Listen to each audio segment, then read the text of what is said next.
decision just to spoon. You want to know what happening in the ministry to spoon. Yeah, to spoon. Yeah, to spoon. You from Fonjema, Maryland to spoon. Yeah,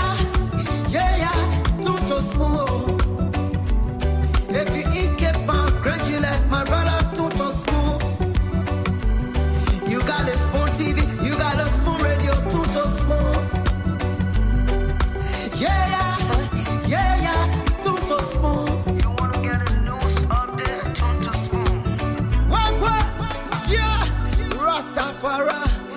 Kilibamba, kilibamba, kilibamba, kilibamba, kilibamba, kilibamba. What I want? Yes, what you about today? Spoon TV. Yes, what you about today? Spoon TV. Spoon Bada. Skibidi dabado.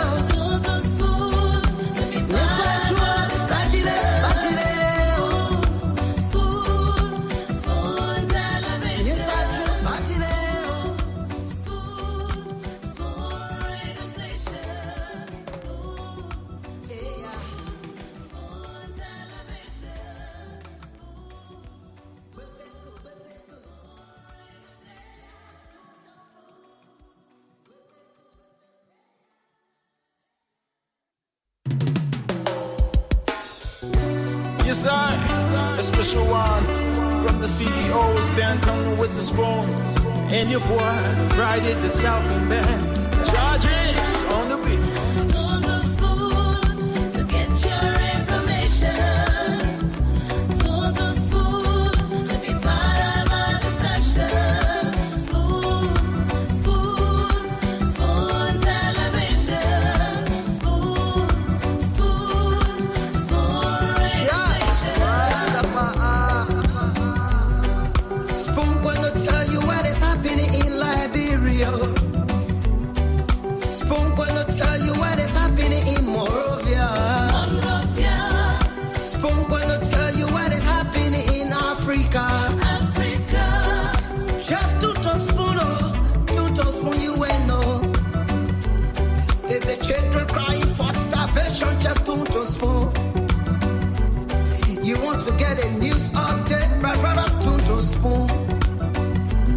You want to know what is happening in Moravia, to spoon. Politicians want to make their decision, just to spoon. You want to know what happening in the ministry, to spoon. Yeah, to spoon. Yeah, to spoon. You from Fonjema, Maryland to spoon. Yeah, to spoon. If you eat keep on congratulate my brother to spoon. You got a spoon TV, you got a spoon radio to spoon. Yeah, to spoon. You wanna get a news update to spoon. What? Yeah, Rastafari. Kilibamba, kilibamba, kilibamba, kilibamba, kilibamba, kilibamba. What I want? Yes, what you about today? Spoon TV. Yes, what you about today? Spoon TV. Bada. Skibidi dabado.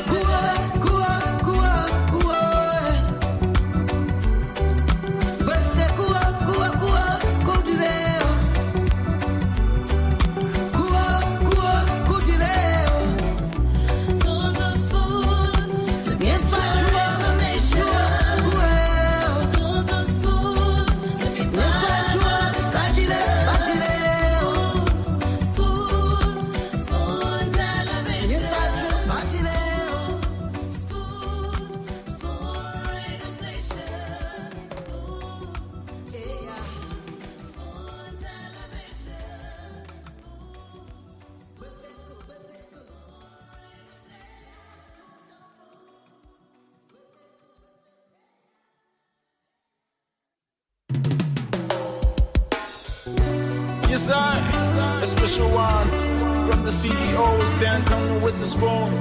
And your boy, Friday the Southern Band. Charges on the beat.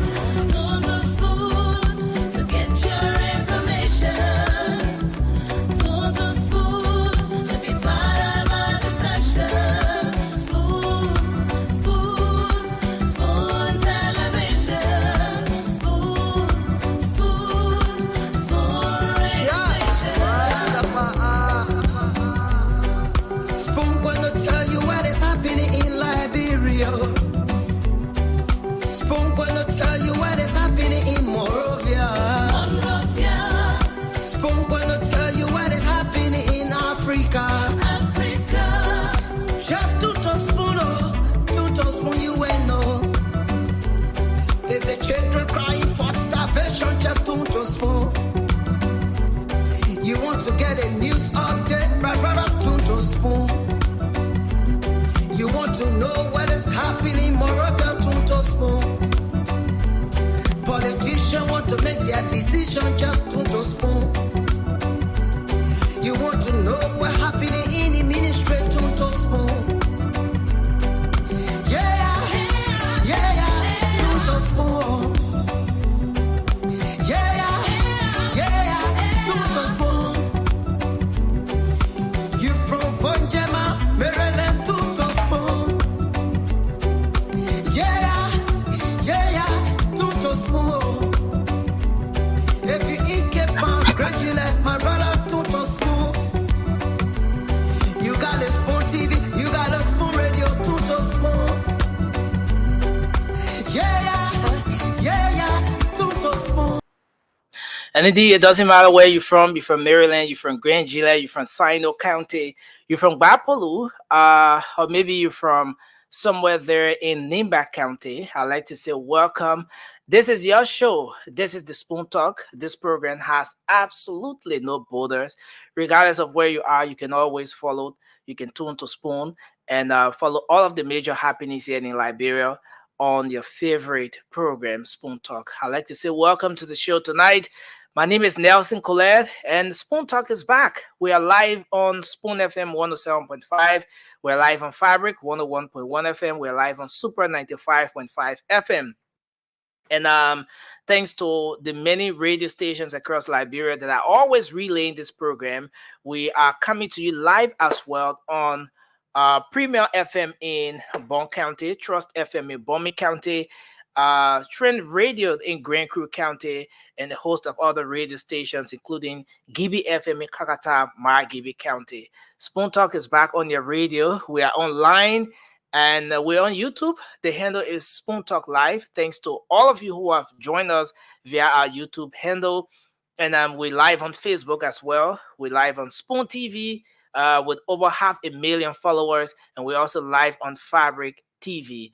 Thanks to the thousands of you across the world who have joined us tonight. It's a great way to welcome you to another fascinating show.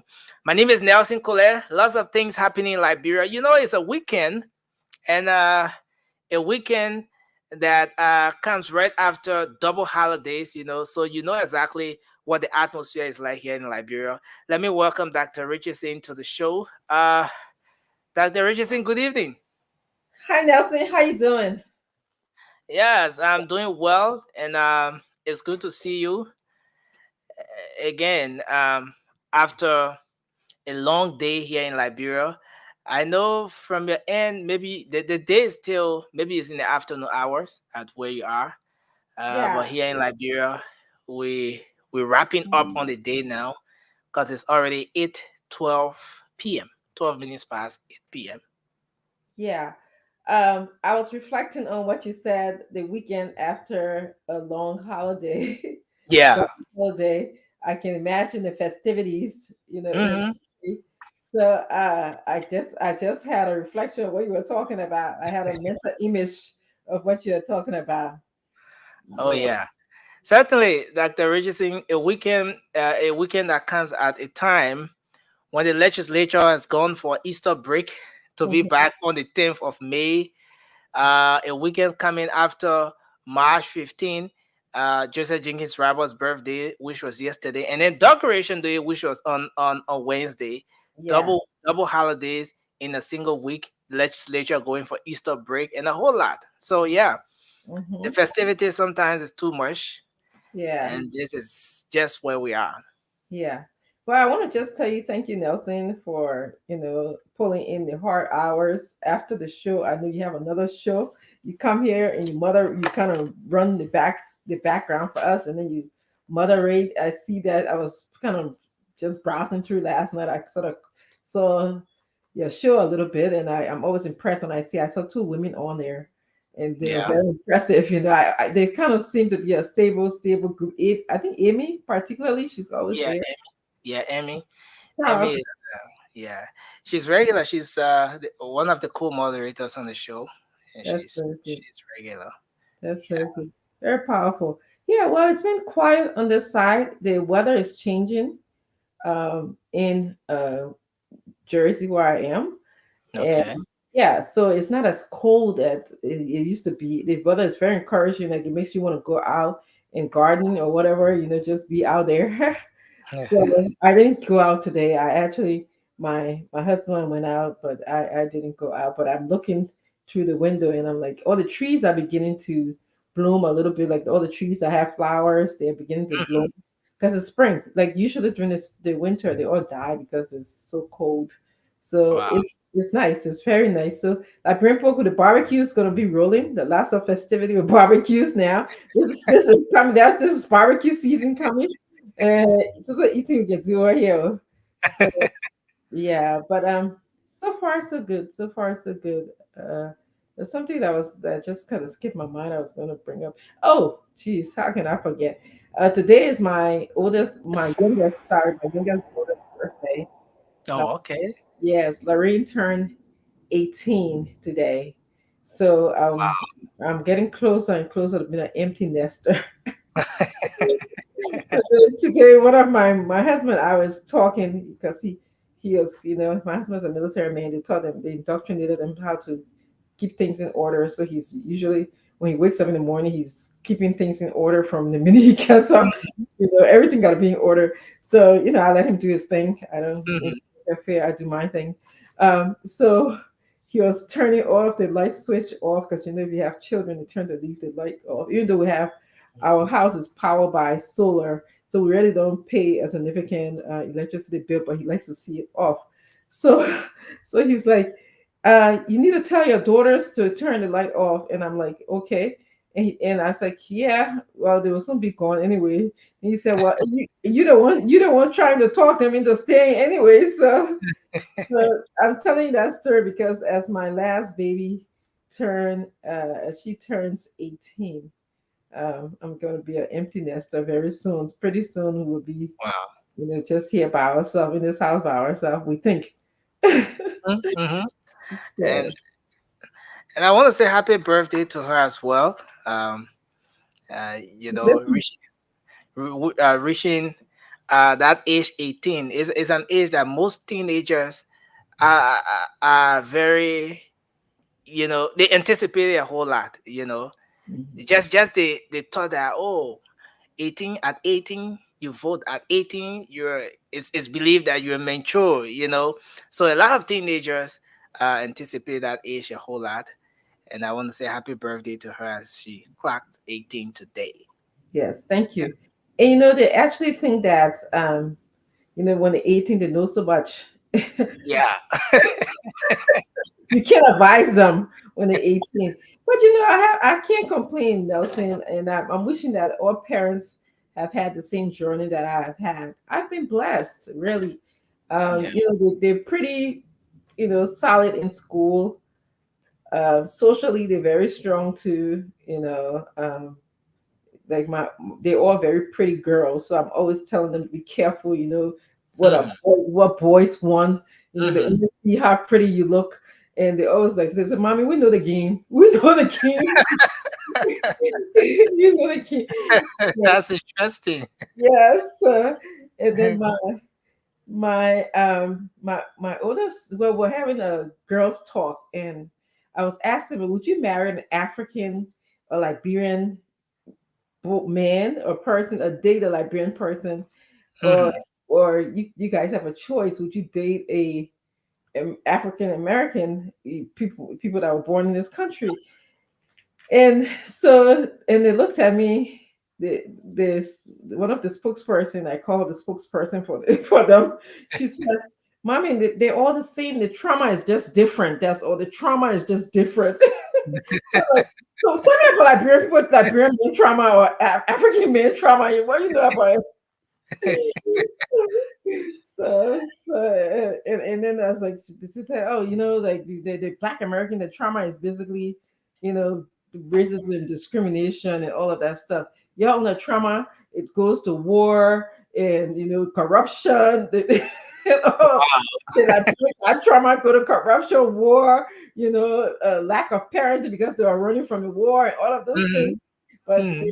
so I was like, "Oh, okay, I see." It's just two things. Well, the mother is a psychologist, so trauma is I guess well known. It's just too funny. It's just Wow. yeah, really That's that's that's very interesting, and it's a beautiful thing that you really have these kinds of conversations with them, because in our African settings, that's something that you hardly see. Um, Most African parents will be more about the real restriction. You gotta do this. No opinion, no suggestion. You gotta do it the way I want it, and it's just that way. And most times, even the guardians or the pieces of advice they want to pass on, it's a whole different process, the way they pass it on as compared to the way it's done in other places. You must do that thing, yeah, you will see what will happen to you. Go do it. Go do it, you will see what will happen to you. Nelson, I really I was raised that way. My parents, especially my dad, was a very stern person, Yeah. and yeah, so I was raised that way, like typical Liberian way. Hmm. Yeah, you never really talk back. Number one, No. you had to take naps, especially on Sunday, on the weekend, no matter how old you were. There was always, no matter how old you are, I'm the adult in this house. If you don't like Mhm. it, move out. So that's basically, how the household was. But in America, the children, they have the right to express themselves, Yeah. and actually it makes parenting easier. I hear what you say. It makes parenting easier when the children can just do Yeah. as you say, or jump high when you say jump and they say hi hi. But Mhm. and I wish I had it that way. But this time you really have to talk. You have to. They'll ask you why. My mother be like, Yeah. my when I tell them, you can't go out tonight to that football game. Why, mom? What's your reasoning? Mhm. It is Mhm. snowy and wet out there. I don't want you to drive out there. Uh, Mom, I drove in the snow before. No, I'm telling you now. So you have to Mhm. have a a reason, and then they would Yeah. keep asking. And I mean, usually they listen to my husband because I'm the mom, of course. And if he says, everybody listens. If he says, your mom just said no, and it's no, finish, end of it. So that's just how it is.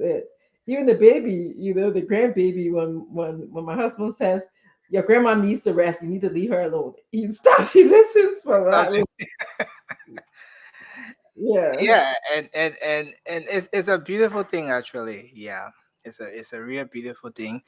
And a lot of people say that the African setting is the way it is because of the way the whole parenting thing is. For example, a kid who expresses himself or herself too much is being interpreted as you being rude. How dare you, talk like that, and all of that. And so there's very little to what African kids would say in a typical African home when you're being too uh you're being too expressive, you know there's a whole different interpretation of that. Mhm. And so because of that, most African kids growing in a typical African home will grow up holding back, not really expressing themselves much on how they feel about things until you get to that point where they get independent enough to move out, and education will help at some point along the way. Yeah, yeah, yeah. Yeah, it's good to be expressive, in as much as my parents, my dad was tough. My mother was the go-to person, so we could talk just like how we have it.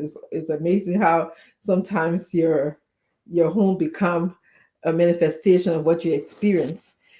So I'm glad that I had a mother that I could kind of talk to, and a father who was just stern, just like here. My daughters can always come to me. They come to me for life social issues, and they go to their dad for car fixing. Like my car broke, I need to change my oil and stuff like that, or something wrong with my computer, or I need to order a Mhm. new cell phone.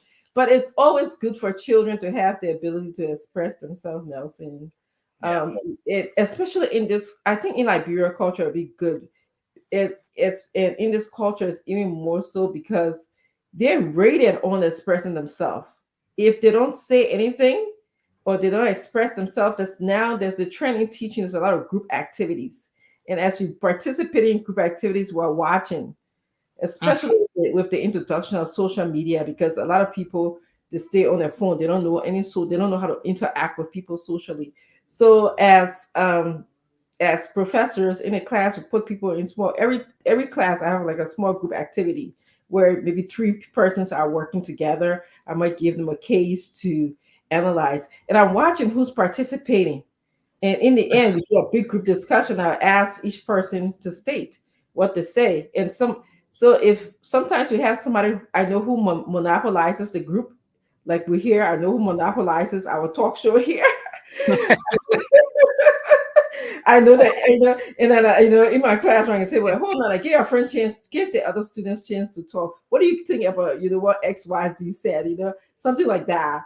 Um, Mhm. but yes, and we grade them, and most of the time, I don't really see. Uh, I see lack of participation, decreased motivation, um, not engaging.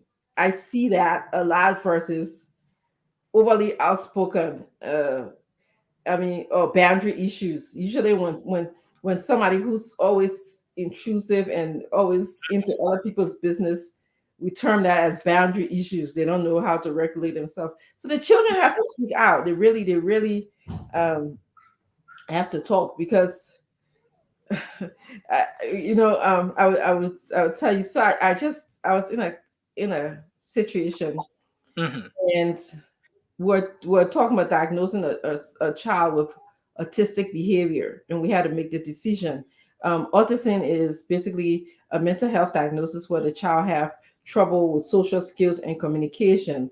So we actually have testing. They go through testing because everything have to be evidence based. Hi, teacher Mama. How you doing? I'm fine. Thank That's you. good. That's good. I was just telling Nelson about the kids, and if we can probably add in. So we had to do. I was telling him about the situation. I was saying we had to diagnose a child here with autism to see if the child was autistic. And autism in this country is a big diagnosis these days. All of a sudden, it's very popular. Autism and ADHD.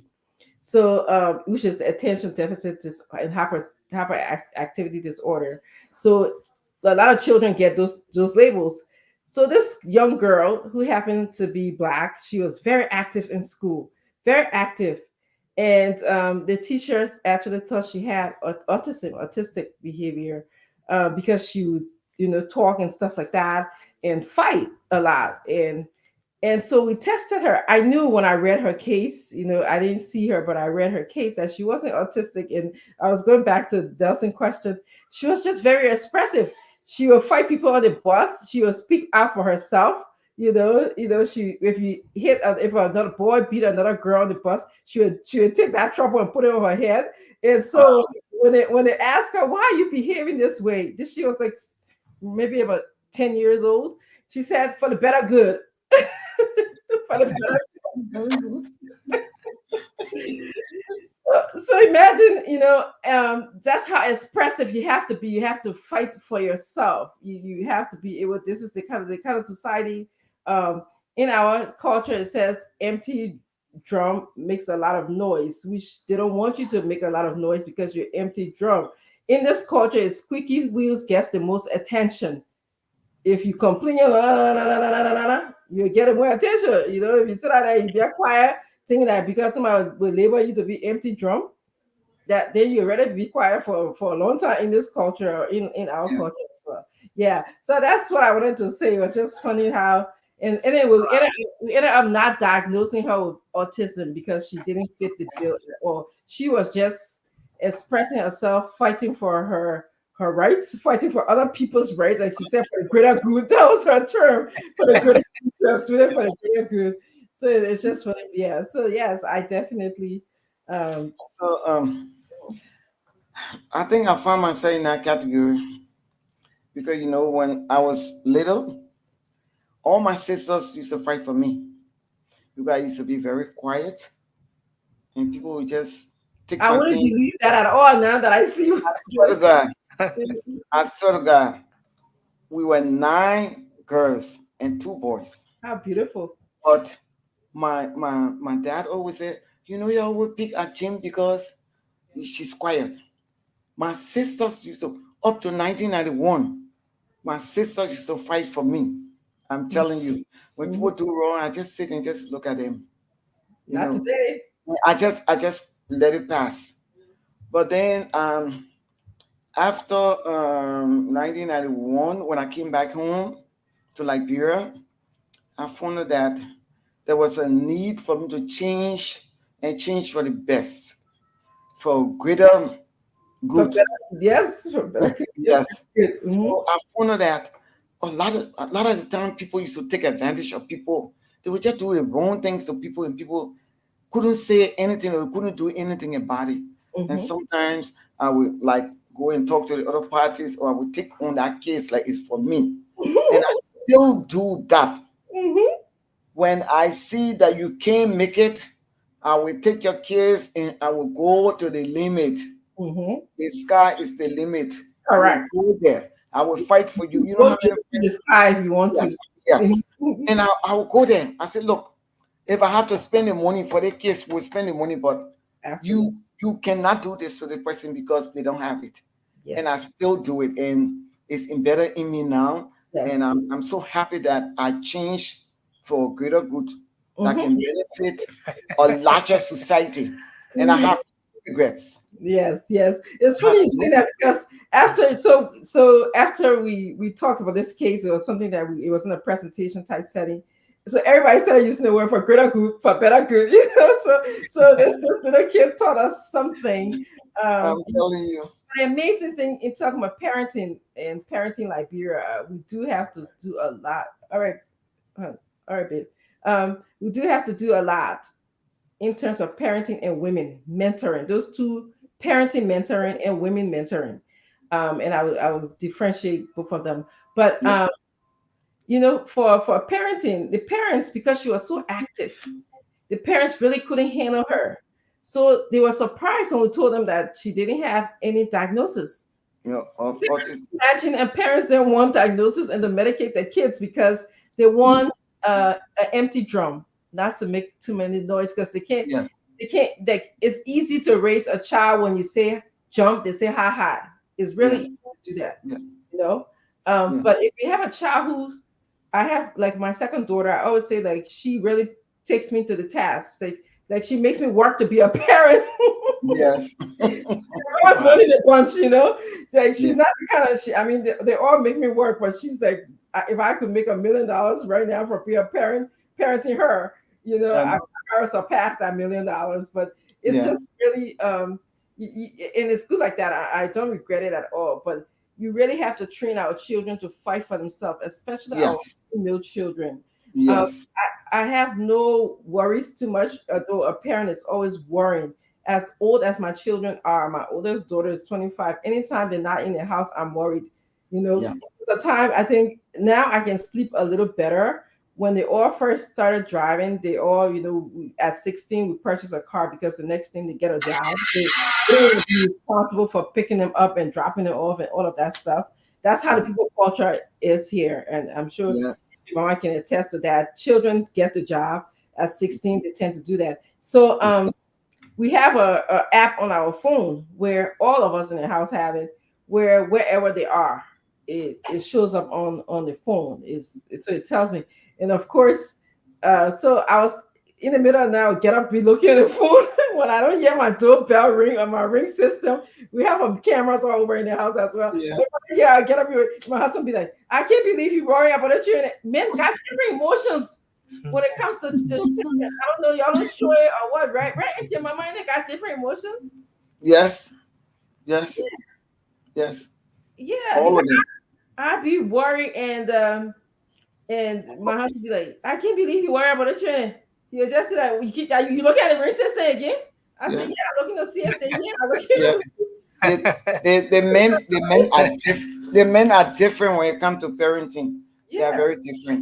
You yeah, know, they will watch the kids and everything, but they will let go. They feel that they are at a stage where they can make their own decision. But as a mother, you will always be there.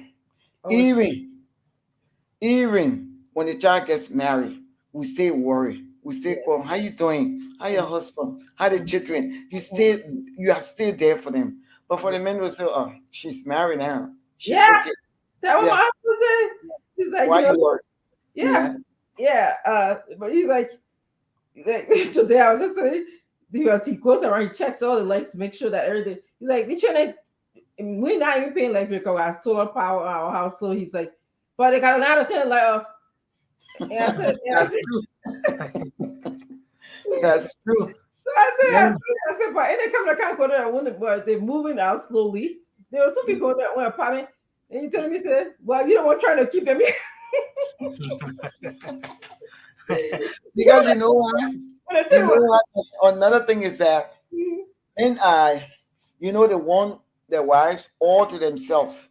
When the kids are there, there are a yes, lot of distraction. that's You gotta true. be paying, mommy gotta pay attention to That's that. true. Y'all turn the light off. How you people done your homework? That's true. Grown as they are, you will Yeah, still be worried. But only both of you there, all the attention gonna be on him. that's true. Maybe that's what's going on, Yeah. That's what's going on. Oh, yeah, yeah. Because I said because they are talking about. I have my first oldest is graduating in May. My second oldest already graduated. So they're talking about finding an apartment so they can move. My third oldest is in college, and then the fourth today is Lauren's birthday. So she's on her way as well. She'll be the only person. So when it came to me talking about they won't find an apartment, I said, what thing y'all say?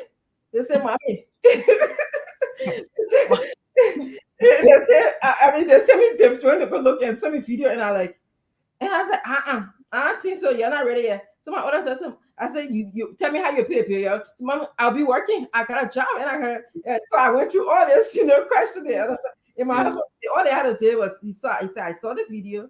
Okay, you guys can make some good decisions. Yeah. You guys, right? You guys go ahead. You can do the. I'm like, you're not That's scared. that's daddy right there. That's Yeah. daddy right there. Yeah. Because you know what? The dad, they care. They love them so much.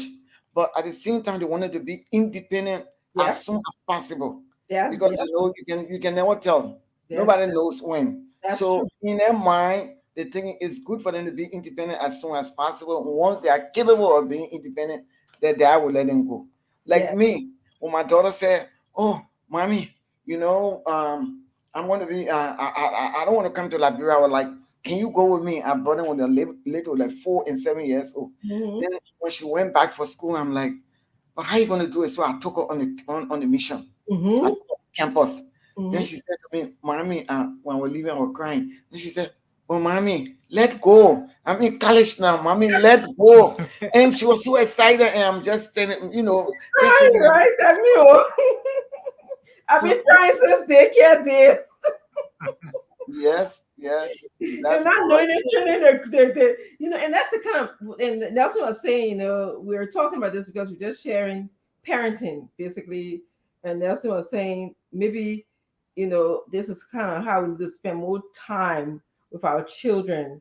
Yeah. Uh, both boys and girls, make them expressive and strong enough, so that they can be able to express themselves, but in a nice, balanced way, respectful way. Yeah. To be assertive, you don't have to be rude about it. Um, Yes. yeah, we want to push them, let them be able to go out and be assertive into the world and have that good balance. Yes.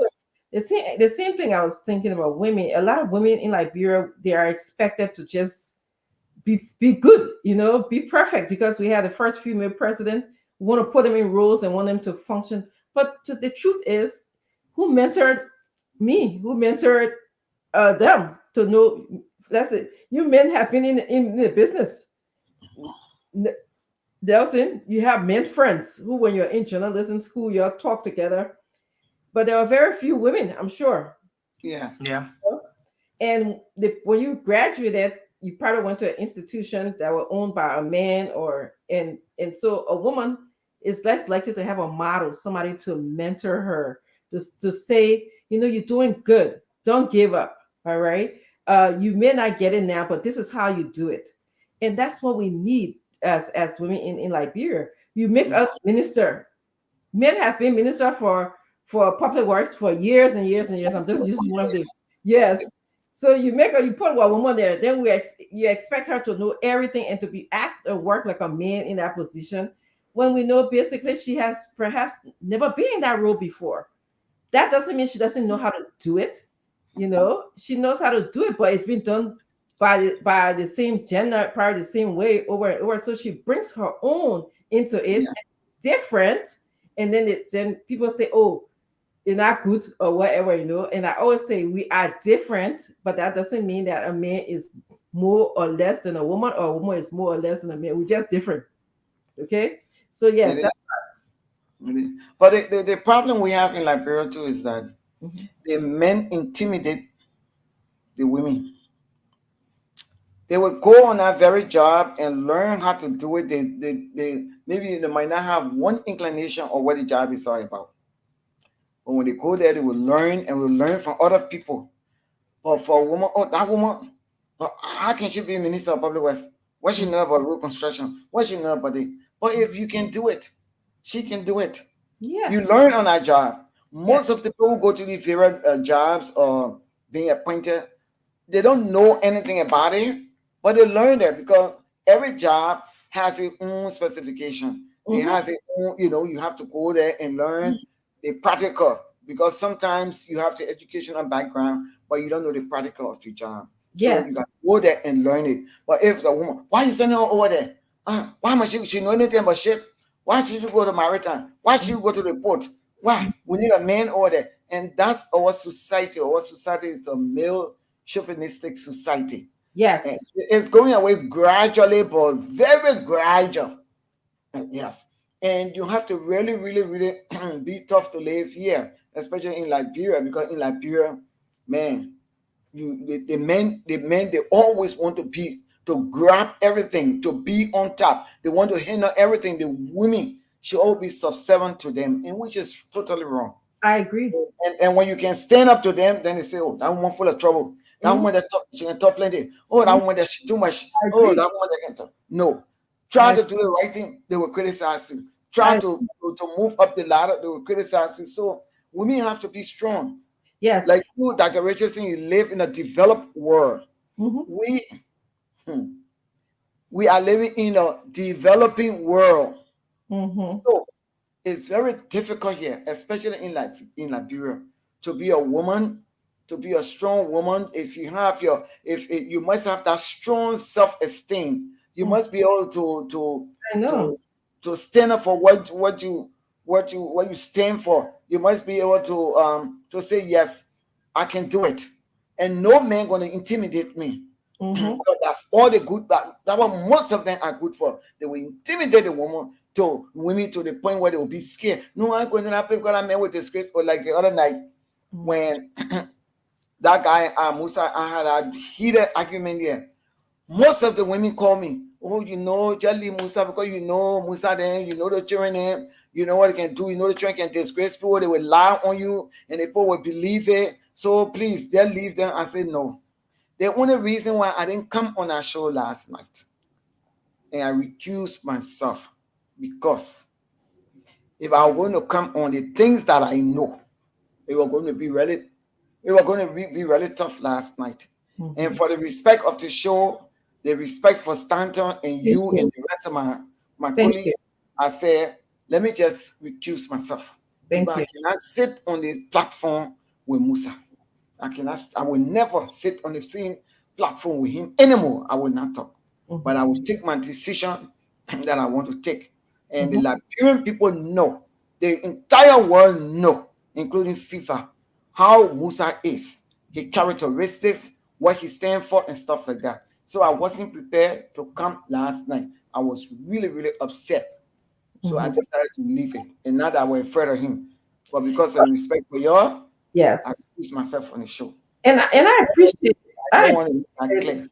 thank you. I appreciated you, reclusing yourself because, for the beauty of the show, for, him to be able to come and express himself.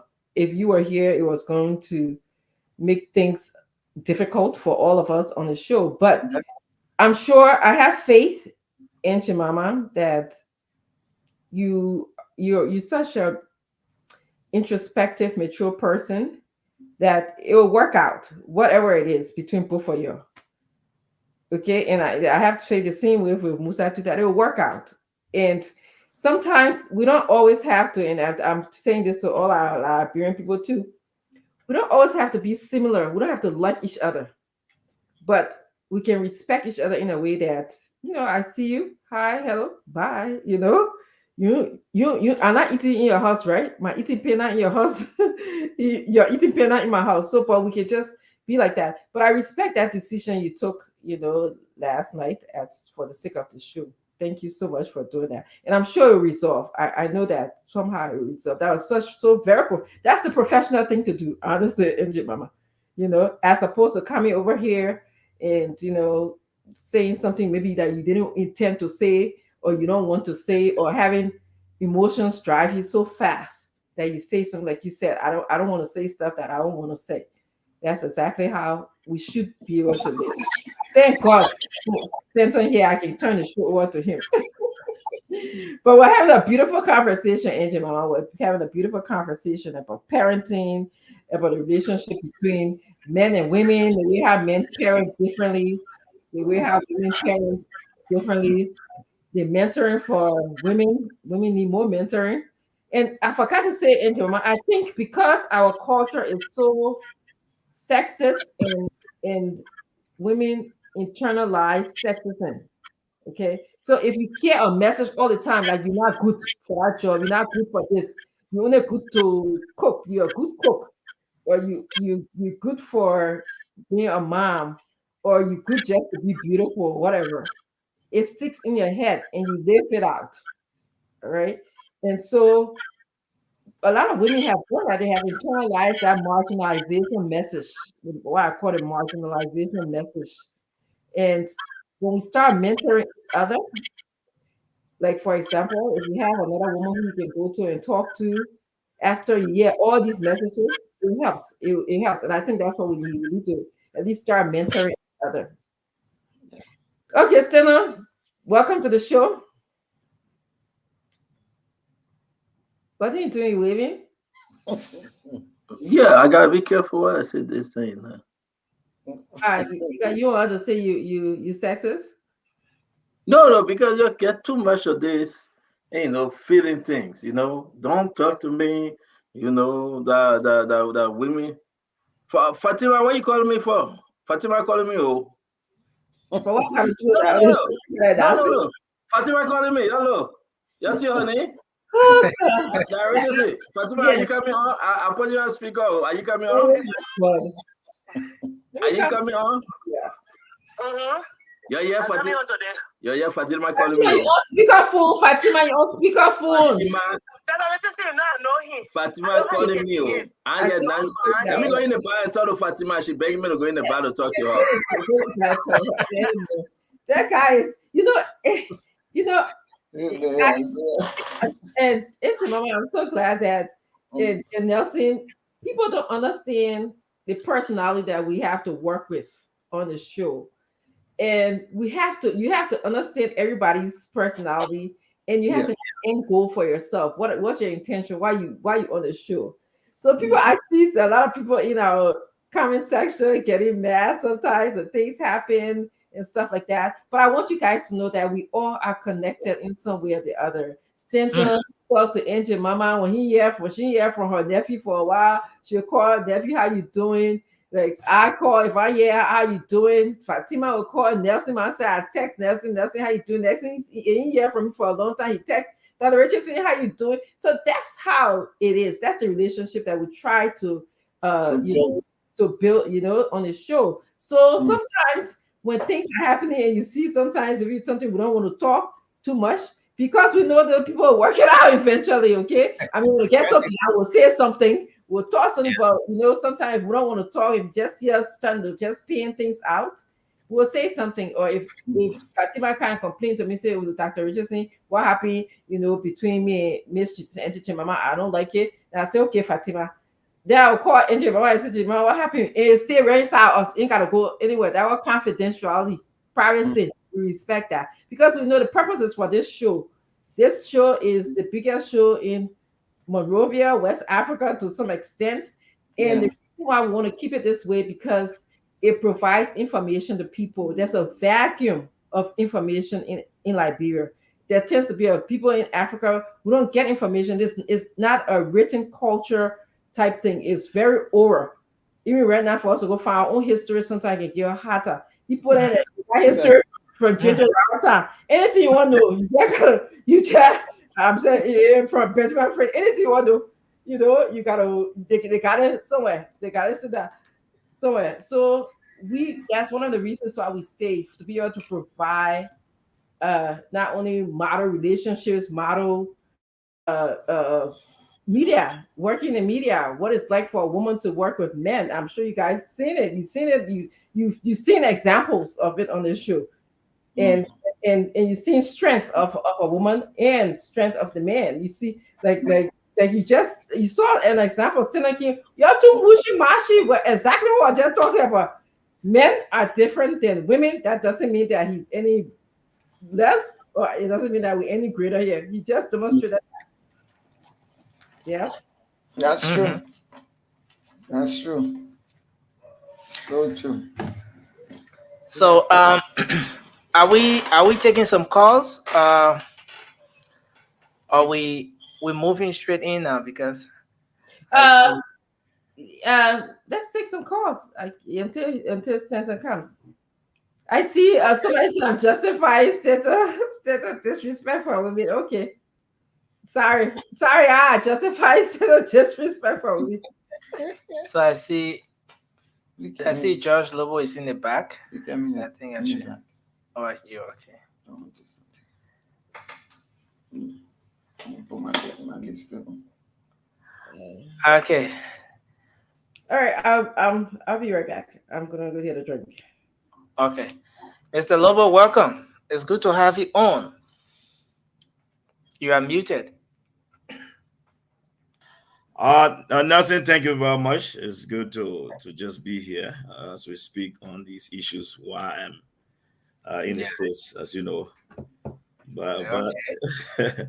it was a great one yesterday. It's always good to be on the platform, especially when it has to do with our own government in power now. And there's a lot of things out there to talk about. So I look forward to the conversation, especially with all these statements being made. So it's good to always be here. Okay. So while we await the rest of the team, I would just like to take few calls, Go for very it. few calls from the Liberian people. Let's Mhm. know as part of the regular what's on your mind. Let's know some of the issues that are of concerns to them. So we take this first person. Hello, you're live. Your name and where you call from. Hello. Okay, this person is not picking up. Hello. We lost another one. 055510107 Hello. Hello, Yes, you're live. Your name and where you call from quickly. I'm Zakola. I'm Sukama calling from the Oros.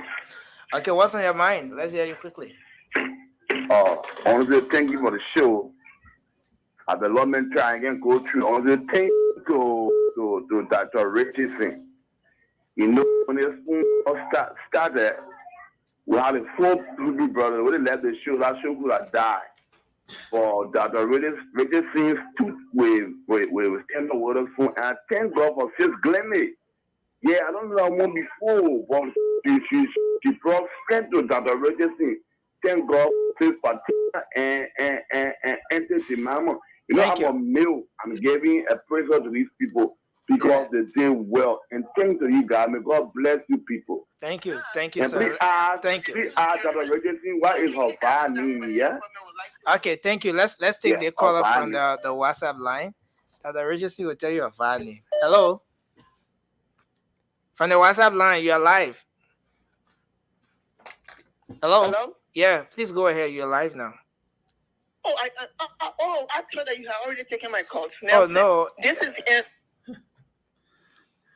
Nelson. Yes, you're live. You are live now. Okay, this is Anna. I'm calling from Mesa, Arizona. Okay. Okay, I'm calling regarding to the interview you all did on entry. I think that's the name. The lady that got raped. Okay. She said that she was pregnant with the triplet, and she had the babies in Belgium. However, she stated she went home with one child. Did she live with the husband with one child, or did she leave the husband with 3 babies? If Okay. she have triplets. So It was a little bit confusing because if she had a pregnancy, the C-section in Belgium, she should have seen 3 babies. 3 okay. babies in a room.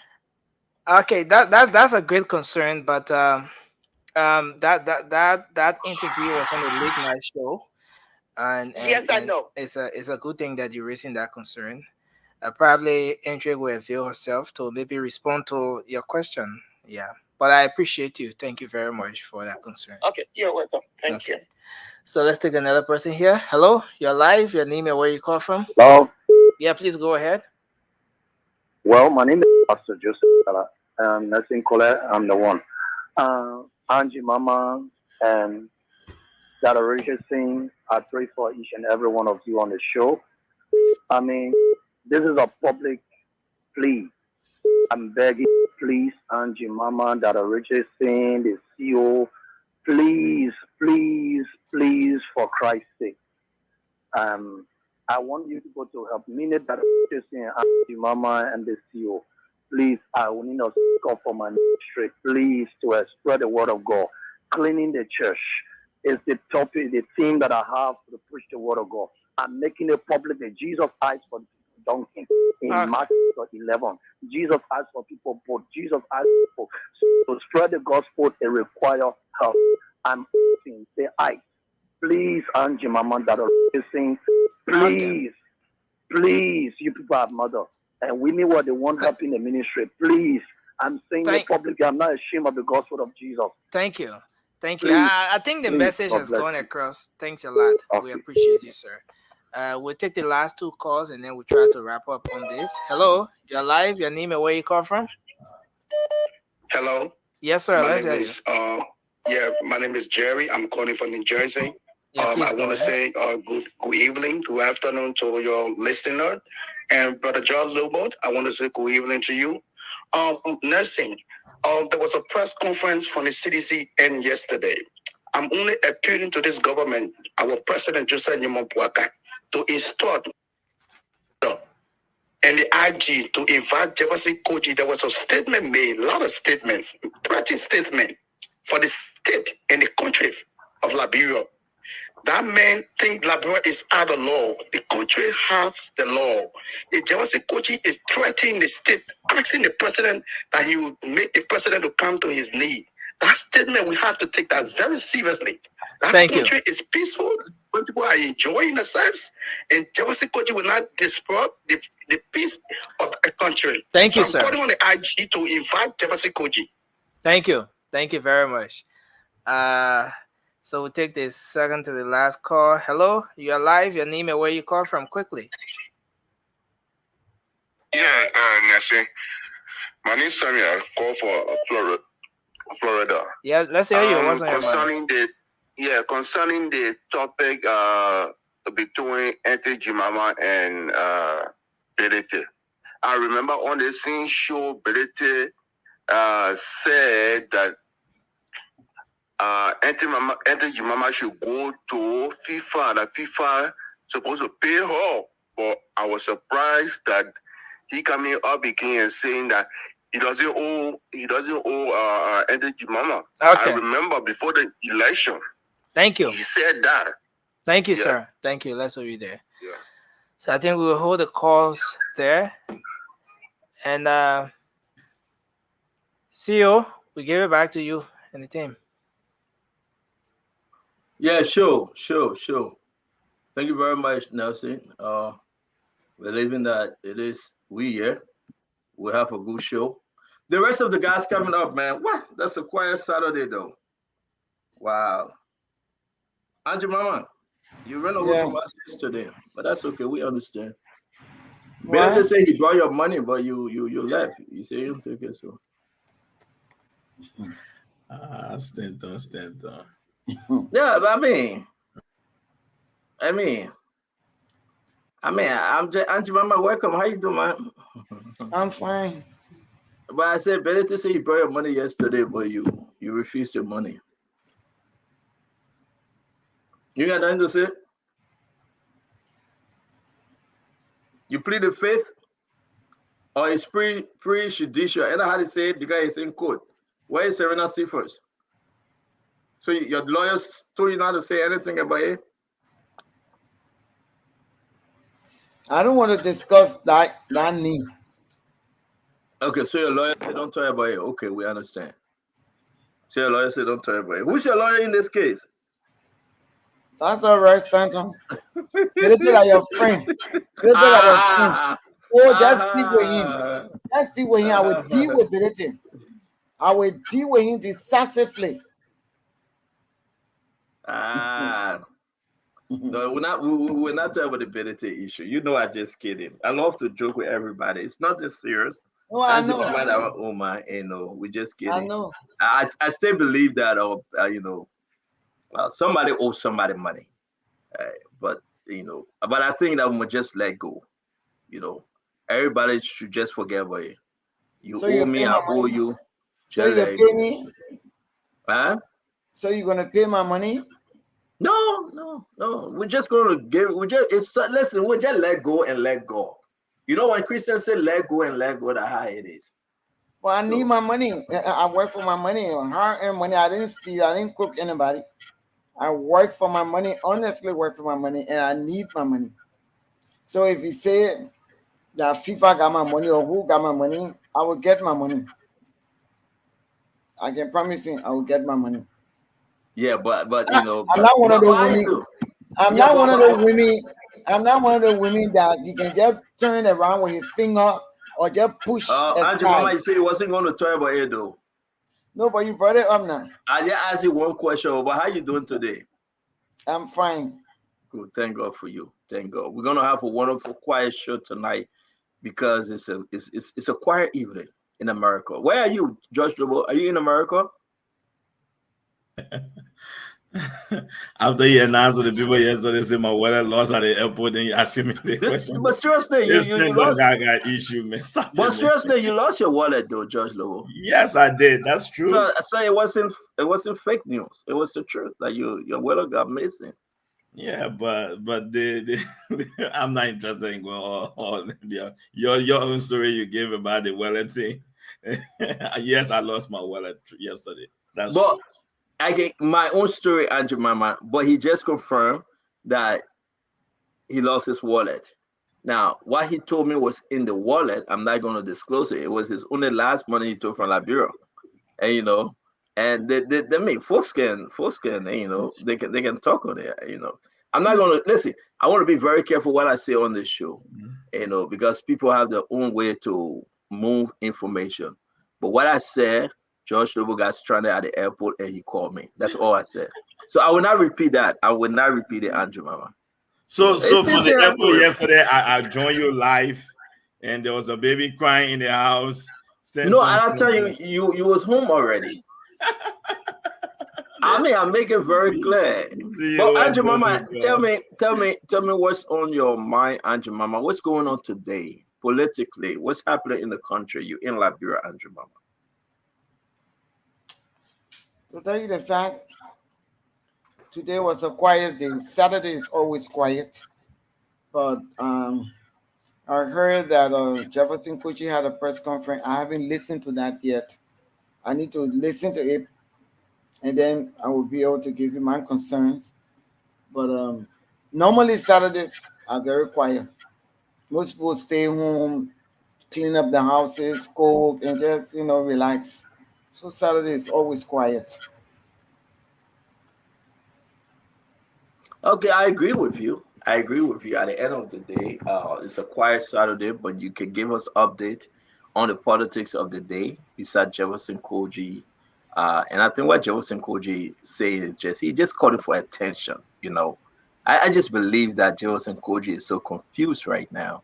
And if that's the person CDC going to use to win election, then again they should leave their own with God because we're past 2029 and go to 2035 because there will be no way Jefferson can preach that message that was CDC. So he's just calling for attention. He's like a baby. And, Yeah. you don't Cry know how baby. to walk. You don't know how to walk. You don't know how to talk, and you're just running around hitting everything. And A if you little bump your cry head, baby. and you start crying, wah, wah, wah. And that's what he's doing. He's calling for attention. But the chairman, Janga Ko, for the acting chairman, acting or chairman proper, whatever it may be, let's talk about him a little bit. And then let's move on to the real politics of the day, the bread and butter issue. I want to get Liberians to be part of this conversation, George Lobo. Let's just discuss the real issue affecting Liberians. Are we there yet? Since the 22nd of January, February, March, are we there yet? Let's talk about the budget. What are we expecting on this budget? What will be the shortfall? What will be the downsides of the budget? Other will be having what's going on. I said, Do, are you with us? Minister Do. I said, Do have Yeah, a I'm here. technical I'm issue. here. Very, But yeah, we are. very. So, Josh Lobo, what's your take? What are you hearing I'm. out there? So We so are. so so Stanton, first and foremost, I want to say good evening to our from my end, good afternoon from my end, and to our listening audience in Liberia. On the issue of the government and the budget, from where we Stanton, is that I think yesterday we started the conversations. Good for us to continue on where we are. On the issue of on the brand border issue, Stanton, we're looking at it from our perspective. We have an obligation to deliver into the people. Wait, I'm So going to go yes, put the generator off. I do agree with you. I know not much has really been done in terms of addressing the issue of basic commodity prices on the market, tackling the issue of rent, and some of the things that are really affecting people. Not too long ago, I was just briefed that a gallon of gasoline in Ganta currently sits at $950 Liberian dollars. So we have exchange rate up at 194, 195 to a dollar. So those are things we need to address because the big issues, the infrastructure, the roads, the buildings, those things will come down the line. But I mean, making sure that people can afford, reducing the cost of living, those are, I think, temporary and short-term measures or moves that we need to be making as a government so that directly the people can feel the impact. So I agree with you. Now, on the other side, on the flip side, just to follow up with what Sis Jimama was talking about, I saw a posting from the former mayor where he said that President Weah had requested 25 EPS officers. And I saw that press conference briefly where a statement was made that no CDC, no rat or whatever the nomenclature will submit to the asset recovery team. For me, like you said, Stanton, I want to agree with you that I think it's an attempt to seek attention. For them, they will do anything to stay relevant in the news. However, we want to be very, very clear. This is a government that has the former government with the history of using the law to remove an associate justice, which they argue was the law. They used the law to deny a senator who was elected by his people. They argue it was a law. And if people believe that listen, I'll be very clear. Let me say this. one thing we want to draw a distinction between this unity party. No, but no, it's just an intro now. You're not into the No, talking no, yet. I'm going different. I want to leave it now. Yeah, but So let don't me be- leave it. I just want to say, let me say this quick. Let me wrap up on this. I just want to say before I close up on this note that we want to be very, very clear. The UP government of Madam Ellen Johnson Sirleaf is different from the UP government of Joseph Newman Boakai. And we want to make sure that every single person, there will be no exception to the law. We will continue to do what we have to do. We were elected on the promises to make sure that there's law and order in our country, and this is a country of law, not men. And anybody who believes they have some kind of magic power, we look forward to the time. But one thing we do know, if you have any asset that you believe, for some reason the asset recovery team will need it, I can assure you we'll go after it to the fullest. So those statements will move on. Thank you. We can see Asset Doe in the DAG. Minister Doe, are you with us? You are in the DAG. If you want to unmute, are you with us, Doe? Yes. I'm here. EDC went and it is raining. Nowhere to put generator on, so it's crazy. So we're going to be here a little bit until the rain subsides. It's raining in Liberia. It's raining in Monrovia. Yeah, Yes, it's raining heavily. But you have a generator house. It is. After you got a generator house. Yeah, it's a little far. But get on the rain, go there. Security. Well, it's good to be back here after missing out yesterday. I said we can do this. I said, EPS. No, I don't have security. This is the life the people are living. Allow me to live that life in peace to you. So let's go. Please. But that is the life you left for 6 years, Ase. No. That Ase get it. That Ase having start to talk. No, but it's dark. CEO. But it's okay.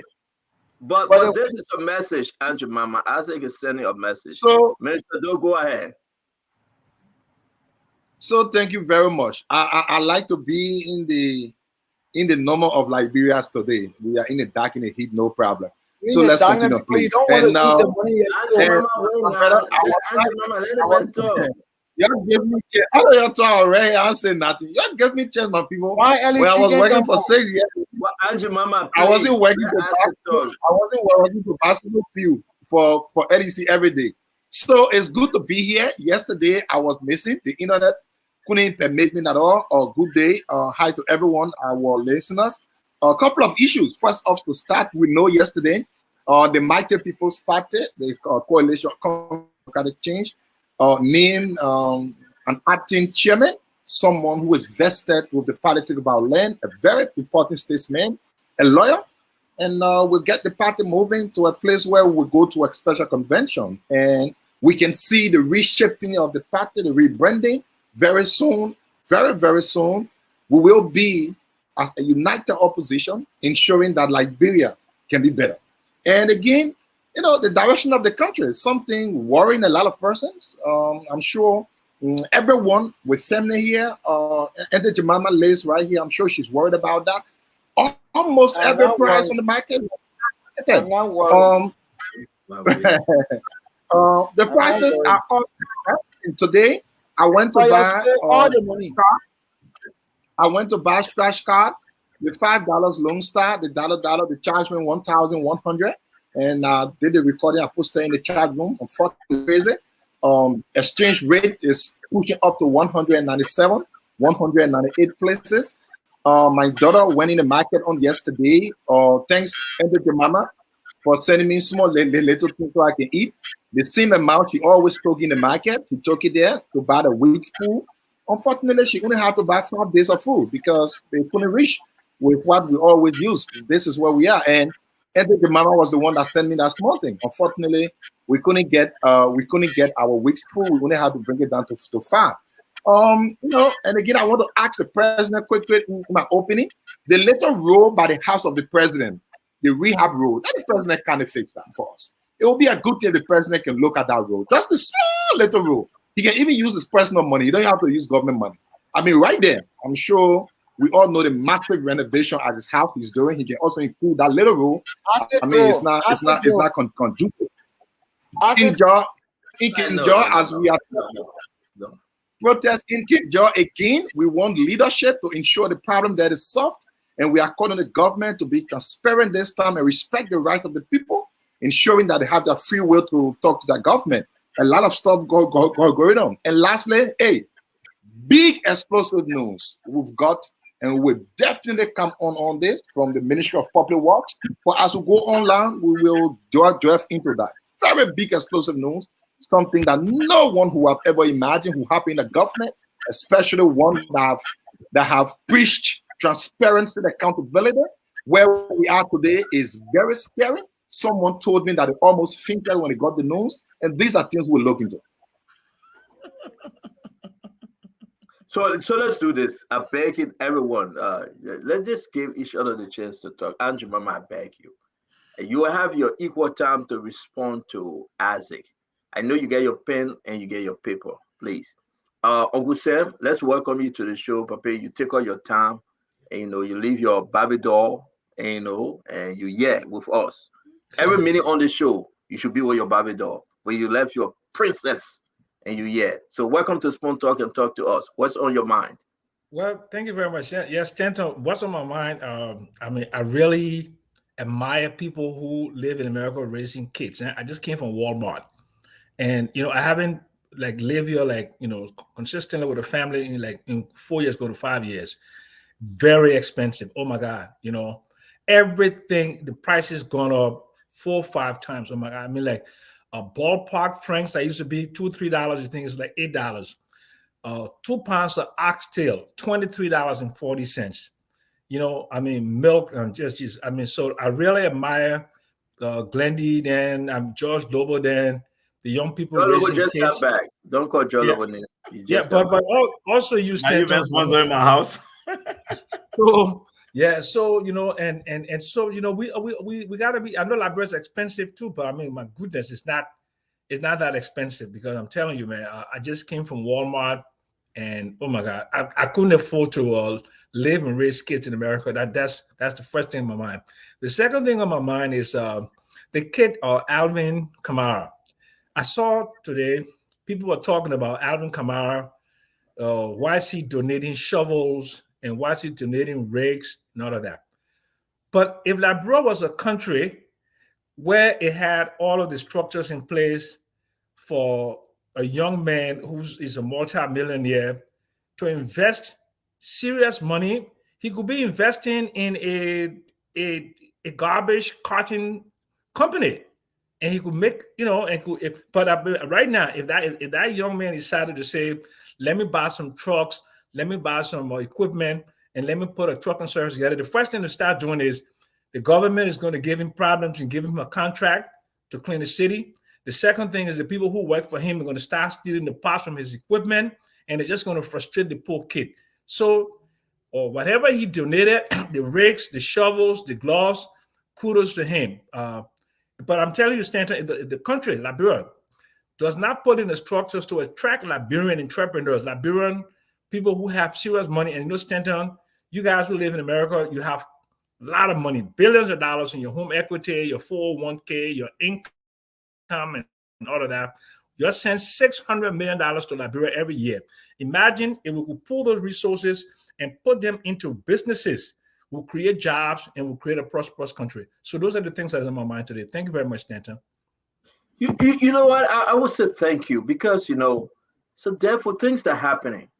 We're on the show yesterday, Uncle Sam. You wanted the Bwaka government to work on water, to do things overnight, and turn water into wine and feed 5,000, more than 5,000 men and women or children and women, and whatever the case may be. You want us to break bread, 2 pieces of fish and 5 loaves of bread, and give it to 5.5 million individuals and say, take it. You want us to pray to God to open the windows of heaven, that manna should fall down and people may have enough to eat. But now you are talking about a global issue right now. Prices have changed. You visited Ghana, you live in South Africa, you buy them from Liberia. This is a global issue. It never came about because of the election of Joseph Yeman Bwaka. It came about because it's a global issue. So I hope, Mr. Jackson, you can tell the Liberian people the real story here. With Oh, everything Stanton. you just said, a gallon of milk, a frank. You talk about hot dog, social. You said a frank pack. Just say, the Hot sausage, dog. the hot dog. Just Hot say it dog. like Hot that. dog. Yeah. Everything have changed. Yeah. Everything have changed. You go to this Walmart, you go to Target, you go to Sam Club, you go to any of the Costco, you're going to see that you're going to spend almost $1,000, and you still get space in your cart. So, Mr. Jackson, be fair with Liberia, man. It's a global issue. Okay, so Stanton, I don't want you to use my opening as an excuse for the slow and sloven pace of the Boycott administration. Every patriotic Liberian would like to see Mr. Boycott to succeed. Mr. Boycott made some good promises, rescue the country. And the Liberian people bought into the narrative that Liberia was sliding downhill, which I disagree with. He said the country was in distress and he was going to come and he was going to move in a different direction. So if he comes in and you don't see any radical approach, and some of the things are not even radical. I mean, like simple things like doing an ambitious budget. Okay, Stanton, they're forcing Joe Boycott to do a war and economic crime court. You cannot do a war and economic crime court in a distressed economic environment. So that he should be appealing to the international community to do two things for him: support Liberia's economic development, probably with some sort of maybe like a donor conference to sort of, stabilize the economy, serious budget support, also some security measures with ECOWAS, but primarily to do something that is important as putting in some measures to improve the lives of Ma Mary in Douala, Paflomoden in Fisibu. If he came up with certain things like some executive order, something about funding to agriculture, like Agriculture Development Bank, funding to agriculture, like something to talk about electricity, some sort of a strategic plan, at least some sort of an announcement. Yeah, but we'll come to all your evidence story, Mr. Jackson. The only thing I was saying to you, you know very well this is a global issue. Sometimes it's so, people look at you guys that beat on Tuaka in 3 months, he should work miracle. Knowing very well it doesn't work like that.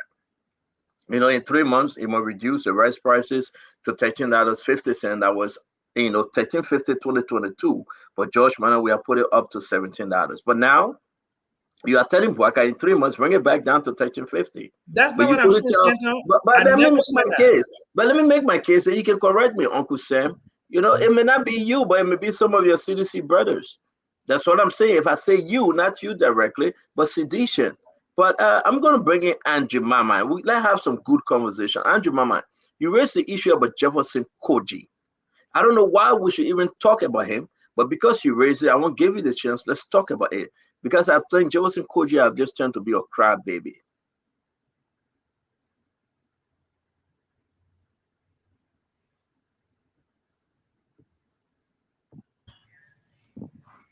This government, Joseph Newman Parker's government, is the people's government. And I keep repeating that the government belongs to you people. Do not listen to all the crying babies in CDC. They want attention. After they are looted the entire country and its coffers, they want attention.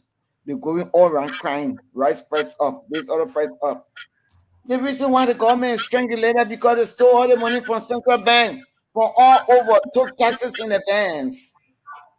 How they want for President Parker to operate?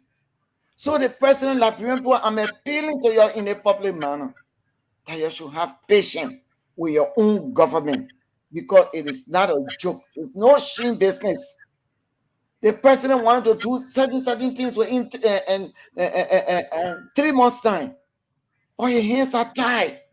How can you operate a government without money? All the money was stolen. They cleared all the coffers. So it's impossible. But he's fighting. If you got a president like Joseph Human Parker who gets on a plane to go to Ivory Coast to make sure that you will get light. He's back and forth negotiating. Then you should know that you're a very serious president and you love you people. Now, Jefferson Koji, I don't even want to dwell in too much because Jefferson Koji wants to be in the news. He wants to be in the limelight. So of course you talk threatening, you get threatening remarks, but of course the security apparatus should not take it light. I think they should look at it keenly, invite Jefferson Koji. He's not untouchable, invite him to explain to the Liberian people all his threatening remarks that he's making. What is it that he's standing on to make those kind of remarks? Secondly, 1 minute. Secondly, JFK. I'm very concerned about JFK. I was told today by. But I told you the Jefferson Koji talking first, then we'll come around again. Jefferson Koji, I don't want to draw him too much because no, he just let's hear from everybody. Then we'll come back to you. Bring the next conversation up, okay? Josh Lobo, the Jefferson Koji are crying. Yeah, but the Jefferson Koji are crying. Josh Lobo, they each have a Jefferson Koji moving around. I really don't care. He can cry river. It's up to him. Yeah. But yeah, we are talking about this man. I believe that he's the adopted son to George Mano. We have. This guy that came from somewhere and they end up putting him on lifetime sanction. And, they end up giving him that or human rights sanction, something different they gave Samuel Tuet. And the guy that cannot leave the country, believe it or not, it's a very, very serious issue. Now he have turned out to, he's about to put himself on the spirit of violence again, calling people that they will block the president car, they will put people on the street, and those gangsterism or talk. And you think you're going to help George Weah? What do you think George Weah can call him and tell him, say, listen, you did this thing, they put you in sanction, you did this thing, they beat us at the police station, and you're about to do this thing again. Why are you coming up? Now you're going to see gangsters around Jefferson Koji parading the street and calling for, killing people and all kind of stuff. I mean, your government, man, what was the position of this? You are not the spokesperson of the government, by the way, but talk to us. Those attitude that Jefferson Koji started, and not only Jefferson Koji, but also at Kyrus Gray, So Stanton, let me be very clear. Thank God you said I'm not a spokesman for the government, but this is our government, our party government. We want to be very, very clear. What we promised the Liberian people was decent standard of living. And I find it amazing that Mr. Jackson will talk about how President Boakai will improve the living standard of our people. Security is part of improving the living standard of our people. So anyone who makes a statement that threatens the peace and security of the country, that also has the ability to hamper economic growth.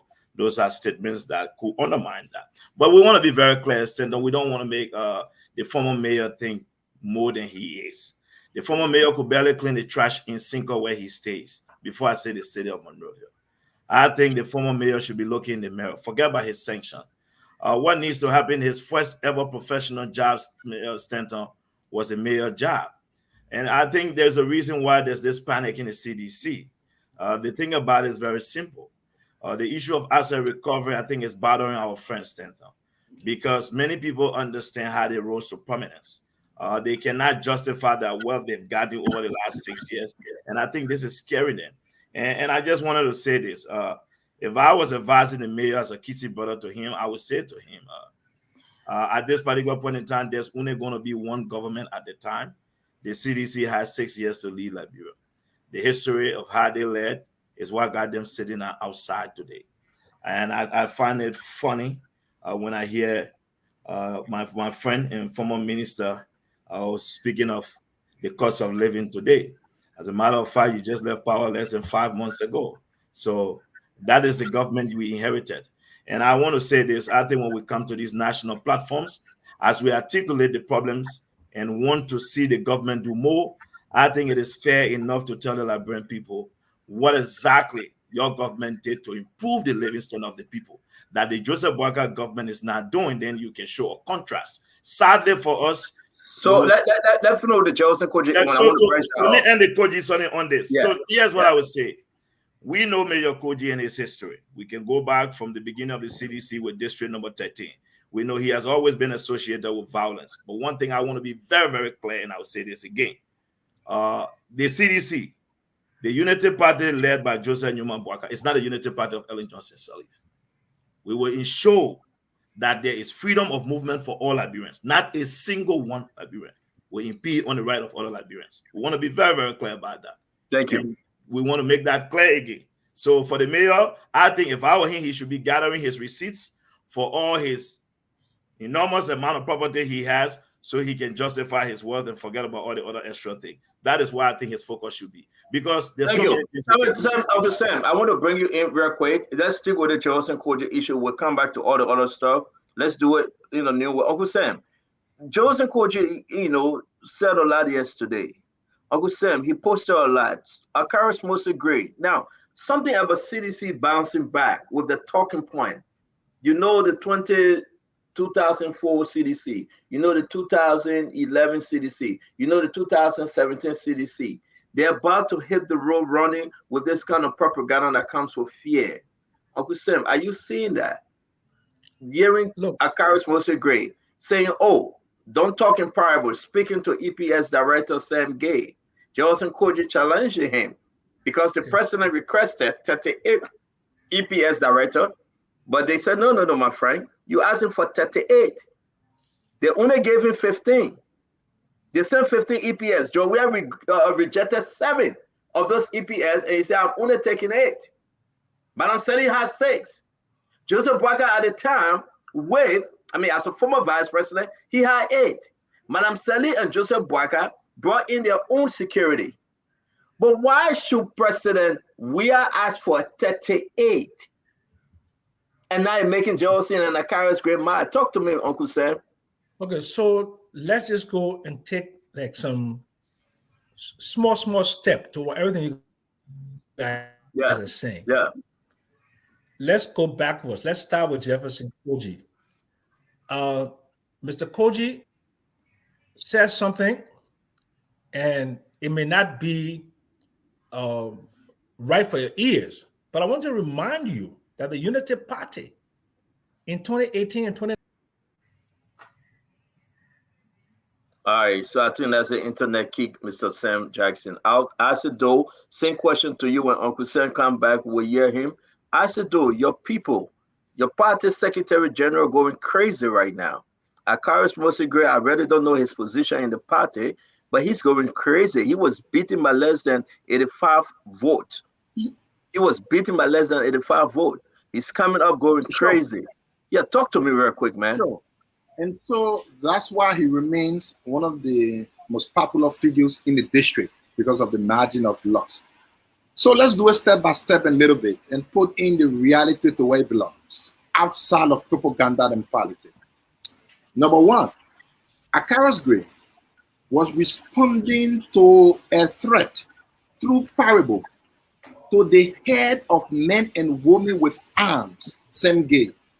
Though we understand that probably he had some fear in him for which he couldn't come direct and call the names of those who intended to target, and he decided to do it through a parable means. Everyone should be appalled to see a head from men and women with arms threatening peaceful citizens.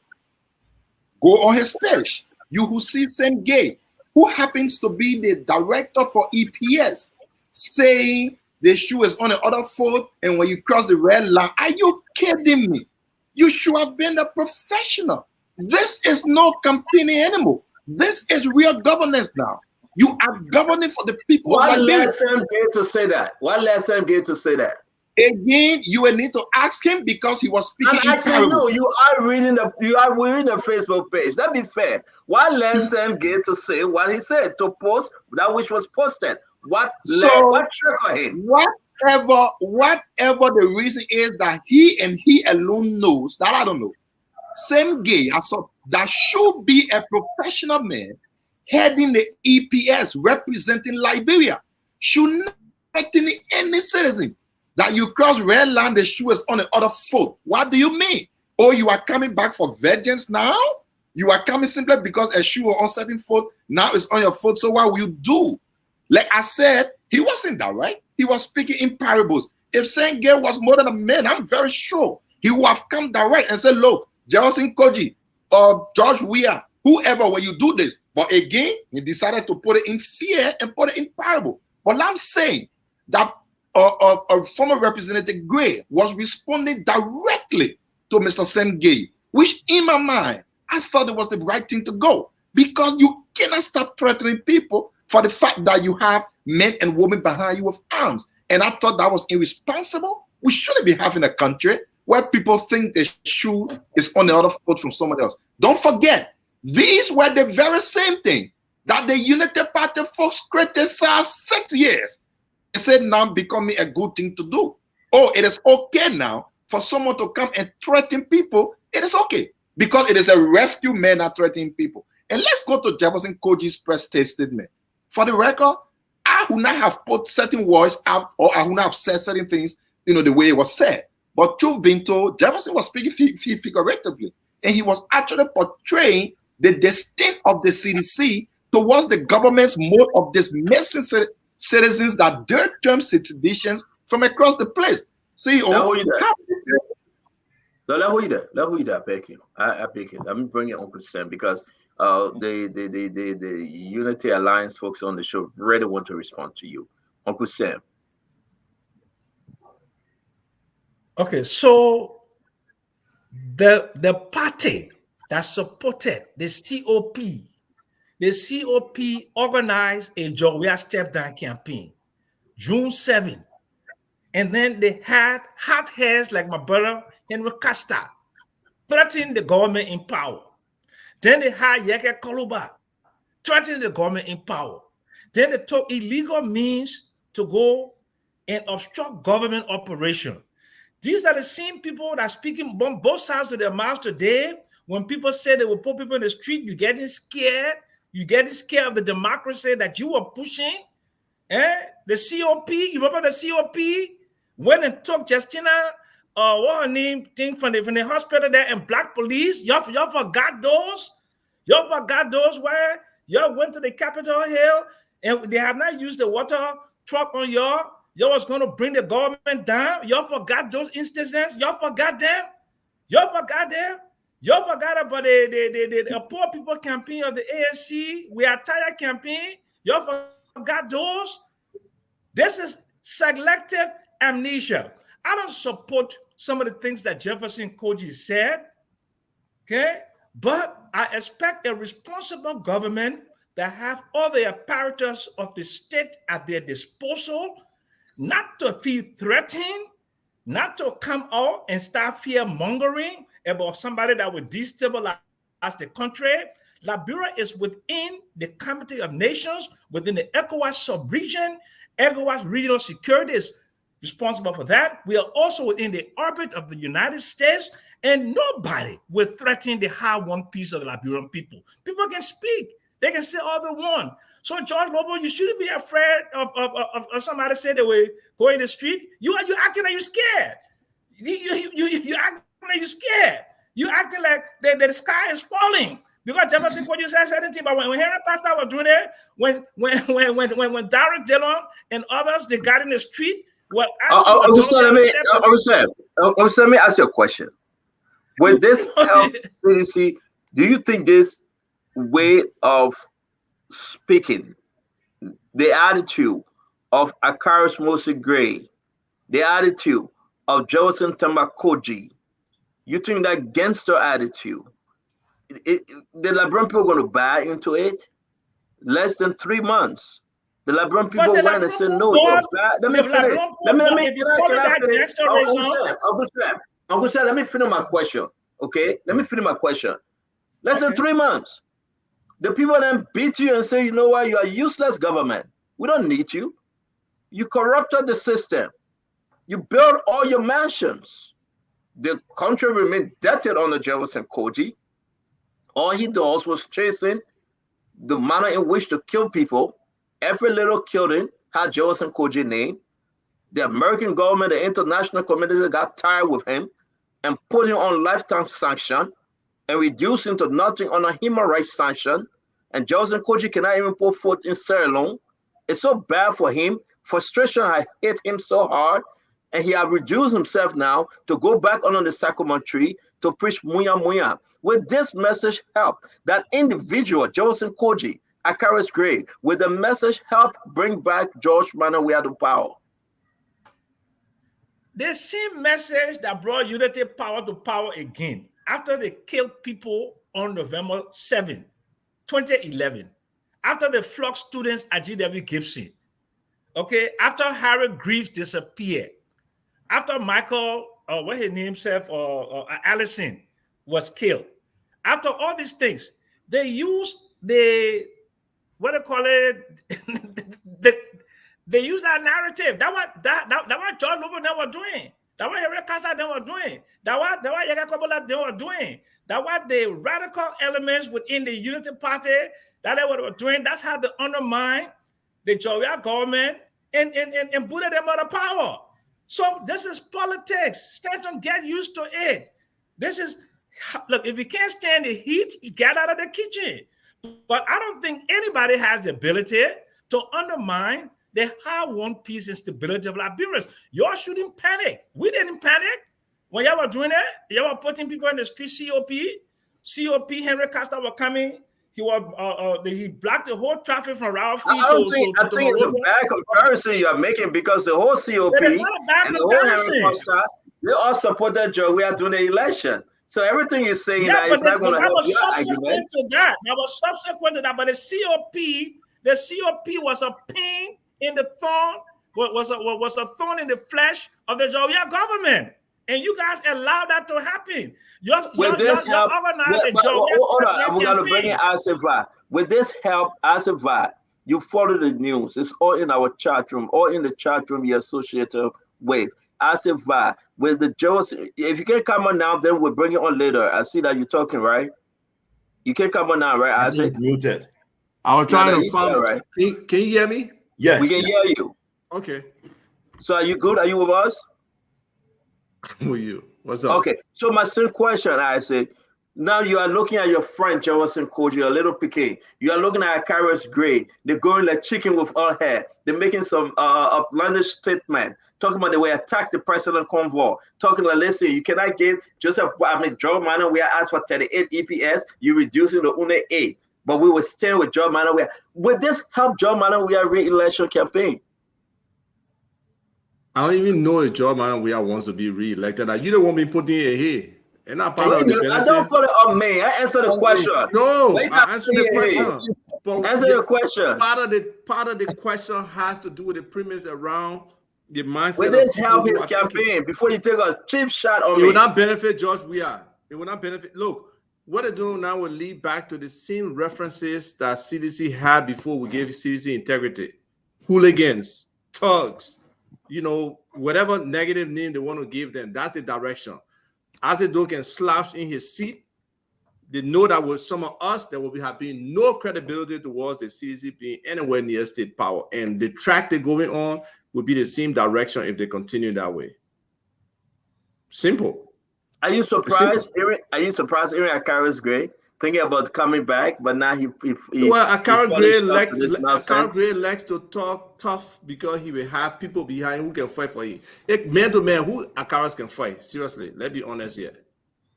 No, I mean man to man. No, because you got talks behind you who can throw route, go through something, so you make noise. We got to change that stuff. That's why I hope this government does not fall for that ploy to come and prove who got it. Excuse the expression, the bigger nut bag. No, you can't use that expression. Yeah, that ain't a way excuse, but man. Oh, sorry.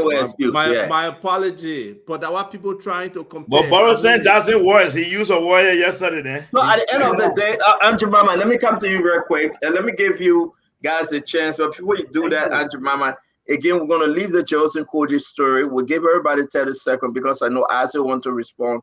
Lobo want to respond on it as well. But I think this will not help President Weah. I think these guys then are digging another political grave for the president. They ran with this thing. They put fear in the people. Yet they still Bwaka beat them. Walker won the election. They ran with this thing. Akaris thought he had the election to win in district number 8. He went and I said, close "Don't what I go." was saying? I thought you were done. Go ahead, finish No, up you didn't now. let me close. I'm just look. The reality of Liberian politics is everybody does the fear mongering. Everybody's going to be a boogie man. So the reality is that would be the message that people will give to our people.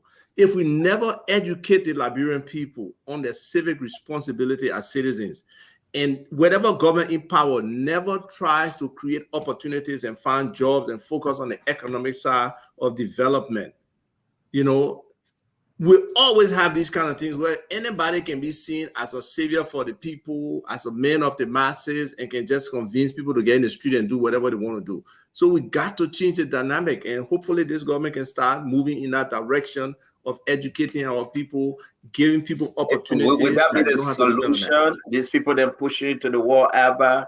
Unity Party now have to respond. Do you think what Unity Party position But the should response be? does not have to be in kind. They got to respond like a responsible government. How? So Stanton, let me I beg you, Joe. We'll come back. We're going around the table. Ava, how should Unity Party respond? Again, the first thing is not a Unity Party response, right? It's a government response. You A can see Unity Party government, whatever, right? Party government. And then government is a mixture of people, just not only Unity Party. From what I have seen so far, it's a mixture of people. So the president and his team need to look at what they are saying, right? For me, I have advocated before for an ex-president's act that controls how a president is treated, right? Anybody who leaves the office, it should be standard. Is it 8? Is it 10? Are there certain situations where the what they call them, the Executive Protective Service or the Secret Service, whatever, can look at a situation around the president and say, maybe this president is more threatening than other president, add 3 or 5 more people to the delegation? Are there situational events where we need more? You know, so we got to understand the dynamics around any ex-president and the kind of security they need. That's 1. 2, we have not institutionalized these protective institutions. Now they have become, you know, institutions for the government in control, and that is wrong. These are supposed to be professionals. Have you seen, you know, Trump or any president control the Secret Service in this country that would be in? No, they can't do that. The Secret Service, they are a professional detail. They are institutional, and they got laws and acts that bind them to act according to that way. So until our protective institution, integrity institution can act that way with the level of independence and autonomy they're supposed to have, and they just feel like they're just protecting one set or group of people as opposed to the institution of the presidency or the nation, we have those problems. Andrew Mama, how should Unity Party respond to these behavior of seditions? Look, when CDC was in power, they didn't take any nonsense or they didn't take any mess from nobody. If this was CDC government, and they would have sent for that individual a long time to question him. You remember when Dylan made a statement on Facebook? I think he said he made some statement. Either they will see or you will see something. They will stone the president vehicle. Yeah. Talking about not only that, another statement. They sent for him immediately. They question him. You understand? They torture a lot of people by inviting them to the police station and torturing them and asking questions and intimidating them day by day. Other security going to your house in the night, to other you got to be sleeping from place to place and all of that. So the Unity Party government need to send for Jefferson Koji. He's not above the law.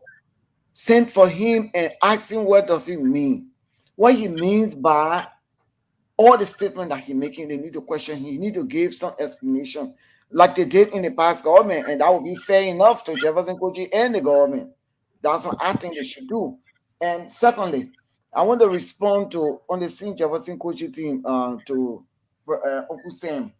When you say that Unity Party have forgotten, and you naming those people that died during Unity Party time, you name, I think, about 3 or 4 persons.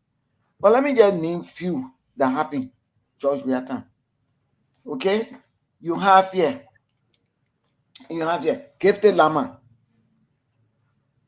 Albert Peters, you got Patty Yonswa, you got the 3 missing boys. Then there's another auditor that died. I can't remember his name. You got so that 4 auditors. The 3 missing boys that got killed. You got Princess Cooper that were killed by them. You got Early, the EPS that were guarding George Banner when they went to Tapitan. He got shot in the back. We heard many stories. He got killed. Then you have what? The police officer that got killed in Sano County. Nothing came out of it. Then you have what? You got the police officer that got killed in the NEC guy that got killed up to today. Up to today, there has been no answer. So you got about 9 different persons that were killed that we never got any redress. We never got no answer. Investigation. And the parents are mourning today. The parents are hurt. I dare you, Sam Jackson, sit on the show tonight to need 3 person or 4 person when you can need. There are more than that. But I just decided to name 9 for you that got killed, that went on the international scene. It went on over. Yes, Harry got killed. We all feel bad about it. The other guy got killed. We all feel killing is killing. But look at the more than 9 I can name right here. Yeah, under the CDC party, on the CDC government, and there were other secret killings. So you don't even go there about that. You understand? But we want peace in the country. Jefferson should stop doing what he's doing. It is his right to speak. Yes, freedom of speech. It is the right. If they say they want to demonstrate, the police apparatus that they will guide him, get him water to drink. They will make sure that they conduct themselves accordingly because it is the right. But you do not threaten people under this government and you think it will go free. No. They need to question you to find out which direction you go in. That man and take. Thank you very much. So let's do this. As if then we'll bring in Josh Lobo and Mr. Jackson. Then we'll go to the next conversation. I say, do you think this will help the CDC government? Wrapping up on the Akaris Grade and Joseph Koji posting out there. The CDC government? Yes, as if I'm asking you, do you think the argument they are making right now will help CDC as it do? Do you think it will help CDC government?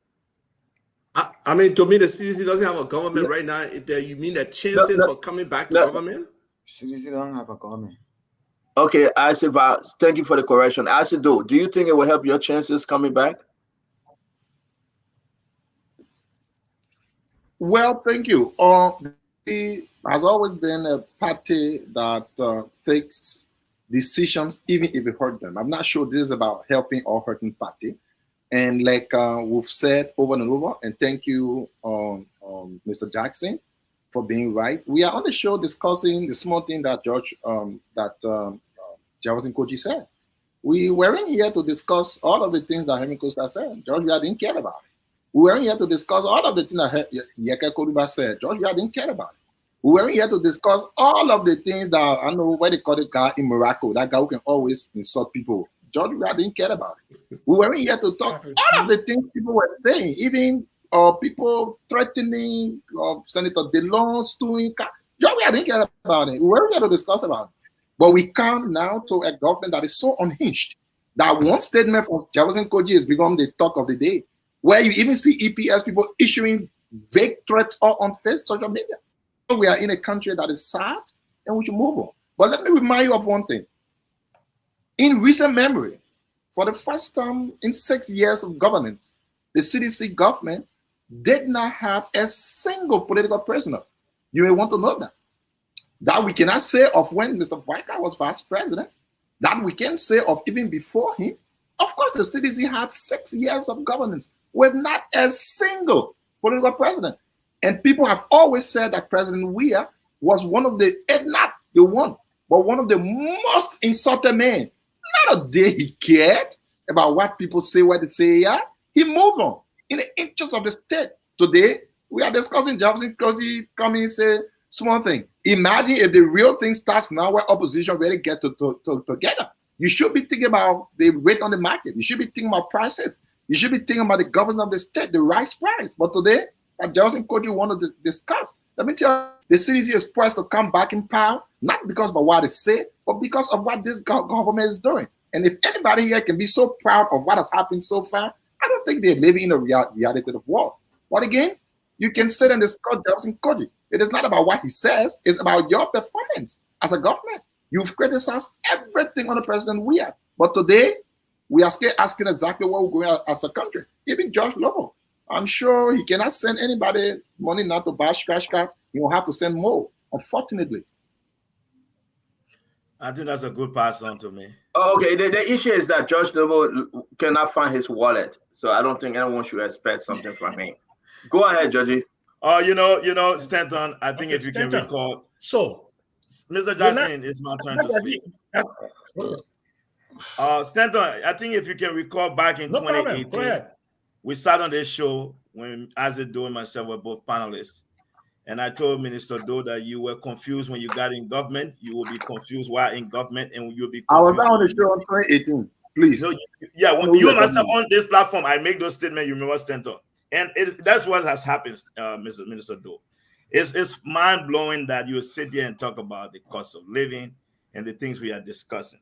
Now, a few things, let me draw a distinction between your government and ours. The very first thing, during our days in opposition, we did not make threats to stop the president convo. We are not speaking to these issues because we want to ignore them. As a responsible government, we have an obligation to our people to protect our citizens. What people are saying, the government has not taken a position. I know Stanton asked as to how we will respond. Here's how we're going to respond to the CDC, Minister Doe. The very first thing, we have a president who shows up to work every day, Monday to Friday, from 9:30 to 8:30 p.m. in the night, something President we had hardly did while he was president. We have a government that now you see people going to work and staying to work. The way we respond to the CDC is how we deliver on our promises to our people. What are we doing to address the healthcare situation? What are we doing to address comprehensive educational reform? As a door, let me say this. We will talk. We didn't beat the CDC because we have promises to make. We defeated the CDC because the CDC demonstrated that it did not have the ability to lead a nation. That is why we beat you people. You inherited a functioning, thriving democracy, a country on its path of prosperity. Yet what did you do? Instead, you ruined it. You derailed the country. You put the country in reverse, and the president went in his studio recording songs. That is not what we are doing. So I will say this to you, my brother. On the issue of propaganda, we expect you people to do that. For us as a government, we do not have that time for this. What we are saying is that if our Minister, though, you know that the mayor is on sanction, human rights sanction at this point. I think the conscious thing to do for your friend and as a partisan is to be cautioning him that, listen, you need to be the one who should be more careful than any other person. What we are saying is that you have the right to freely express yourself. If you recall when the case was brought up with Prophet Key, that was one of the reasons why our government moved to say the government cannot sue people for what they say for insulting. That's not our position. You people have the right to speak your mind. We protect your right to freely express yourself. But what we are saying, when you threaten the convoy of the president, Minister Doe, anywhere in the world, that is unacceptable. So let's be clear about it. It is your right to speak, but let me say something to you as it do. It is true you're talking about hardship in the country. It is true. You're talking about the bread and butter issue. Sadly for us, your government thought it wise to raise revenue at the expense and detriment of our people by taking away the people's 3-day call, imposing tariffs on rice, making it difficult for businesses to thrive in Liberia under your leadership. And what we are doing now as a smart government, this is why we are taking our time, step by step, to review every single thing that you guys did. You can't sit there and tell us you borrowed $83 million from October to December that did not meet the approval of the legislature. Can you speak to that? Can you speak to the bloated payroll all over the place? So, Mr. Doe, why the government, I would suggest, what I expect you to start saying when you speak, since you were minister in the government, I expect you to be using this platform to articulate the policy reforms you instituted at the Ministry of Youth and Sport, for which you believe that we now, our government has taken over and will make it. Thank you. Thank you, Josh Lobo. Thank you. I tell you, I see you say you want to come in real quick. We got to go to Sam. Uncle Sam, go ahead. No, but I thought you said I'm time, Stanton. I know that's your time. I see him putting his hand up. But you can talk. But Senator, you can get I answer don't too want to much yield to you. time. Uncle Sam, Answer Yeah, just spoke. I said chance that I can Uncle respond Now Sam, again. answer just spoke. Then you won't go back to me Mama, again. Look, Aunt Mama, please. The man put his hand I just up, wanted to say, so you can say what you want to, yeah, please. I just wanted Uncle That means to say something anybody quickly. put a hand on you recognize them. Because answer speak Aunt on more. Mama, please. We're begging you, But please. Senator, you get answer too much time. Aunt Mama, I'm begging you, Mama, please. I said, do you get 10 seconds? What you want to say? Yeah, so George Lobo, someone just told me because of fear you had to run back to America. Please come back to Liberia. Let's solve the Liberia's problem, please. And let me remind you quickly. Let me remind you quickly before you go over to my path. Or George Lobo, leave campaign. Maybe you forgot the reason why you won the election. You won election not to do the same things George Weah was doing. You won election to do better of what George Weah was doing. George Lobo. George Lobo, if the people were eating, your president never went to work. George Lobo, if the people were eating George Weah, the people brought you for the people to eat $1.50. Forget about this election thing. Thank you, Asset. Thank you, Asset. And that is why the people Let's ask go to for Uncle Sam. asset. Now let's go to Uncle Sam. Uncle Sam, go ahead. Welcome to the show, Fatima. Uncle Sam, go ahead, please. Thank you. great. Okay, does anybody on the show remember the name Shaki Kamara? Remember Shaki Kamara? Has anybody been indicted and convicted for the Who is Shaki Kamara? I don't remember him. Who was he or who is he? Who is he or who was he? You don't remember him? He was the guy. It was a young man who was killed by the military in 2014 when there was a small riot there in West Point during the Ebola. You remember that? I said, you remember that? You remember Shaki Kamara? Or you forget? If people Yes. don't remember Shaki Kamara, they got problems. They gotta remember Shaki Kamara. He was sitting right on the floor. No, but he But was let still one thing They got a shot in your legs that time. But we're not, guys. We can't understand. Let me finish. Y'all give me Hold chance. on. Y'all give me Hold chance. on. I beg, Uncle Sam, wait. Uncle Y'all give me Sam, wait. chance. I beg you, Uncle Sam, wait. It doesn't mean that we for a lot of land. We some of us just can't remember who Shaki Kamara was or who he is. Uncle Sam, please, can you tell us You forgot about Shaki Kamara? about Shaki Kamara. Shaki, a young man, a teenager that was slaughtered by the United Party military apparatus in 2014. And nobody has gone to jail for that. On November 7, 2011, several people, minimum at least 2 people were killed CDC headquarters. And one of the officers that was being restrained by O'Mail has gotten to, he was promoted to deputy chief of police or some hierarchy in the police by Joseph Newman Boka. I think his name Freeman. Indicted It's not Freeman. and convicted. Talking of Freeman. Okay, exactly. Who was indicted? Who was convicted for killing people on November 7th? Who? One person that got killed. No. We will not do this. We will not do this. Everybody have to speak freely, please. Let me finish. Let Uncle Sam finish. We will have a good show. So, when you say, George Lobo, that the economy was totally out of the play, 3.5% growth rate, the last 3 years of the United Party government, post-Ebola, there was hardly any growth rate, massive inflation. You forget that there was illiquidity in the banking system. You forget about all of that. You forget $17 billion in foreign direct investment with no proportional rise in social economic progress and employment and income and other things like that. Do you remember that? Do you That was remember a Big Boy farce. 1, That Big was Boy a 2? farce. Do you remember That the was a farce. cannibalization of Nokia? Let me finish. The cannibalization of Nokia. Do you remember that? Do you remember that a truncated energy policy that only produced 88 megawatt out of almost $1 billion invested in energy? Do you remember that? You remember all of that thing that you see? You ran a perfect government. You didn't run a perfect government.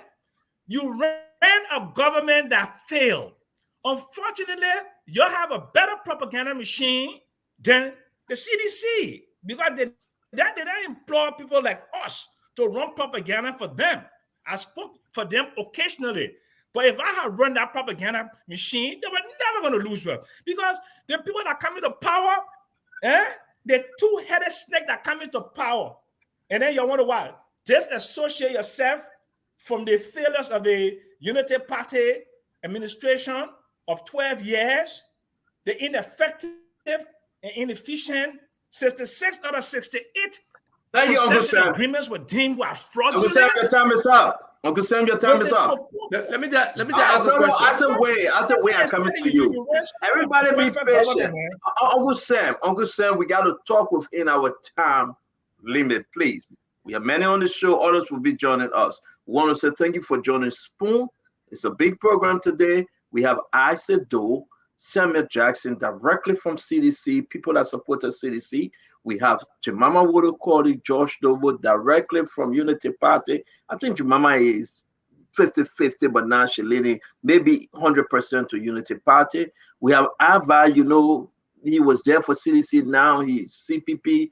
My sister Fatima, who all Joseph Boaka, and I remain independent. I will try to do my best to control this, but it's a battle right now. I want you guys to follow the show, share the show, and at the end of the show, I want to hear from you.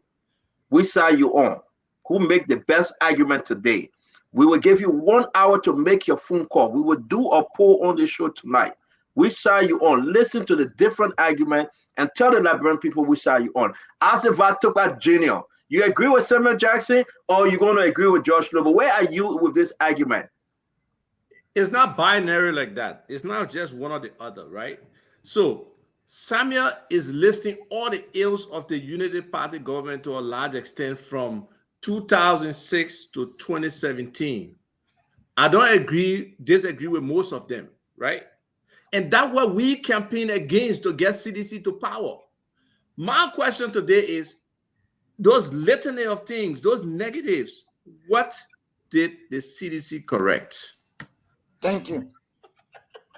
Then you tell me, what did the CDC correct among any of those things? They made it worse. No, hold on now. Who are you asking your question? Who you asking that Samuel question Jackson to? or Pause Isaac for a Doe. minute.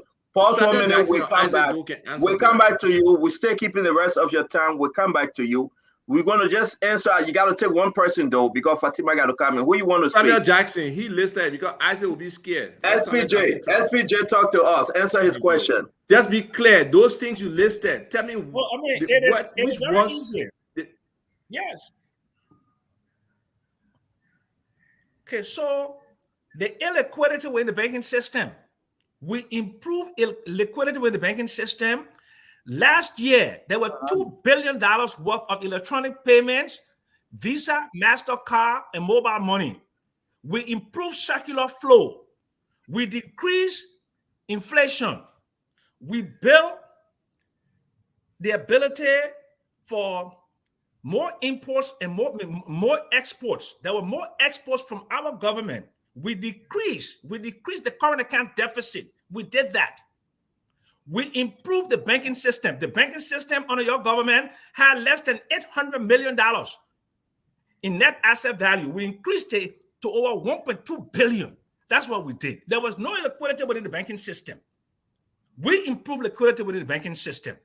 So Sam, we did with the better than 16 you with the billion? economy, macroeconomic stability. No. So I say, billion? if you think he's done answering your question, we got to move on. It will not be between you and Sam. Is he done answering your question? I'm just leaving it at that. Big No, hold on 1 minute, Judgy. I say, is he done answering your question? He didn't answer the question. But then move on with the rest of your time. Right. So your question to me was if I think either one is right. My issue is that the CDC government did not rectify the problems of the last the 12 years before them. They exacerbated those problems. And now, as opposition, I totally support them criticizing this government because that's where the government came to power for, to fill the void, to make some corrections. And this government feels should be held to the fire to do the right things. Yes, they're not me. I'm giving the government a year, 2 years to get things right. Maybe the CDC government say from day one, you need to get it right. Is there realism in that position? No, because to clean your mess you did will take a while. It's not just going to happen automatically. Okay, Yes. the reputation of Liberia today as an institution or country with any credibility is zero. So, you know, I mean, just look at our new foreign minister. The international community all Google Gaga about her because compared with where he need, the guy who was there before, it's like light years. Kimia, it's like no comparison at all.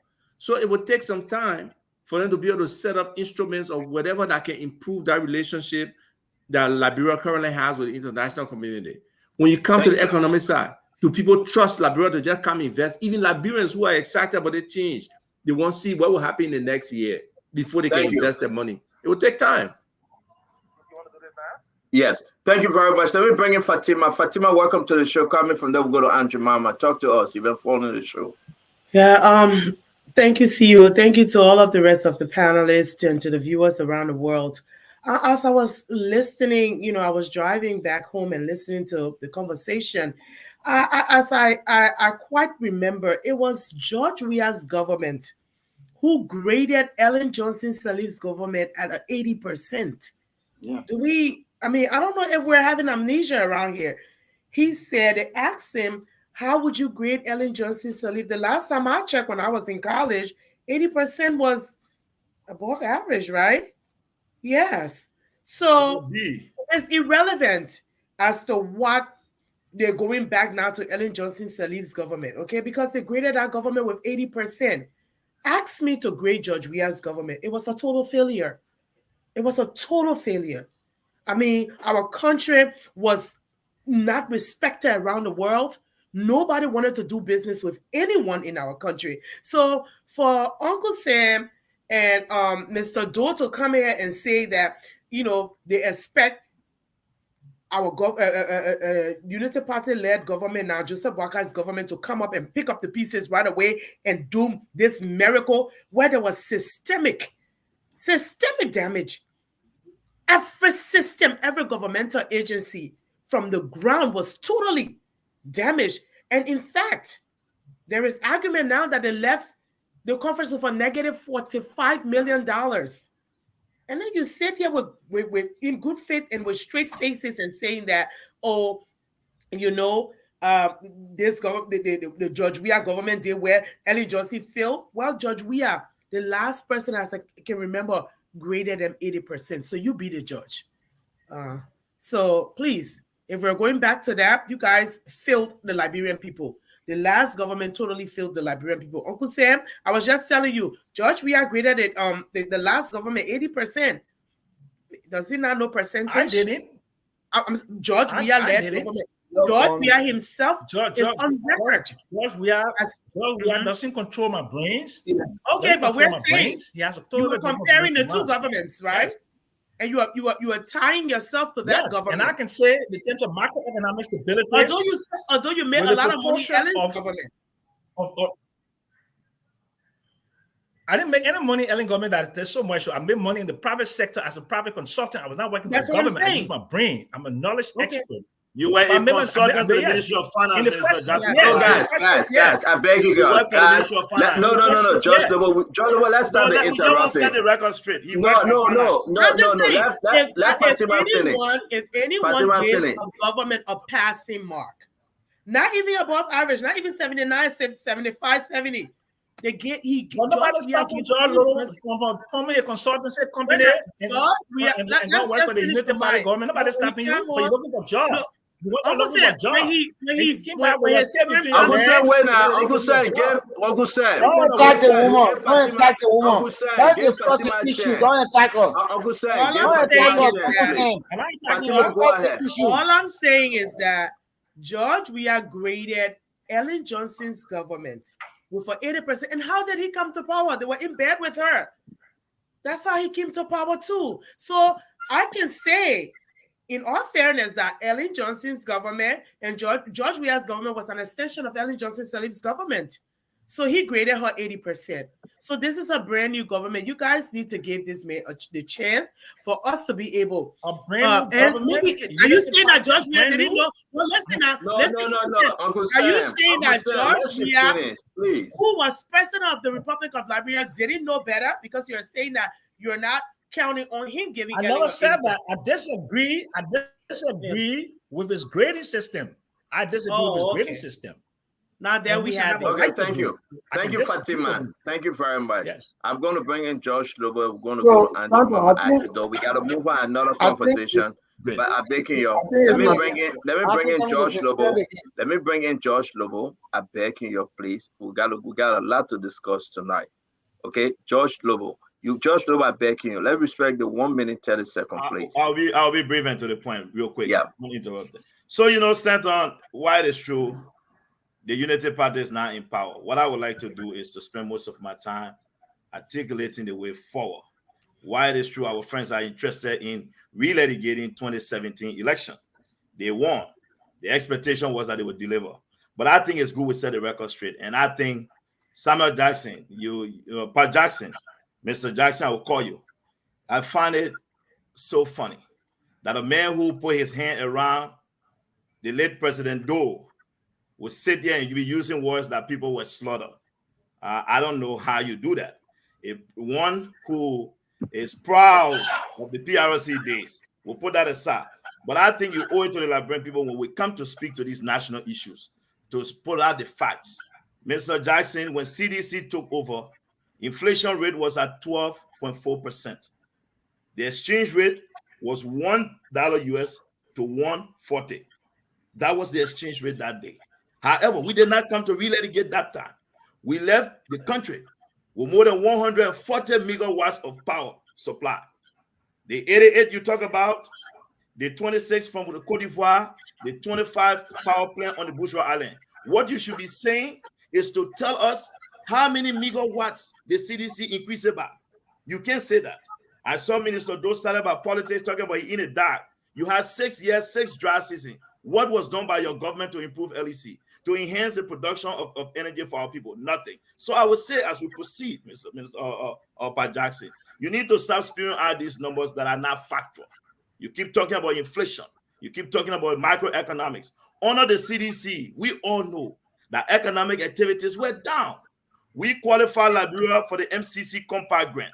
Your government, the CDC you spoke for, disqualified Liberia. Under the CDC government, as a result of corruption and looting of state resources, you have government officials without government sanction, and you want to sit there and talk about corruption. What we are focused on, Mr. Jackson, it is true we look forward to you guys campaigning for the next 6 years. But I can tell you, for us, Ambassador President Boakai promised transformation and change. The real change will come about. This is why we are conducting a systematic audit of every single sector. You cannot report that you left $40 million in the bank when you know in actuality with 50 million, you wrote check for 43 million. You know very well when those checks clear, you'll be less than $6 million in the bank. Thank you very much, Josh Lobo. Economics are you reporting on when we come and sit on this platform, and you want to continue to spew out these Thank you, Josh Lobo. Have facts about. So let's stop it. Let's provide reasonable solutions to this. So let's go to the substance. And let's go. Thank you, Josh Lobo. Let's go to the substance here. Let's talk about the everyday issue. I know we'll fight to the end. I said, you just went. So I'm going to bring in Andrew Mama, then I said, we'll go last, then we'll wrap this thing up, go into the next conversation. Andrew Mama, you want to add anything? Yes. Uncle Sam, I just want to remind you that today you sit on the platform to talk negative things about Ellen Johnson's government. And you told me that you were a consultant at the Ministry of Finance. When you and Ellen broke up, you can't complete. Hold on. We had a breakfast one day, and you told me, say, I'm not working with Ellen anymore. And you remember the answer I gave you? I said, but Sam, when it was sweet and juicy and jolly, you were there at the Ministry of Finance. I used to see you. You enjoy your government. You made a lot of money by being a consultant. And now you come to tell me that you and her fell off. So Please don't do that to my Ellen. Please, you enjoy that government, enjoy the money. Now I want to tell you, you announcing all these figures. Of course, have you forgotten about the 16 billion that was stolen until today? We have not gotten any result. Have you forgotten about the 4 billion that came in? They used it for T5 election. Have you forgotten? Liberian people demonstrated that was brought about the June 7th. June 7th came about because all the issues were lingering around and Liberian people were fed up. And so they went to demonstrate. Have you forgotten about the 30 million that we are took out of the bank and gave it to Western Tablet to feed the people during the COVID time? And Western Tablet ate that money, of course, they share it. It wasn't only Western alone, the 30 million for COVID. Have you forgotten about the 25 mop up exercise that never went on? Everybody said they never got money. Nugutan, they said they took the money to Nugutan, but it never went there. Have you forgotten? Have you forgotten about the 150 million that Ma Ellen left in the covers for job we had to pick up to be able to stay on your feet, to take care of the Liberian people, to pay for LEC, to do a lot of things? Have you forgotten? It disappeared. What did you people leave for us? What did you people leave in the coffers for us? When you issue book us checks, I did my investigation. All the checks that you issue that came on almost to 50 million, 43 million, were all ready to yourselves. Go CDC people. So when they get a check, when they cash it, then they get in the money and they get to post something. I've investigated. Just stop what you're doing. Stop what you're doing. So you're still all the money. We don't have money. We are fighting to take care of all Liberian people. So Asedo can come here and talk about darkness. Thank you. Joe Wiata, there was darkness also. So you cannot say that. And thank you very much. One last thing, I want to make one last instant. I want to tell my brother Asedo that I did not send you no money. Stop it. I don't love for people to do that kind of hard joke. I did not send you any money. I don't have money to give to anybody. If I will contribute the 1 cent I have, it will be on Spoon TV for the poor people and not for people who squander the money. They preach the waterway money for the nuclear people, the 3 billion you and Soga wasting. You all ate that money. Nothing came for all of it. Don't tell me nothing there. Thank you. Thank you too. I said, "Do please." So it's my time, right? Thank you so very much. You know, the amnesia part of it, I don't know about it, but I very well remember as a sharp person who thinks back that President Weah graded the Unity Party government under President Sirleaf 80% for maintaining the peace, which is different from the economy. President Weah again graded the government 80% for. How do you rate the government? We're not doing this. That's okay. I beg you guys. Let you speak. Okay. Let everybody mute themselves while one person is speaking. We're backing you guys. Right. So again, President Weah as a man of peace. Come on, Asif, bro. What you playing in the back? I got 1 minute, 30 seconds, guys. I got to go through. So I take my time back. President, we are the government 80% for a single part of Liberia's governance, maintain the peace. Let's move on. But again, I don't like responding to people a lot, but I want to say something here. If President Boyka will manage to achieve 25% of what President we has achieved, I will grade him the best president in the history of the planet. And let me remind you this. When President Weah came to power, he met 7 million in the consolidated account. He left 40 million. When President Weah came to power, he met about 90 million in the reserve. He left more than 200 million in the reserve. When President Weah came to power, he did not meet NPA headquarters. He left 1. He did not meet Maritime headquarters. He left 1. He did not meet El Chapo headquarters. He left 1. He did not meet RC headquarters. He left 1. He did not meet JFK Annex. He left 1. He did not meet market at Ominga. He left 1. He did not meet proper housing up to 4,000. He left more than that. And let me tell you, if you were to come to dealings of what a president did, if President Boyka managed to go 25%, I give it up to you. Now, when we come here on national platform, we come with facts. We don't come here every day to recount things President Weah did, because we know President Weah time has passed. This is the new time. And just for you to know, you're talking about spoiling an MCC scorecard you won challenge, whatever it is. I give it up to you. But don't forget, the first time Liberia passed the MCC challenge or fiscal transparency was under President Weah. And when you were to look at the MCC scorecard again, when you were to look at the card again, corruption has always been having an increase under President Weah. And so let me tell you, President Weah's last 4 years in power had resulted to a positive 12% reduction in poverty rating of Liberia, as compared to President Sirleaf and Mr. Bwaka's last 4 years that resulted to negative 1.4%. This is by the World Bank. I can give you the numbers when you want. So when we come here, we rather talk about things happening in our country today. I can tell you that a $1 scratch card is now sold for $220. That's what is important. I can tell you that orange money has changed all their prices and lowered them. Those are the ones important. I can tell you that the folks attending schools now are wondering. I can also tell you that 7-7s have not gotten salary. And we have gotten a hint from the national budget that the discussion of salary deduction is on the board. These are the things that are important to Liberia. These are what you should be talking about. Thank you very much, Isaac. Nelson, can you come on the show? The argument, folks hearing us all over in the world. People are listening to us. Nelson, we're going to take at least 15 callers. 15 callers. Let's ask those people that will be calling on tonight. Who do they believe right now? What is happening in the country? You heard from Sam Jackson and Isaac Doe, strictly supporting CDC. You heard from George Lobo and Chimama Fatima supporting the UP and her alliance. And Isaac and myself right in the middle as we watch and bring some stability to this discussion. Nelson, come on. Come on, Nelson. Stand hello. up. Stand up. Real quick, hello, your name and where you calling from? James calling from Harrisburg, Pennsylvania. James, real quick. You listen to both sides. What's going on? Your thought. Yeah, my thought is very common. There, as I told them, we remember that when we were going to Liberia as Liberian citizens, the government of the United States want us to carry with travel with money because there was no money in the bank. And everybody sent money to that people said nobody was receiving it. So then I remember that.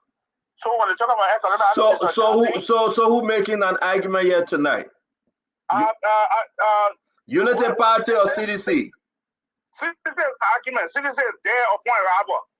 So who making an argument here tonight? Whose side are you on? I'm side of the Unity Party because Thank you. The Unity Party Thank you. Carry money. Thank you. We gotta go. Hello, your name and where you calling from? Can you turn your radio off, sir? Talking to the phone. Yeah. Okay. Yeah. My name is City Kali. Amy, talk to us. You hear the argument. Whose side are you on, sir?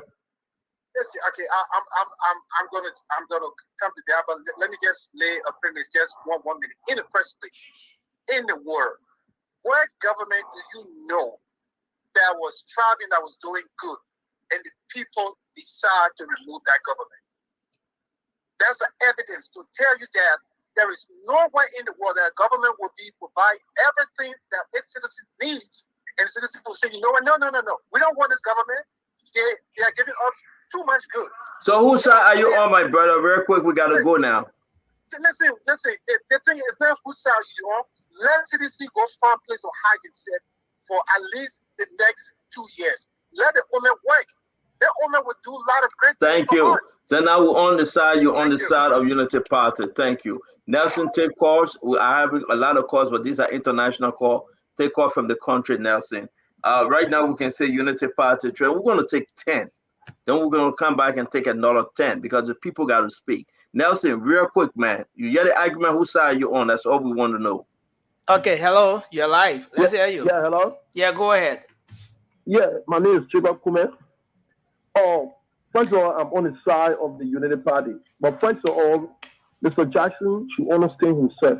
There is no way you can follow or say that give government 80%. And you say that you You are not in favor of the person that gave the person 80%. It's a complete contradiction. Thank you. And more besides, let me make Mr. Jackson and I to understand. The first 2 months that the paper is operating on is 10 times better than Jowia's government. Thank you very much. So let's move on. You're not inspiration. Thank you. Let's go ahead. Yes, let's go ahead. Hello. Hello. Hello. Okay, I will take this one, Nelson. Hello, your name and where you calling from? Hello, good afternoon. My name is Dr. Masale. I'm calling from Maryland. Dr. Masale, you following the conversation. Thank you very much. Your take real quick under 30 seconds, and which party are you on right now? Of course, I'm with the Unity Party. You have my niece on that program, Fatima. The biasness, Dr. Masale, that's been biased. But talk to us. Your take. You heard the discussion. That reckless government that was over there is gone. So nobody want to hear about that reckless. Thank you, Dr. Masale. Thank you very much. All right. Hello. Your name and where you calling from? Yeah, hello. Yes, your name. Where you calling from? Yeah, my name is Chengse Wura Gibson, and I call from. Let's put the number up, please. Yeah, I'm editing. St. Paul, the Twin City of Minnesota. Yeah, talk to us. Thank you.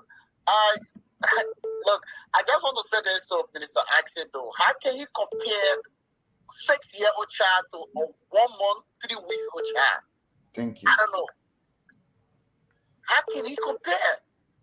CDC been in power for 6 years, and this government just took over for just 1 month old. How can you compare it, though? Thank you very much. Thank you, folks. This is Phone Talk. Your name and where you calling from?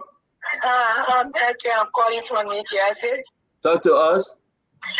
Yeah, I want to tell you guys that if you do a good job, your people will never vote you out. But because CDC did a wrong job, that's why the people voted it out. Thank you. For Unity Party. Thank you. Thank you very much. You got somebody on, Nelson? Let's go back to Liberia. Okay, yes, we have someone here. Hello. Yeah, hello. Let's hear your name and where you call from. Yeah, Ebel calling from Brownsville. You heard the argument. Which side you on? Yeah, I following the argument, but now I'm a Unity Party, but I'm on the side of the Liberian people. What I want to say is that you don't forget to know that CEO, you've been inviting any mother on behalf of the Red Press. You've been inviting other people discussing about the few prices. You've been inviting other people on the show discussing what happened in the country. It's the politics still that are making good CCR. That's discuss what happened in the country and what will make the country go far. Thank you. Let's go. We gotta go, Nelson. We can't take forever on the time. Let's take another person. Yeah. Hello.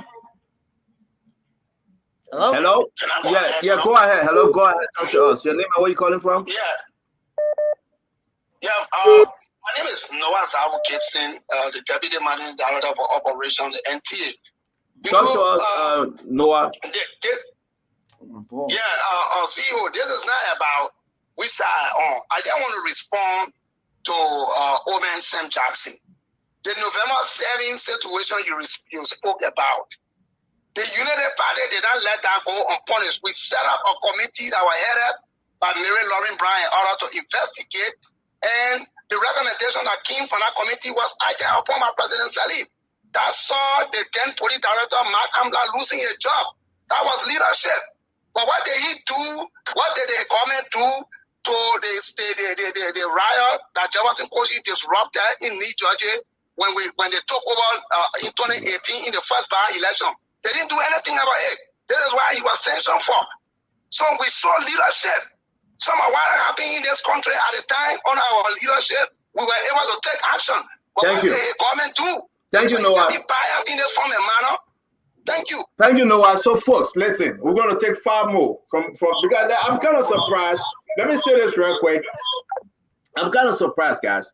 Now, a lot of people following this program. It's so interesting right now tonight. So, going into the second round, give it your best shot. What's on your mind? Your best argument for your position. Our argument will always miss. So let's do this. Let's do the give it your best argument. We're going to take 5 more calls from Nelson. Then I'm going to take another 3 from my end.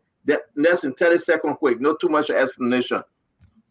Okay, so let's take this person. Hello. Hello. Hello. All right, let me take this one. Hello, your name and where you calling from? Yeah, hello. My name is Kendra Menti, and I'm calling from Boston, Massachusetts. Talk to us. Okay, I'm going to be listening on the party, and thank you for being Charles Noble on the show. He's so excellent on the discussion. Thank you. Thank you very much. Hello, your name and where you calling from? I'm calling from Staten Island, New York. Talk to us. What the argument is going on there is Walker just took over. You don't expect everything to just kick up automatically.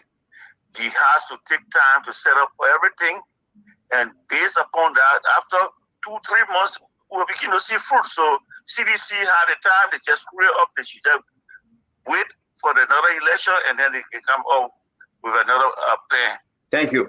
Thank you. Go ahead, Nelson. So we have this person. Hello. Hello. Hello. Wow. Hello. What's going on with the line in studio? We'll take the last three. Hello, your name and where you calling from? Hello, my name is Emmanuel Mark, and I'm calling from Philadelphia. Talk to us. I think it's very important that Minister Doe and others should not mislead the Liberian people.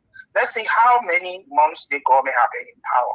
Is it that Mr. Doe is saying when Ufon was in power, people were taking pay every month?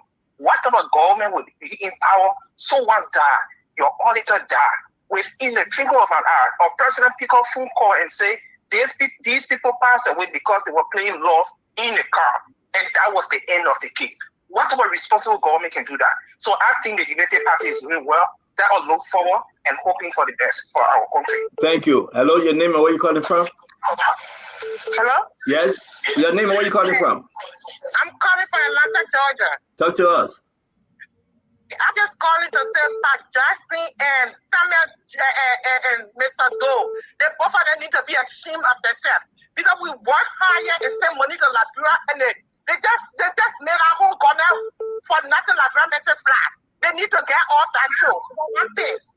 Thank you. Bye. Thank you. Hello, your name and where you calling from? Calling from New Jersey. Talk to us. Yeah, thank you very much, Stanton. Look, this is Ibrahim Deyuga. I'm calling from New Jersey. I just want to urge Spoon Talk. Look, Mr. St. Jackson and Axel Do, they are doing no good for Liberia. You think if a good government were in place, if people were doing good for the Liberian people, you think they would remove them? No, they were not doing nothing. Nothing. Thank you. And I just want to say thank you for the government. I think they should wait and see. The public will do his work. Thank you very much. Thank you. So that we're going to end here, Nelson. We'll come back again to do another round of calls. Overwhelmingly, folks, 99.9999%. The people saying gave Jose Yima Boaga a chance. You had your 6 years. Yeah. Give Jose Yima Boaga his 6 years. Uncle Sam come in. Yeah. Anything else you want to add to it, Uncle Sam, but come in. The message is very loud and clear. Well, first of all, let's just be clear. George Lobo, Ava Tuba, and the rest of you know that it's not a scientific poll. It's just a poll of Liberians who maybe have the adrenaline and the ability to call and support the Unity Party government. So I'm not impressed by that. The election was a very close election. You won by only 26,000 votes. That's it. It's a divided country. But Uncle Sam will interrupt you. We said the same during the election, Uncle Sam. Uncle Sam, I will interrupt you. Uncle Sam, I will come back to you. We said this thing. Uncle Sam, no, let me hold you. Uncle Sam, you said this thing during election time. Oh, it's not scientific. Oh, it's just somebody called from one side. It was the message from the CPP and the ANC.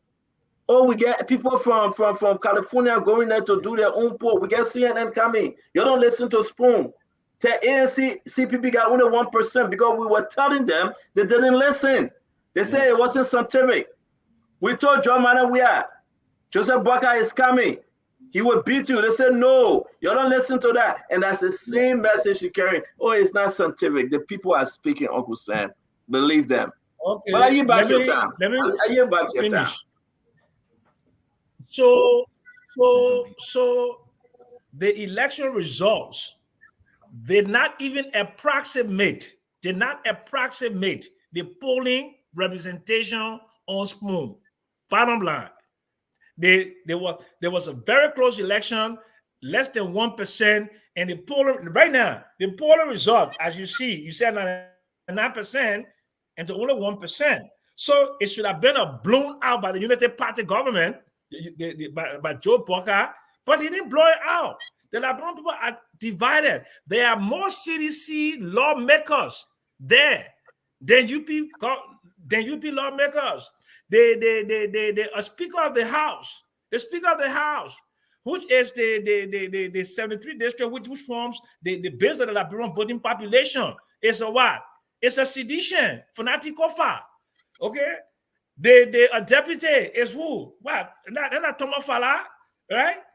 And the other heads of committees are seditions. So you cannot dismiss the CDC party as some kind of a dinosaur that going out of power. No, they're not going any place. And they will be here. They'll be a part of the political process. They will criticize you just as you criticize them. They were not going anywhere. You think Pat Jackson will go and hide under a rock because Georgia lost the election? We will be. And those of you who out there say, oh, Pat Jackson, you this, a 79-year-old man. I just 70. You made him president. Then you want me to retire? Then you go make a 74-year-old man minister of state. Then you say I'm going to retire. Thank you very much. I will marry a young woman. Who can write paper? Thank you very much, Uncle Sam. As a I want to bring you on. Thank you. Thank you, Uncle Sam. Uncle Sam, thank you. As a let me bring you on before we go to George Lobo. We opened the phone line, Isaac. You heard from the people. We all did. It wasn't planned. But say what you want to say. The people are asking for more time to see the work that President Buck are going to do compared to the argument Isaac Do and Samuel Jackson are making. Yeah, let me ask you one question. The one person among the people y'all call the unscientific people, the one person say the government is even off track? The any one person? No. So that tells you, Stanton, no rational person will have any expectation of this government in 6 months. We can talk all the nonsense about 100-day plan. What happens in 100 days? You don't even form a government fully in 100 days. So for this expectation, it's just so stupid. I don't even know how to qualify it that they will expect this government to be able to produce anything in that time. The best approach they could have is, what is this government laying out? What are they saying? Like me, I have an expectation for the Minister of Finance. Tell us how you bringing this budget forward. Tell us what is the distinction between the promises you guys made during campaign time and this $692 million or whatever budget that you coming with. Are you still doing the same thing? Are you reprioritizing government expenditure? Are you really taking a red pen and cutting out all these unnecessary duplicitous charges or expenditures that government can be making? Are you going to put a moratorium on car, on travel, and maybe they're traveling first class? Are you going to say second class? Are you going to focus on how we get stuff? Are you going to say, look, Liberian entrepreneurs, you'll get ready. Any furniture government won't buy, will be buying for Liberian furniture makers.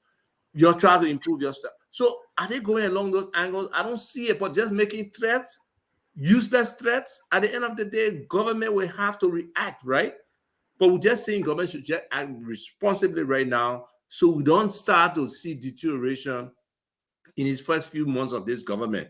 But the kind of demands they make is insensitive. For a president who said the Liberian people will be protected by CCTV, he who has the resources, he will get, super artificial intelligence influence CCTV to protect himself. He crying for, what they call them, EPS security. No, come on, man. Let's be realistic. We can have expectations of the government, but to expect actual execution production in less than 2 months, It's just illogical. And I Thank you very much. So the president requested for 38 EPS officer.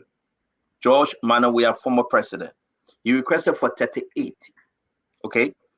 I don't know why. We just got to let Librando know the truth because people are posting nonsense out there. President George Manawia, former president of the Republic of Liberia, requested 38. The government said we can only give you 15. The government gave him 15. So as usual, the former president, George Manawia, got mad. He said no. He will send back 7 of those individuals and keep only 8 because he does not trust them. So after they sent 15, he took only 8. Madam Salih, former president, have only 6 EPS officers because she have her own security. Former Vice President then Jose Yimambwaka had only 8 because he brought in his own security as a Vice President then. Why would George Manawia ask for? Are you talking to me, Asifa? This guy can distract too much, man. Why would George Manawia ask for 38?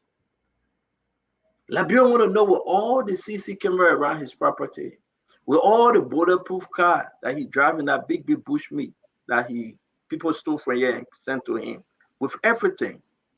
He's asking for 38. The government only say, you know why? Because you are the immediate past president, we'll give you 15. He got mad and said the government putting people behind him that want to spy on him. So that's your business. So, Stanton. No, that's your business. No, it'll be George Lobotan, then we'll come to you, sir. I said, though, please. So that's your business. So we need to do this thing. We need to set the record straight. Nobody refusing to give George Manawia and security. Nobody refusing. Nobody refusing. But you cannot ask for 38. When Joseph Barker was there, you gave him 8. When Madam Seri was there, you gave her 6. But you want 38. Who after you? Is the ghost of those elders that died after you? Yes. Who after you, Mr. President? Yes. Now you seeing Womi because you say Gifty Lama and the other gentleman, Albert Peter, died in the car, they're chasing you now? Yeah. But let's talk, man. Josh Noble, you got your minute, 30 seconds. Stanton, thank you. And I want to thank the Liberian people for calling in. And Pat Jackson, I think it's, like I said, it's in Cuban, we speak to the facts. What happened here, Stanton opened the line and said, of these two sides, which side made an argument that made sense, not lies or how much propaganda you can put for. And the sad part about it, the people have heard those stories from you over and over. Now, those lies are being checked here today. Now, let me say a few things to my friend Isaac, though. There's in no way you could boast of economic prosperity during the CDC government when you could not pay the beach and waterway worker for over 29 months. Under the CDC government, we knew that the issue of salaries was a serious problem, even though your government recorded the largest wage bill since the coming of the settlers on Providence Island. We'll put that aside. Minister Doe, just for the record, when the UP came to power in 2006, the national poverty rate of Liberia was 68.0%. When we left power, it was at 50.4%. By 2019, your CDC government took the national poverty rate to 55.5%. Checking the World Bank report of 2019 is there. Don't come here and spew out these numbers. But I want to say this, Stanton. The Liberian people understand what is at stake. And I agree with you, Mr. Abba. President Weah, when he addressed the United Nations General Assembly in New York in September of 2018, he said, and I quote, that my government have no plan. When I return to Liberia, we'll formulate a plan for the country, a 5-year plan. That was upon that statement we saw the Popo agenda. So your president was in power for more than 6 months without a 100-day plan. But in the first 2 months, we know what happened. The Vice President Joel Howard Taylor spent over $300,000 to renovate her house. President, we are on a number, we can't tell how much was spent on that. But we know if Vice President Joel Howard Taylor spent $300,000, only God knows how much was spent for President Weah. And Mr. Doe, I want you to understand something. You keep talking about renovation. And President Weah, President Bwaka should fix the road. When George Weah was worth $85 million, he never paved the road in rehab until he became president. So let's be clear about it. President Bwaka, there's a Ministry of Public Works. He understands the importance of that road. The Ministry of Public Works will get to work and will pave the road. What we are not going to do is to use road contracts, to enrich ourselves, to embezzle and rob the public. And I want to agree with Abba when he said it is early. But in our worst case scenario, Samuel Jackson has it though. In our worst case scenario, there was a report yesterday by Dr. Richardson and Stanton which they confirmed about the APX investment, 3 to 5 billion. So Samuel Jackson, even if we do nothing, the Unity Party government as it do, it's not 25%, would have accomplished more than 150% because your president, George Weah, was not able to attract 100 million in foreign direct investment from anywhere. So again, what we are going to do, our dedication is to the Liberian people. You talk about 4,000 houses. I want you to go to list and check. There was a $4 million grant, housing grant from the Japanese government. Your government was only able to take 800,000. You know why? Because you could not account for the 800,000. And the houses, President, we are built. If you want, I'm coming to Liberia soon. You and myself can travel the country. If it reached 250, I will leave Liberia. Thank you very much.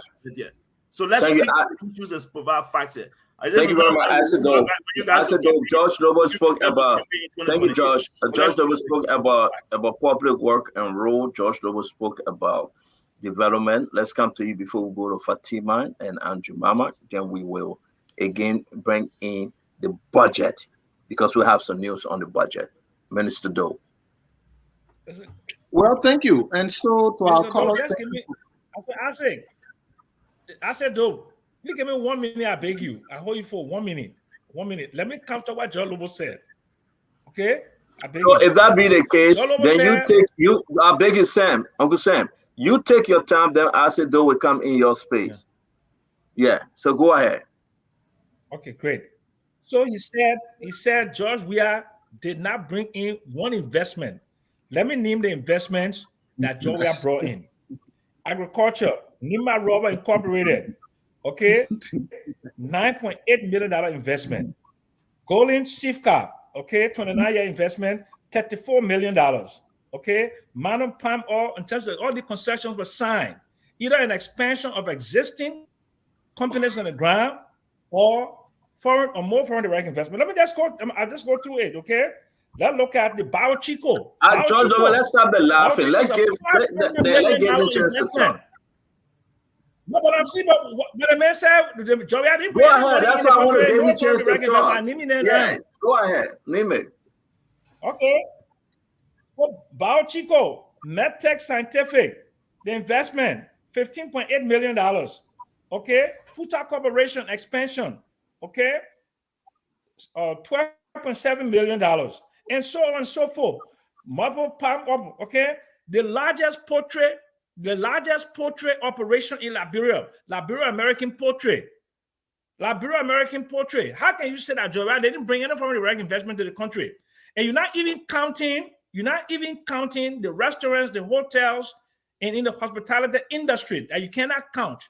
Liberians from America making investments in Airbnb, making investments in hospitality. How can you say that? The little mom and pop shops that are coming up in Liberia, the beauty salons, the nail salons, the restaurants and all of that, those are investments. And most of the jobs that are created in the global economy come from mom and pop operations, small and medium enterprises. That's economics, George Noble. You brought in $16.7 or $17 billion investment and was not proportional creation of jobs, not proportional in creation of in terms of improving human development. Under George Weah, Liberia has the highest life expectancy in the Mano River Union, higher than La Cote d'Ivoire, higher than Guinea, Thank you, and Mr. higher Jackson. than Sierra Leone.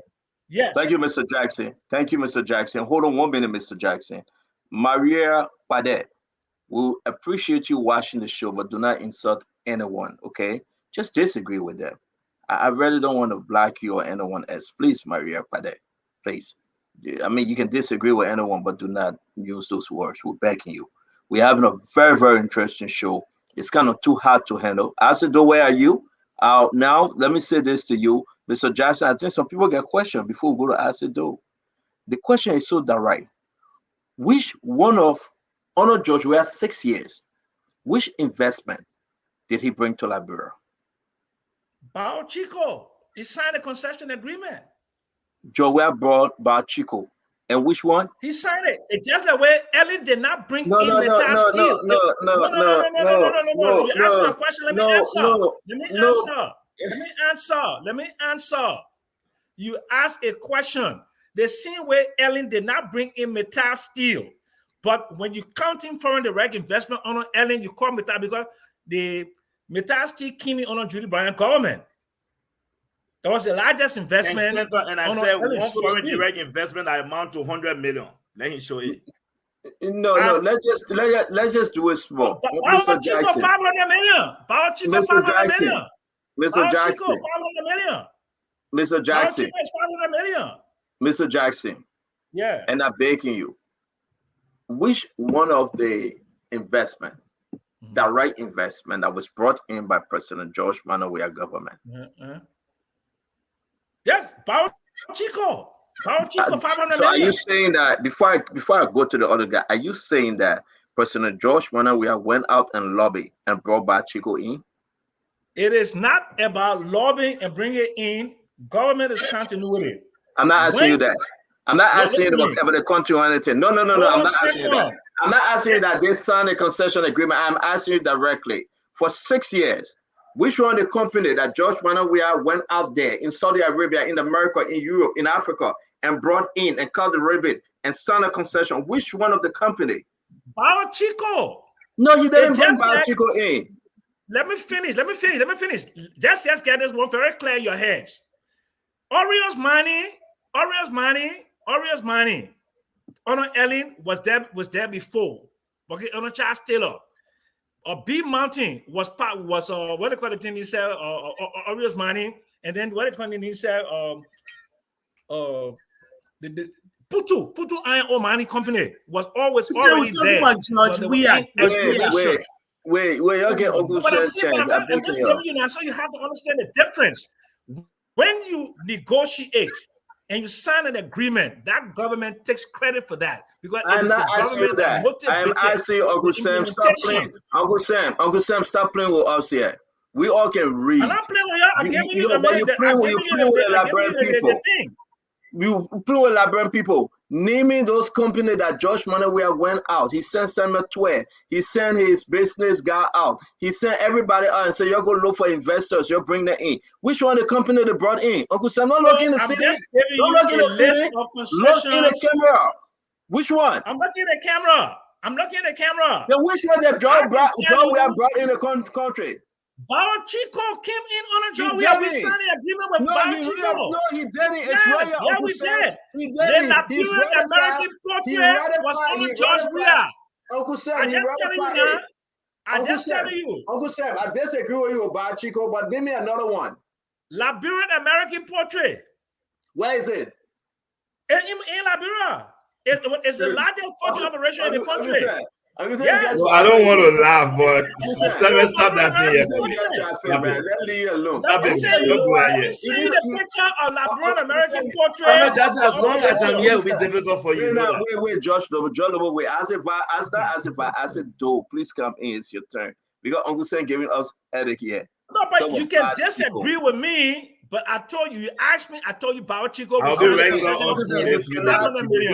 you cannot put your hand. I know you, Papa. You cannot put your hand on anything to say yes.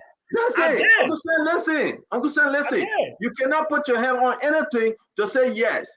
This is what George Manawia brought into the country when he cut the river, and now they have hired 5,000, 10,000 Liberians. I said, American portrait. Go ahead. 15 or 20, I can name them. I will send it to y'all. So, like I was saying, thanks to our caller, if we were to take a step from here and went on Freedom FM, you will have 99.99% calling for CDC. So that's different. But let me also remind that in the history of Liberia, of recent memory, no party has won Liberia's presidential election, in Nimba by more than 70,000 and just won by 20,000, despite having almost all the big political parties supporting you. So it only tells you that the colors are just a few UP colors out of 5 million people who call, and that's okay. But let's go to the real issue. I was getting some points here, and I know you were asking Uncle Sam about things President Weah brought. He kept telling you, but you kept asking. But people on here keep saying we want President Weah to President Boykai to work miracle in 3 months to make everything bread and butter. No, that's not what we are saying. We're not saying so. During our term 2, we didn't say everything was bread and butter. We acknowledged there were challenges, but we are always proud of our accomplishment. What we are saying, though, is that since President Boykai came to power, there has not been a single point or decision that has affected the lives of Liberians positively. We had reduction in gas prices by LPRC. Gas prices is up. Gas prices are up now. We had deduction in the price of rice. Rice prices are up now. And as we are saying, the exchange rate is up now. And as we are saying, common local commodities prices are up now. $1 cut is now $2.20. Now, we are not saying you should do all of the things in 3 months. We are saying step by step. Let anybody who will be fair to their conscience tell me, as of today, has President Boykai's government convinced any one voter that did not vote him to vote for him in the future as of today? What the hell are you talking about? And of course, you will agree. George, before you have your term, you finish. Please hold on. And you will agree that there are a lot of people who voted President Boykai who will go on Facebook and say, oh, there's not what we expected. Oh, there's not what we expected. You can come here on Spoon and tell the people that their lives are getting better. You can tell them. But you know one thing? If the man goes in the market to buy his little food, the money can reach. If the man goes to buy his $1 car, he will need to pay $220 more than he paid before. If the man goes to buy his little bag of rice, it's expensive now. You can keep telling them that everything is getting bread and butter. We are not saying President Boykai should do everything better. What is the step-by-step procedures that will give somebody the courage that, you know what, something could be better tomorrow? Every day is one story to another. That's what we are saying.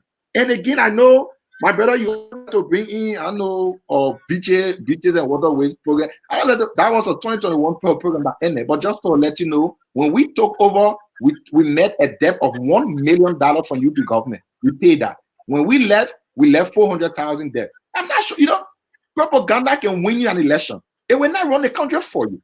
That's the reason why we are having Liberia the way it is now. That's the reason why the budget has been submitted. We come into it though. But before I end quickly, has been submitted.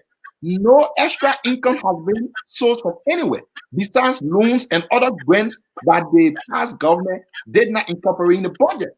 I'm not sure if anybody cares that 7/7 have not received pay yet.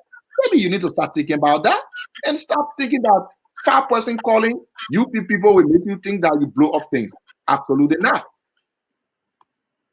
Thank you very much. So, folks, we're going to, again, you know, as it doing his internet, as a vibe will come. You have not come to me yet. That is me. I haven't spoken with Fatima. Yeah, you said me, then Fatima. Fatima, let's come to you. Welcome to you, Auntie Mama. Fatima, you hear all the conversation. You hear what is happening. Asido and his friend Uncle Sam saying, well, these are not, you know, credible folks that were calling. But I think the argument have come to rise that the people say, give Jose Imabwaka a chance. Well, see, I mean, coming from Isido and Uncle Sam is laughable. Because first of all, they had a government who started with an energetic young man, a populace, okay, who took office and had no place for 6 months. 6 months. When he even had money left in the coffers. Ellen Johnson Sirleaf left money there. They are leaving us in a negative bind, period, number one. And of course, we haven't even gone for the first 100 days, and they are crying wolf. What I want Uncle Sam and Isaac to understand is that when they took over Liberia, This pro-poor agenda did not surface until midway in the first year. That's the first thing. 6 months after, he even came to the United Nations with no plans. Period. There was no plan that he came with. And you're telling the Liberian people, Uncle Sam, I mean, let's be realistic and tell the truth to the Liberian people. As much as I love you, George Weah, in the last 6 years, did not bring 0 investment into Liberia. Let's just say he signed. No. When you were speaking, I'll shut my mouth and I'll listen, and you will listen this time, and then you can talk later. 0. He did not bring nothing. Nothing into that government to help our Liberian people. His pro-poor agenda was to make the Liberian people think they were very poor, and he was bringing something to rescue them, and he didn't. As a young man, it was only him and a few people. All they did, the highlights of the George Weah-led government. Number one, when you check it, the death of our auditors, pretending to pay WIAC fees that he still owe WIAC over $5 million. Okay? Left our country in abject poverty, left our people with absolutely nothing. That the people rejected him. And then people keep saying, oh, first of all, you should just say, oh, the margin was not. This is an incumbent president in Africa where he has all of the mechanisms in place to win an election. He overstuffed all of the Southeastern that we did not have the ability to go to everywhere. And guess what? He was still beaten. So when y'all come and say, oh, this happened, that happened, this didn't happen, Uncle saying you've known this. You served in Charles Taylor's government. You praised him. You served in you were a consultant in Ellen Johnson's government. You even advised Amara Kone, right? And then in the end, you call him budget shortfall. You advised. Were you not a consultant at the finance ministry? Definitely, Fatima. A consultant at the finance ministry. Wait. Let me just say something. But don't blame me because I get brief for to hire me. I'm not blaming you for your brain. I'm just saying that most times the people with a brain tend to destroy the country. Because if you are sitting here with a straight face and telling all of Liberia that George Weah was the best person besides loving to all your friends with me, he was the best president. Okay? Did I say he was the best president? No. You are saying that what he did during his time, first and foremost, it was better than what Joseph Boakai is presenting. Joseph Boakai has not even gone to 100 days yet. I never said that, Fatuma. Okay. You are making an argument that he did this, he did that, he brought this. He signed concessions that were already there. Uncle Sam, we are educated. Expansion is foreign direct investment. That's the definition. No problem. He did not on his own. As a young man, when he was campaigning. All right, so Uncle Sam, wait, unless you finish up, we got to talk about the budget before we leave. He was campaigning as a young man, telling Liberia, you will win. I know everybody in Europe. He told me I will bring all the Europeans. The country here, I will turn it into Minnesota. It will be small Miami. The place here, the people will continue to, Liberia will be so good. I will build the twin city. You never heard that? He told me, Fatu, he was going to make Liberia a twin city. Why you go join our old people? I will make Liberia a twin city. We are yet waiting. The place he called Miami, he tried. I don't know. Now you say you his grading system, but I'm just saying, if he graded his government 80%, he took our people into abject poverty, and you think that he's gonna come back over our dead body. Where is the Bali Island, my people? Fatu, hold on 1 minute.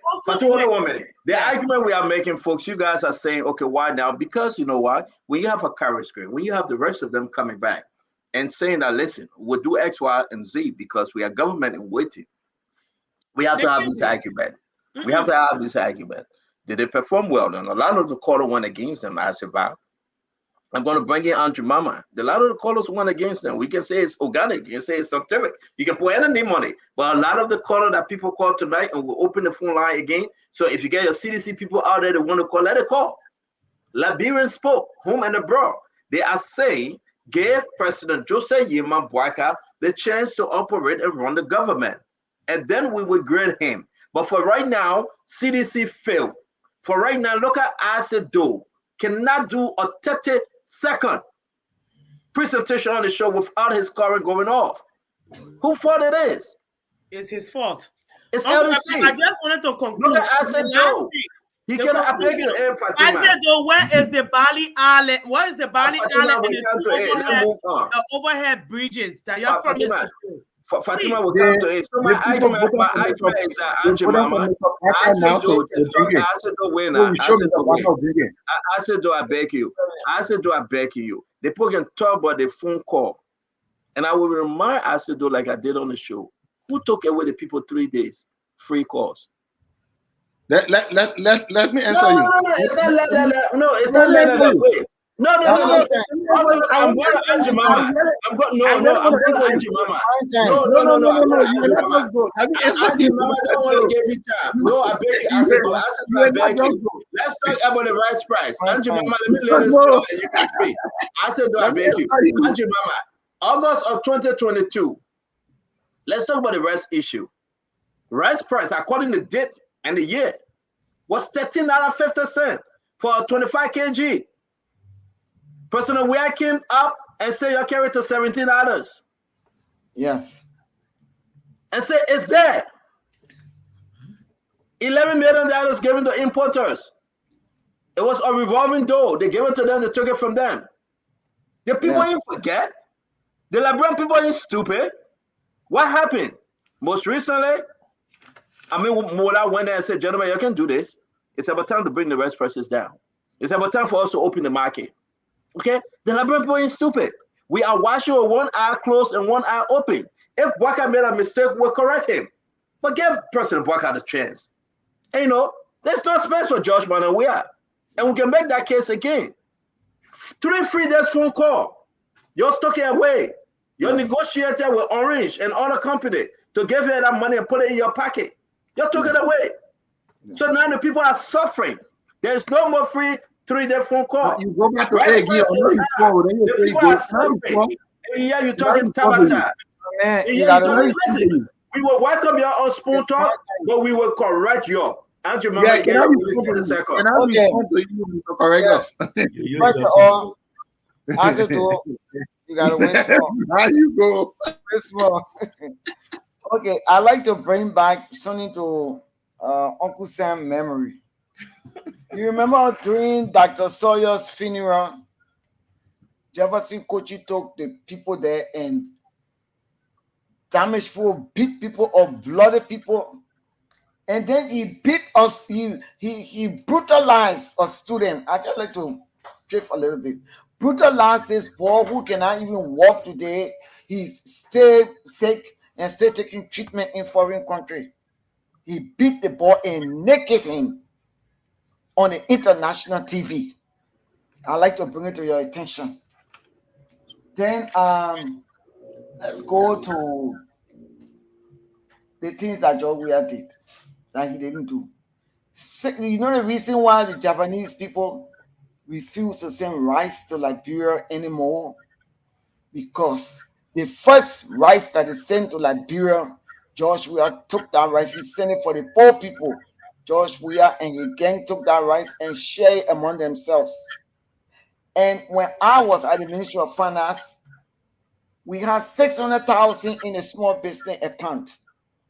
When Winston Tappet lied and said that I call him corrupt man, which I didn't do that because I respect him as an older brother, he took my report and he suspended me for 5 months. The $600,000 he took off from the account because I refused to sign. At the Ministry of Commerce, right?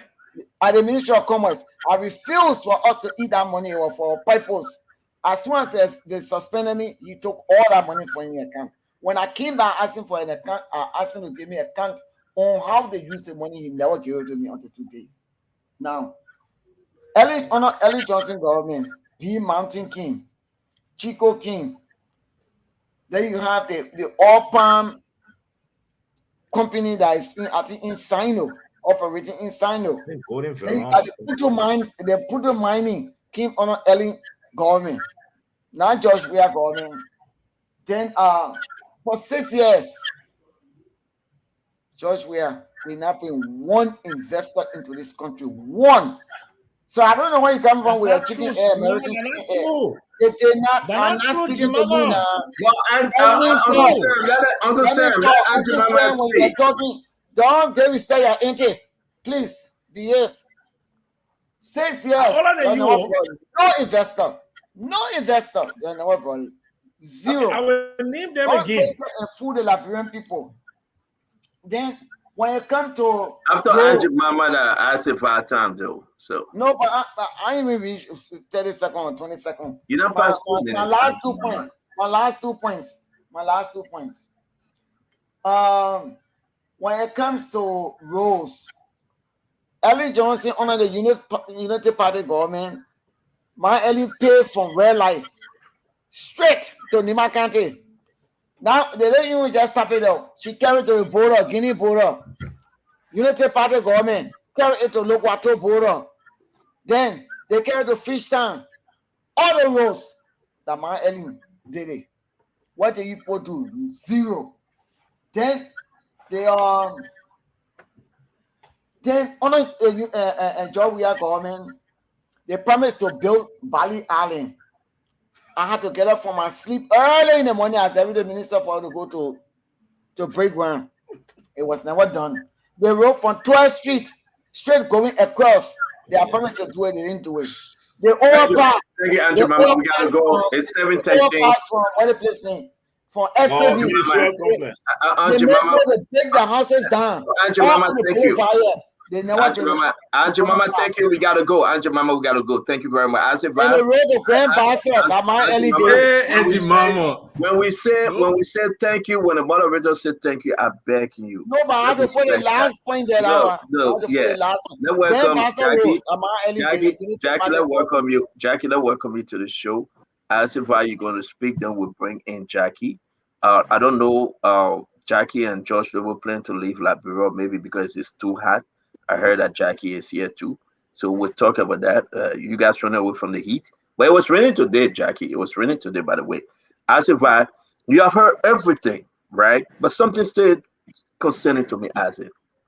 I know it's too early, man. But how can a wise man flip on himself? And I call him Uncle Sam a wise man.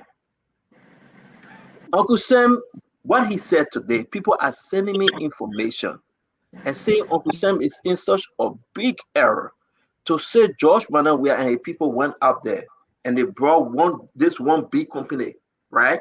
I'm not saying anything from Madam Sadi government that was initiated and they signed on it. No. I'm saying for Senator to go out like they did the blue carbon, the 50 billion blue carbon Senator called it.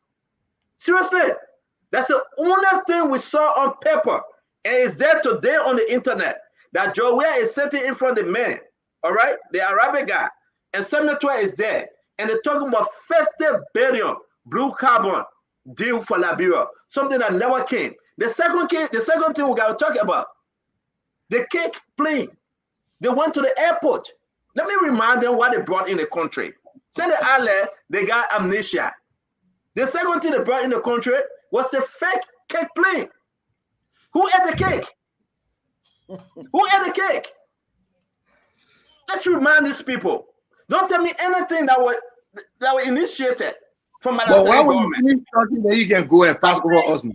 No, but I said I lay this why you always go forward and start going? I lay this Then the third thing they brought. Doing a campaign, people Ghana don't say anything. That time pass. What you would tell the church say? Go bring video.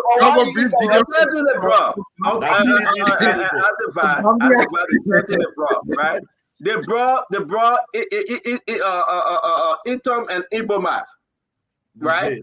What name it for them, right? They brought Editon and Ibomaf. The fourth thing, they brought massive kush in the country as investment. Massive kush, massive drugs in the country as investment. Should we continue with the investment? One of the most ridiculous stuff they brought in the country was this smart AI. You remember the investment, smart AI?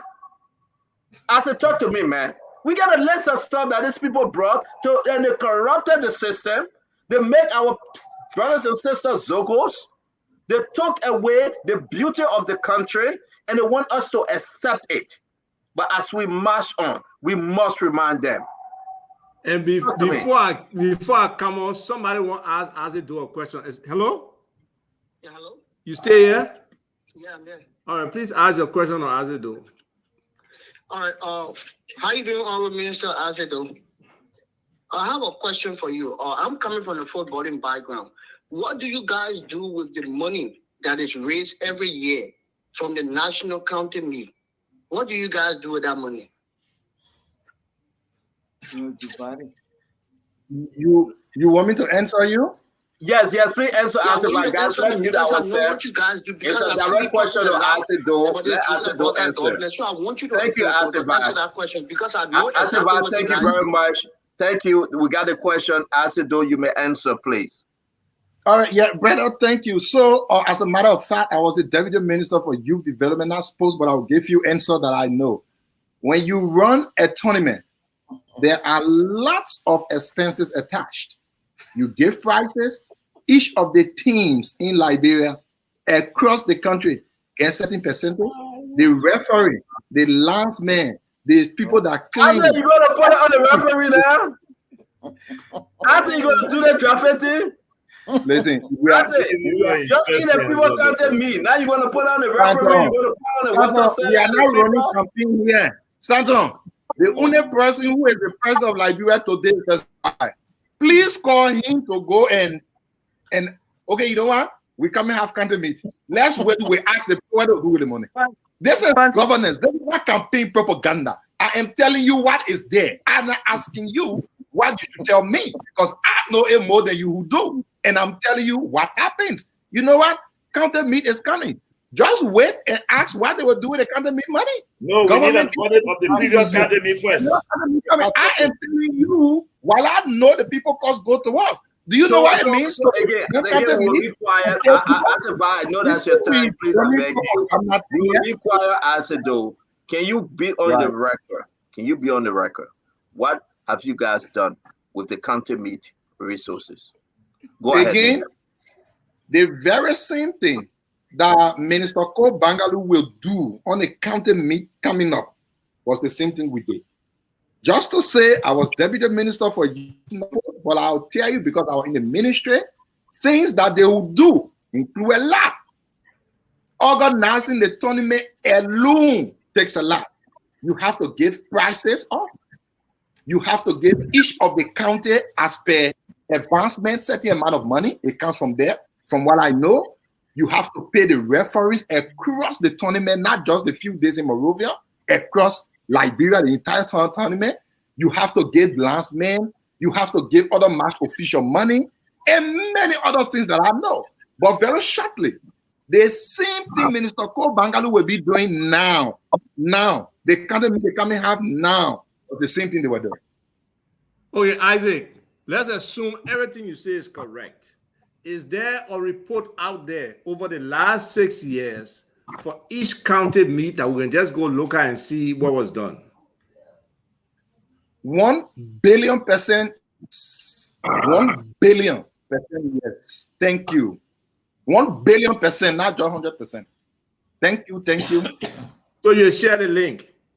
I don't have to share the link. You can go to lawmakers, you will find it. You can go to the ministry of events, you will find it. You can go on the website, you will find it. Again, 1 billion. Yes. As far as I know. Thank you. All right, thank you, Azedo. Let me tell me the URL for the Ministry of Labor, Youth and Sport. The man will put it in the chat room. You will put it in the chat room. Mr. I'm sorry, Jackie. I'm sorry, Jackie. That Asik speak, then we'll bring you in, yeah? Asik, go ahead. Right. So, you know, I know sometimes you have the inclination, desire to defend something that you support and stand for. But the level of baseless support and insistence on creating falsity around something that doesn't exist is amazing. We can't be like that as good citizens, as Liberians. Look, today, I will give Sam Jackson the credit. Sam Jackson is able to spin a story around anything. And you know, that's his ability, his intellectual ability that he applies. But he applies it in the wrong way. To me, it's not constructive for national development. For you to condemn this government, same just I can go and find posts from you that condemn this weird government and show how useless they were. And for you to be talking about achievements and it brought this investment, and you know, Madam Seli's 17 billion investment statement was a farce. No 17 billion came into this country.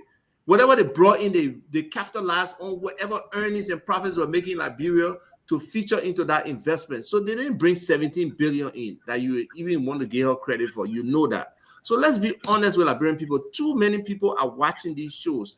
Too many people are impressionable and they take the words in from this spoon show to be like gospel. So we got to be careful how we convey information to them, how we share information, even in our own personal agenda that we bring to the table. So, you know, let's stop this credit to the We Are government. You know, they were very unsuccessful. They destroyed whatever level of destruction we're at in 2018. It got worse over the last 6 years. Let's see how we can collectively say you are an idea generator. Many of the things you're talking about here that the government should do, I share them with you. I totally agree. Recapitalizing some kind of agriculture bank or even LBDR to be able to provide access to capital in the agriculture sector. Attracting, you know, foreign direct investment, local content, giving Liberian businesses more access to opportunities and ownership in these investments that come into the country. Better governance, all of these are supported with, and I pray that you can get an opportunity to actually implement some of those things. But to defend that past government, that's a complete waste of time. Just leave it with as it do, man. I beg you. Thank you. Thank you very much, Asifat Tupac Jr. We're going to bring in Jackie. Jackie, it's always good to have you. You've been following the conversation. We wish you well. Thank you again for joining us from here in this United States. Talk to us, ma'am. Thank you, Stanton. And can you hear me clearly? Yes, you are good, Jackie. All right. Thank you, Stanton. And hello to all the panelists and to the wonderful Liberians in Liberia in the diaspora. Isaac, I'm not sure if you understood that caller's question.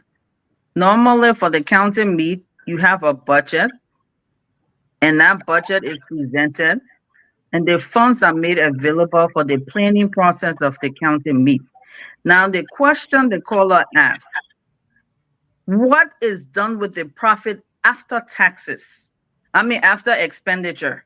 So if you were not sure of that answer, you should have just said, well, I was Minister for Youth Development, not sporting activities. So the budget and the profit or anything excess over the expenditure, I'm not sure what my government, your government, the CDC government did with it. I think that's how we should have answered that question. It was not a profit. For anything after expenditure, that's profit. So unless you're telling me that the government broke even, and it's very rare for you to have a budget and Minister, let you finish. I beg you. We'll give you a chance to respond. Let you finish. Isaac, when there's a budget that's submitted and say, okay, this is the budget for to carry out the planning process for the county meet.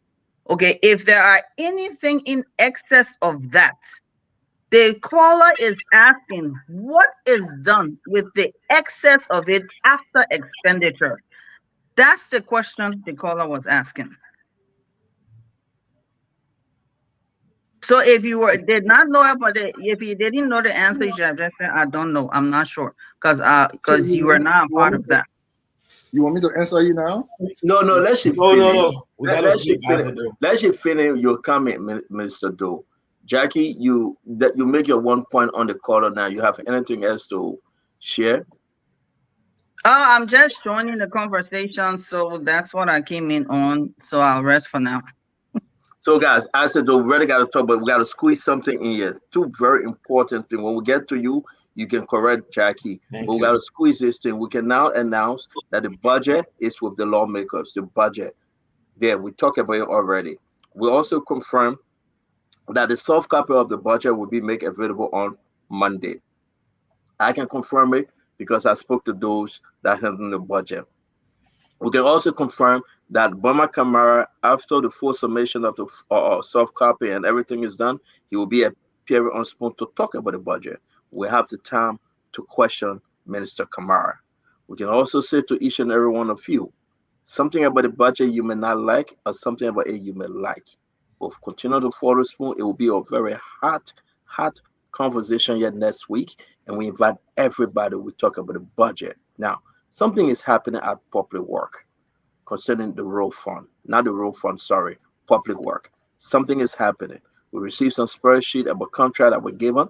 All right, and Isidore is beating me that he want to talk about it, but I want us to hold it because I was able to speak to the Public Work Minister, Rodan Gennings. I was able to speak to the Minister of Finance, Mr. Burma Kamara.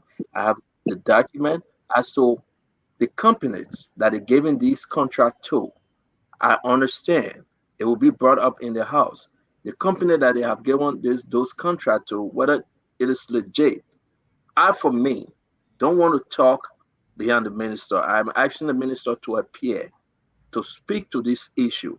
Chico, SSF, West Africa Construction, Robust Group of Companies, AEDEMS, Edims, Mended Construction Company, Geoscore Limited, and BK Enterprise. All of these 8 companies, only one that Liberian own, one. These companies actually from our former president, how you call him, George Mann, we had time. We had some problem with this company, serious problem. The total amount of money right now, like I said, whether with the document we have in our possession, a little over $15 million. Senators are mad. The budget have not been signed into law yet, and people are awarding contract. Senators are mad. They are reaching out to Spoon. They are reaching out to other network. But I don't think we have time to explain the story. I would like to share the information, and you can do your own digging and follow it. But it is concerning. It is concerning. I spoke to 2 of the senators today. One of them told me, they said, Stanton, RTR by way of Grand Bassa Buchanan Highway, that road is done. Why are we awarding over $2 million to SSF? They begin to pinpoint all these things. And the only thing I said, listen, I will reach out to my people, and they will come to explain. And I like this government. They will not hide away, George Lobo. Roland will come and explain. Was it approved by PPCC? Was it approved by the finance minister? Is it a single source? And all these different conversations, we have everything in our possession, and we will be discussing it on Monday. But bear with me. Let's do our thing. We cannot go into the budget because the budget document will be in our hand. We'll see salary, we'll see expenditure, we'll see the projection of everything, and then we will dig into it. But right now, it's 7:30, 11:30 in Liberia. Let's try to wind this thing down and for us to go home on time. Isaac, I will give you the chance on this Public Work issue because you guys shared the document with me, and I really want you to hold your peace. We'll discuss it Monday, but let me give you the chance to speak. Yeah, sure. Thank you. And just a summary of it, since we'll talk about it extensively on Monday, but just to my own sister, you say you are one of my best people. I like the way you put out your stuff, very respectfully. I would really hope the president can bring you in his public to help his talking point. You are good, despite the fact that you disagree. But let me say, the county meeting is not a profit-making event. And I don't know if government gives money for profit. Government gives money based on budget. So if your budget is $10, government gives you $10. They won't give you $15, so you get $10, $5 profit. No. So if that's the question, government is not profit making.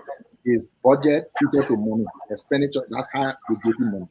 So before Ministry of Finance gives Public Work money, Public Work will send requests there, and based on the request, that's how they will send the money.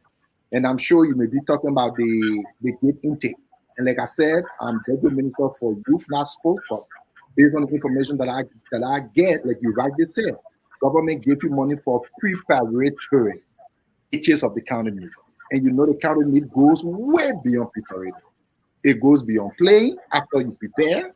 You will play, teams will come from the counties, teams will lodge in hotels, teams will do, all those things. So all of those things, my understanding, are taken care of by the gate into which is not profit because it is not for profit making.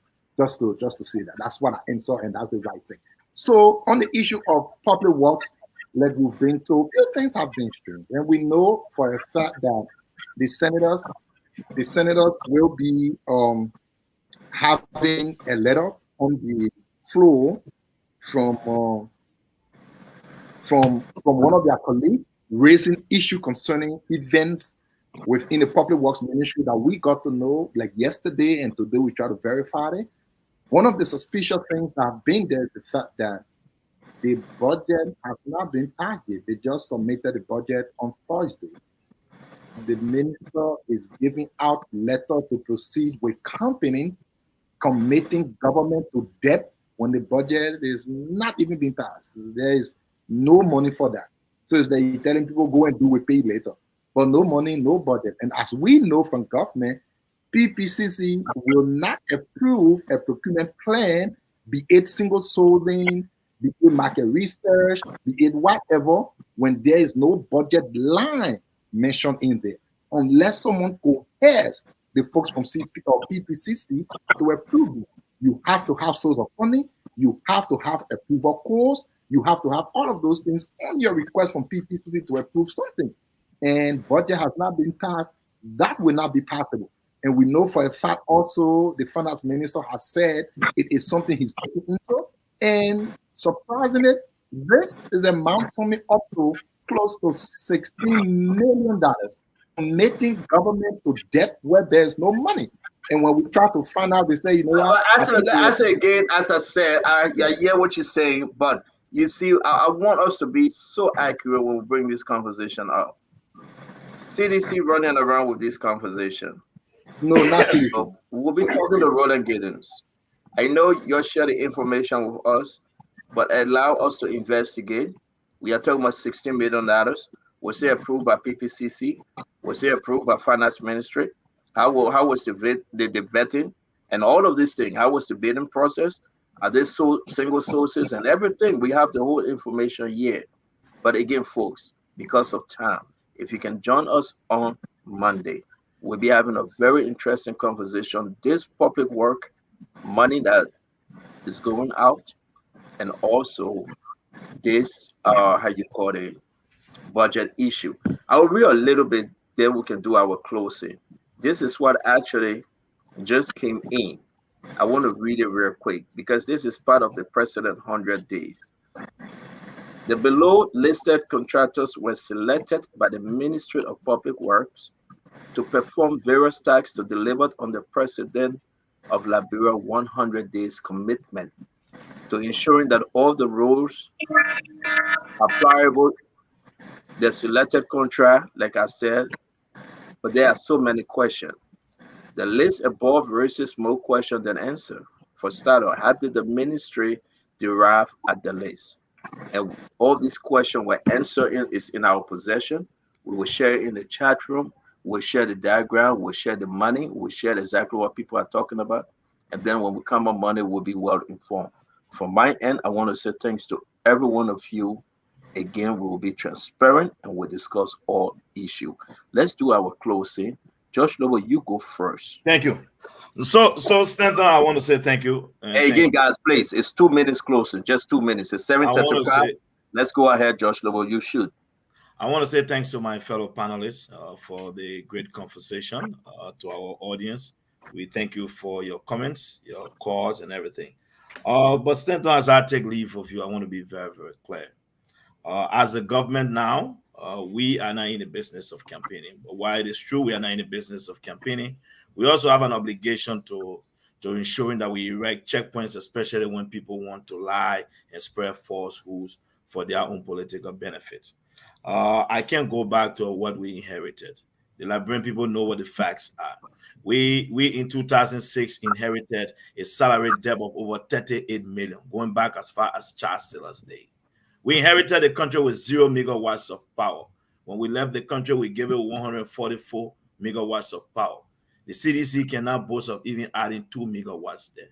When we inherited Liberia, We inherited a country with a total reserve of 6.5 million as a do. When we give it to y'all, we give it to y'all with $154.8 million. Now you're talking about where the inflation rates are. When we inherited the country, with a budget of $80 million, Minister Do. Yet we left the country and gave it to people with a budget of over $526 million. When we inherited Liberia, there was no road under construction in 2006. The Unity Party government resurfaced and paved new roads amounting to over 650 kilometers of road. Access to healthcare delivery, Minister Do, was on 45% when we came in. When we left, access to primary healthcare in 2018 was over 80%. We made investments in healthcare centers across the country. Thank God for the U.S. government report that stated that your government made allotments to hospitals. Yet, no equipment was bought. The facts are there. The Southeast, for 6 years, President, we have come from the Southeast. Not a single MRI machine was bought for any hospital in the Southeast. So I would say this to the CDC. If there's any other party that will challenge us, we understand that you believe that propaganda will keep you people relevant. The Liberian people will not be fooled. The Liberian people didn't take a chance on the CDC because they knew President Weah could deliver. They wanted to give him an opportunity. An opportunity you people used miserably and failed terribly. And as a result of that, I will tell you, if the CDC has a future, it has to be in someone new, but not the CDC. The name CDC. We know what it meant for our country. Under your leadership, we saw massive looting of state resources. We saw people amassing wealth, people who never had worked before, enriching themselves. We saw breakdown of functions in all our institutions. Liberia image was tarnished with drugs dealers, cartels holding Liberian passports, Minister Do. Under your regime, the government was asked to return our international partners' money. Banks were liquidated. Sorry for our friend Pat Jackson when I say it. I will say this. We committed to rescue the country and we transform our country. Give President Bouaka a chance and we'll deliver on our promises, and the Liberian people can see. People are going to work. Thanks a lot. Thank you, people. I'll see you people again. Take care. Thank you, George Lobo. Auntie Mama. Yeah,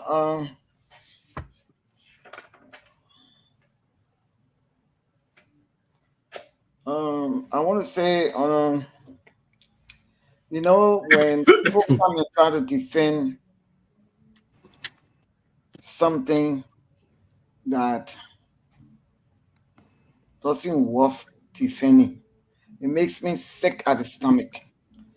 That I don't even know what to do.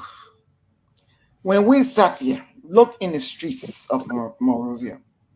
In 6 years, our little children, 16, 17, 18, they have become zombies.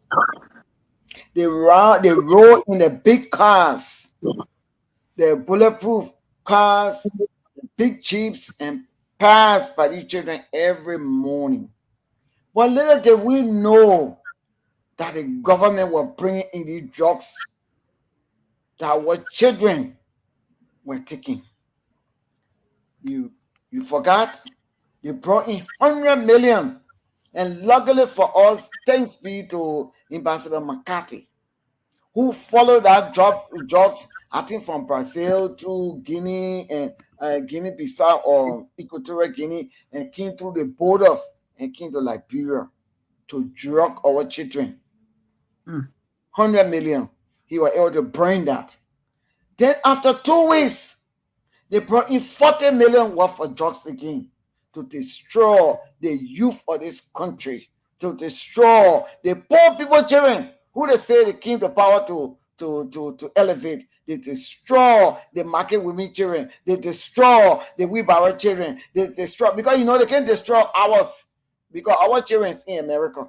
But they destroy the poor people children in the country for 6 years. And then they got the nerve to tell me that they are going to come back to power. No, Liberian people are not stupid. They still remember that. They can see the children today walking in the streets of Monrovia looking like crazy people. Now it is our job, Unity Party now, to see how we can get these children off the street. Those are the things we're thinking about. So I'm asking those Sam, Uncle Sam, to give us the chance to do the things that our people expect us to do, even though we don't have money in the coffers. One more item, I'm finished here. Then we come to when the American ambassador visited the 15 counties Oh my God, I was so ashamed. The man was disgusted. I mean, he was so embarrassed. He was so ashamed. He said to the government, you should be ashamed of yourself. We spend more than, I've forgotten the total amount. I don't want to give the wrong number. But he said they spend so much money in buying drugs to keep our people healthy, to keep the hospital with drugs. And when he visited them, that what broke the chemist's back. That's when the sanction came in. Because when he visited all the hospitals, what happened? No drugs. Hospital were there, no light, no generator, nothing. My last point would be the road you see they facing that they were fixing to Lofa under their government when they started. That money were appropriated under Unity Party government. It was already set aside. Say, take the money and go do this. The money was already there. So they didn't bring you no investment. They didn't set any money aside. Nothing. It was Unity Party that set all those things in place, fix all those roads, and they want to take account of that. So I just want to say, Liberian people, I beg you, Makolu, Mako in Nima, Makolu in Lofa, Makema in Kitma, and all over. You don't listen to CDC government because they want to do good for you, they would have done it. They have stolen all the money, they suffer your over 6 years, and now they want to come and spoil your mind. But I know that your minds are made up. We will do good. We will straighten, we'll fix all the bad things they left behind. They spoil everything, and they want us to fix it. So we just say that we'll fix it, yeah? Thank you. Have patience with us. Thank you, Auntie Mama. Thank you very much. You want to go, Fatima? Sure. Well, to the panelists, to all the viewers around the world, for my closing, I would just like to lay a premise for the late CDC. First and foremost, I think you guys know that there was a Chinese project with the LBS where Chinese people brought a lot of Chinese people, investors, and people to work with LBS. They even brought Chinese dogs. When CDC was in power, they took all their people from LBS. They only left one man, one dog. They took even all the dogs. All 20 of them, they carried all the dogs back to China. They only left one dog and one thing. One more, one of my brothers that are working there as deputy minister called me just now. Oh, CDC brought investment in Liberia. Hey, they brought a GTM, that trucking company that was in Sierra Leone, that Sierra Leone banned. We took that trucking company. You want shit to say Sierra Leone ban the people. Sierra Leone ban GTM, and your brother in Monrovia. Where they are today, dead on arrival. Something, Minister Doe, I'm not trying to pick on you or anything. You know everything about every governmental agency in Liberia. Every ministry, how they function, what's going on, what the deputy is supposed to do, they administrate. But you don't seem to know anything about the Ministry of Youth and Sports that you are leading. When Jackie was asking questions, you say, well, not even your area, that's somebody else's area. And they doing Joshua that play football, he made his name from soccer. Samuel Kayando promoted him. He became world best, Africa's best, European best. During his tenure as president, SKD, the stadium was banned for 3 years. They said nobody more play there. Depriving Liberians of watching their own national team to play. Just recently, they were having African Cup of Nations in Ivory Coast. We didn't even qualify. Even the soccer that Joe Weah played, he want nobody to be better than him. That's the kind of leader you want there. He promised to bring weed company, hair, extension, what people were not eating. Today, we see no weed company. I don't know if you remember that. Every cartel that was arrested all over West Africa, his former DEA and his deputy DEA number and their name was in each of their phones. And the kind of people he had there. The $200,000 that he said, the former DEA said he arrested. What happened to it? When they're talking to Komusa Dine or Rena, only 100,000 were left. Up to today, that case went flat. So when we're talking about, I'm sorry to interrupt you, but someone asking a question. Where is Joe Weir brother-in-law? Clyde Weir brother. Is he saying like bro doing money business? Just a question they asked him. Maybe we can digging our good diamond in the southeast. He was there digging diamond. Then a few days, when I was in Liberia, CEO, not to cut you off, he went to the court of Liberia to try to be a naturalized Liberian citizen. The people say, wait small. Now your time. Yeah, he wanted to be a Liberian. We'll fight for our Liberian citizenship. He won't be. You Jamaican citizen, why you won't be? Yeah, he was in the southeast. When you heard that they found diamond and gold, at the first place he ran away and went in.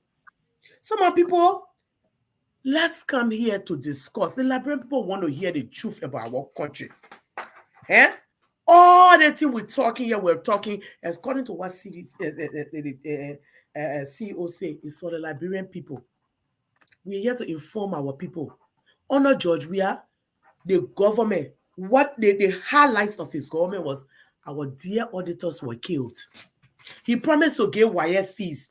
What was done? Our people, up to today, he still owe $5 million. You can carry, you can sugarcoat it. George Weah is not coming back nowhere. I don't care who want to fool anybody. And you saw he say you will never become president because you see the government taking its time to form. Now you're coming, you can't say you're coming, oh, he will come back in 2029, dead on arrival. He destroyed the Liberian people. Okay? That man was arrested. They say he was arrested in Sierra Leone. And after he was arrested on drug charges, the former first lady brother in Sierra Leone arrested for drug charges. Ask anybody. And our children, our youth, this is where my heart is. Our children, all of them, dying from drugs. Overhaul of drugs in our country.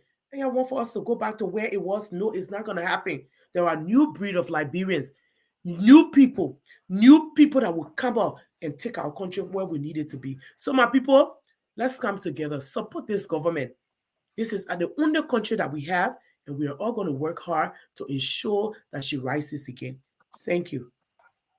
Very much. Thank you very much, Fatima. Uncle Sam?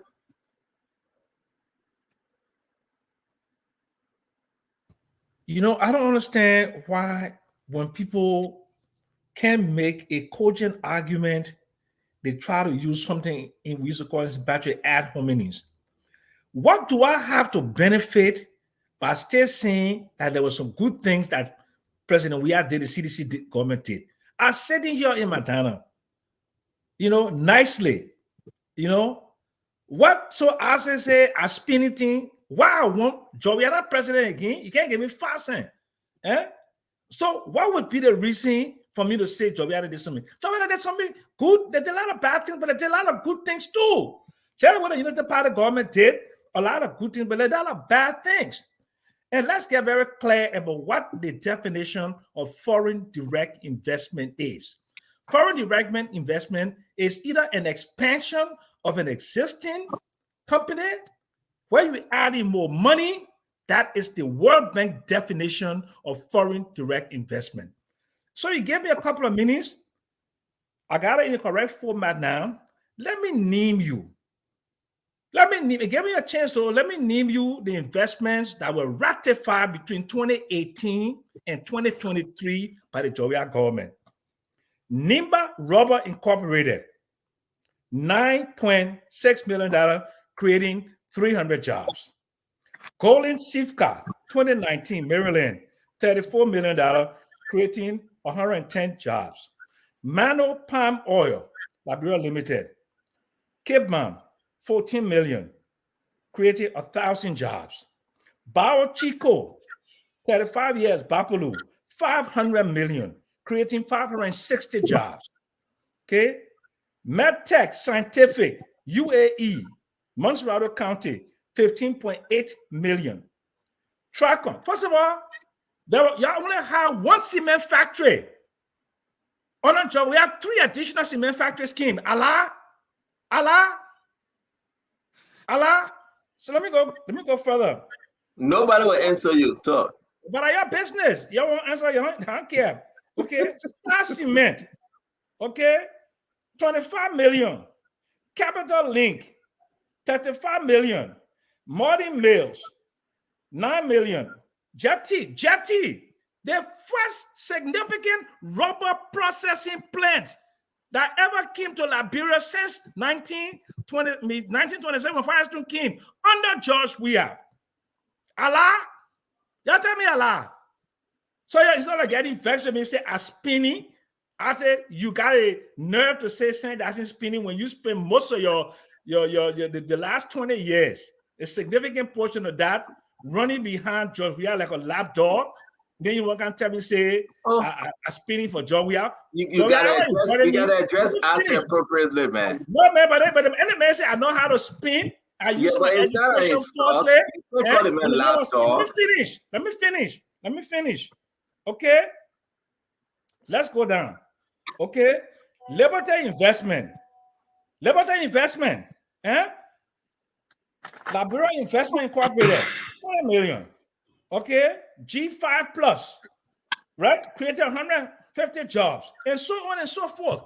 How dare you say, first of all, Opoto, Zara, Woodin, small and medium enterprises, they came under George Weah. Allah, Zara, Opotos, they didn't come under George Weah government.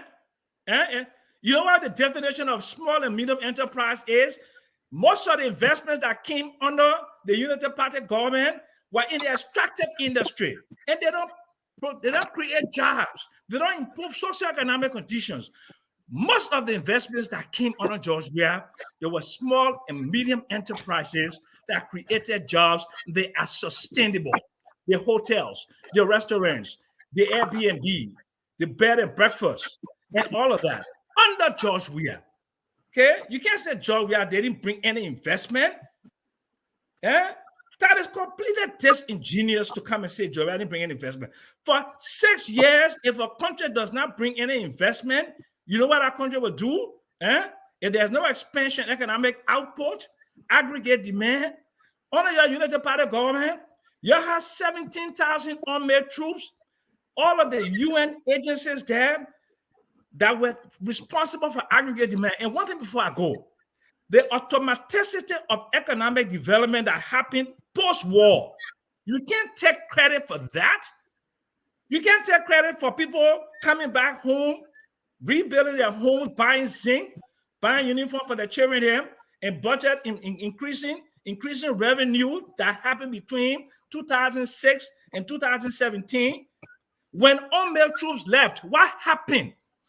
You did not have a sustainable economy. You saw growth started to drive down.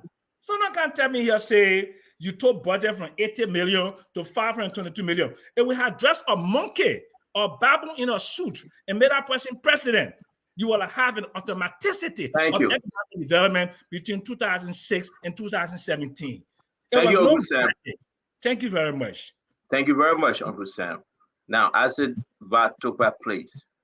You sure you want me to talk? Because I've been dead the same like dog. You want me to talk? No, but listen, guys.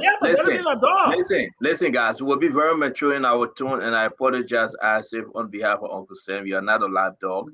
We have male, female, everybody watching us. You can speak to him on the issue. It's a euphemism. It's a euphemism. Okay, thank you. Sam, okay. No, but that's okay, guys. We just have to. I beg you. We had a good show. We shouldn't mess it up. As if I took my place. Okay, we keep using euphemisms according to Sam. Everybody knows Sam is a political prostitute. He's an economic prostitute. He chased the dollar everywhere possible. Okay? Sam will bend himself over to appease any government in power. For Sam to even say, I'm a George Weah lapdog, it shows how idiotic he is. Because then he doesn't know me as a person. He doesn't understand the histrionics of CDC and how we evolved. Everybody know I try to hold George Weah accountable. I try to make CDC an institution. And maybe that's why George Weah didn't like me. I don't know. But I held him accountable because he was lazy.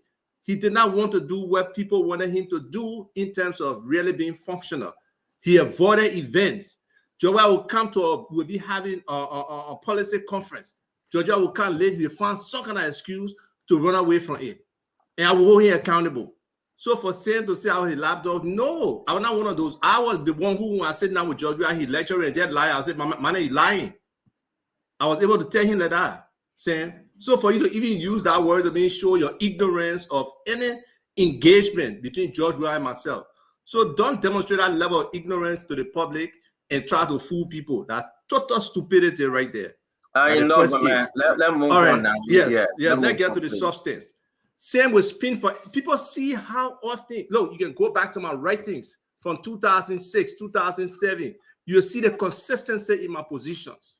I have not chased anybody. I don't need to do that. But Sam needs to do it because he makes very bad decisions about himself. So whoever is in power, he got to kiss the butt for him to be, to have any relevance or to be successful. I don't need that. For basically 18 years, I've been in opposition. It's something I'm used to. It's something I can do. For 12, I gave Ellie her first year. I gave we had the first 2 years. But we got to demand performance from government. Our people suffer too much. And to just get scraps off the table when they drop to you, Sam, that's not how people live. If you stand for the people, you stand for the people. So you don't think you can come here, try to spin numbers and make George Weah government look good. In everybody's eyes, George Weah is a horrible leader. And you know yourself. You have said it to me. You have said to so many people, Sam, for you to sit there, post the leadership of George Weah, where everybody visibly saw how dismally he performed, and to say some, this and that. Yes, one or two good things happen. Even a broken clock is right twice in 24 hours. So Sam, watch how you speak here, because otherwise we can get personal and I will deal with you consistently every day and you will be the loser. You got nothing on me. You know I got a lot of stuff on you, Sam. So don't get personal when I say you are spinning, because spinning is something you do well and you know it. Okay? So let's not get into the personal stuff. So now to the issue of where this government is. Man, I beg you, you can't use all your time on Sam. Now you come to the issue. The man was within his time. Let me stay on the issue now. I will forget about Sam. Sam is immaterial. He's irrelevant. But just for the young, impressionable people, I just got to make it clear where I stand, where he stands. So on the issue of where we are today with governance, this pressure that CDC is trying to put on, the opposition, they're entitled to do that. But they shouldn't get it to the point of instability and threats and all those kind of things, not necessary. And like I said before, I hope this government does not respond in kind to those things. I hope Sam Gay, I know Sam Gay personally, I hope he doesn't feed into every statement or every dare or every threat these guys make. No, if they violate the law, yes, you deal with them. But just the talking aspects, we don't have to respond to everything. A car is looking for attention right now. This government had a great thing going. They lost it. For a car to lose in District 8 or CDC stronghold, I mean, it's just pathetic. Look at what he needs. Salmon George, where did he lose? District 7? Extreme CDC stronghold. It shows that they didn't do anything for the people. All the promises we made to the Liberian people, especially the young people, okay? I will sit there, I will tell you any day, I love Jefferson County out of this world. I saw him as a young leader that could emerge. But I don't think he did enough in terms of his role. He was trying to support everybody else's role. You can't do that. He had a perfect pedestal at the City Hall to really impact the youth and move this country forward. But because he was trying to, fill in for a lot of people, put on a lot of fires, do X, Y, Z, maybe that affected his level of success. So I don't enjoy the threats that come from anybody when it is towards government. Let government operate. Let's give these people a chance. By June, the Ibomavo, the Editon, all those 419 deals that they were bringing, that Samuel Tour were bringing, they were exposed into the things. So that what you want the government to do? Go bring false deals that are not realistic? No, it's not working. I said, Bob, thanks a lot. Thank you very much. Jackie?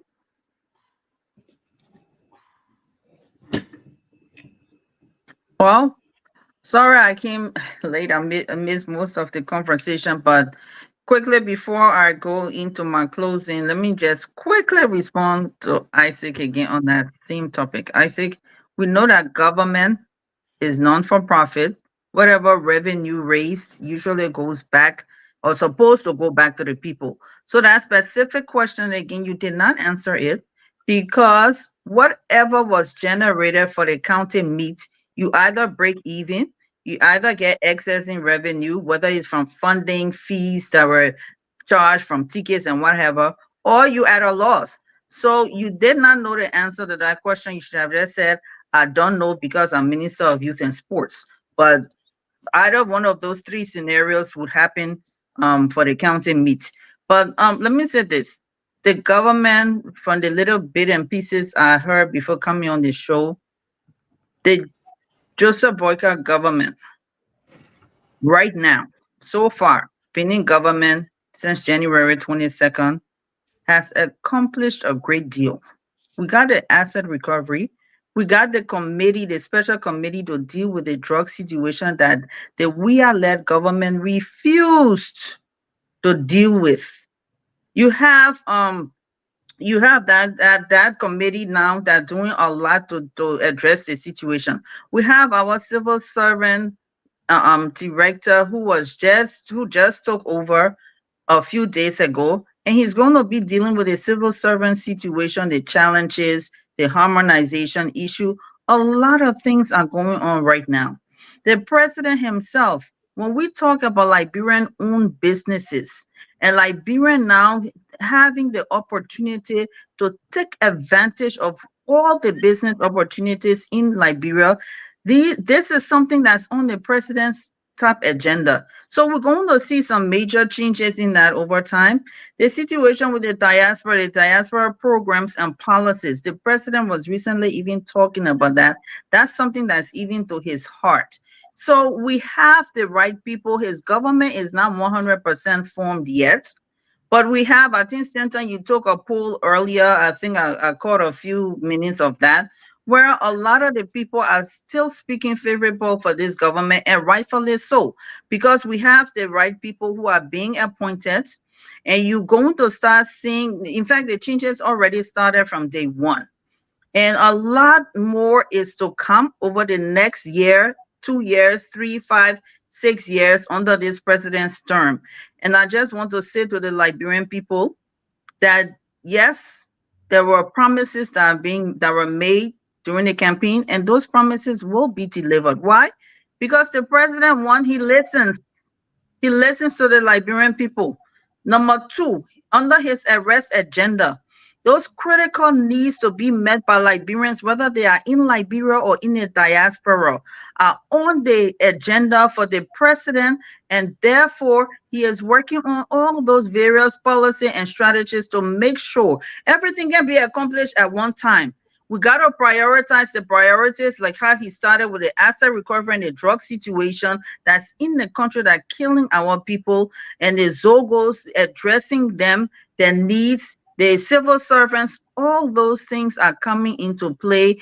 And the new Liberia, transformed Liberia, we are going to see a different Liberia, whether Liberians are living in the country, in Liberia itself, or they're living in the diaspora. Why? Because we have a very, very wise president, experienced president who knows what to do, and with his team, he's going to deliver his promise on behalf and with the Liberian people.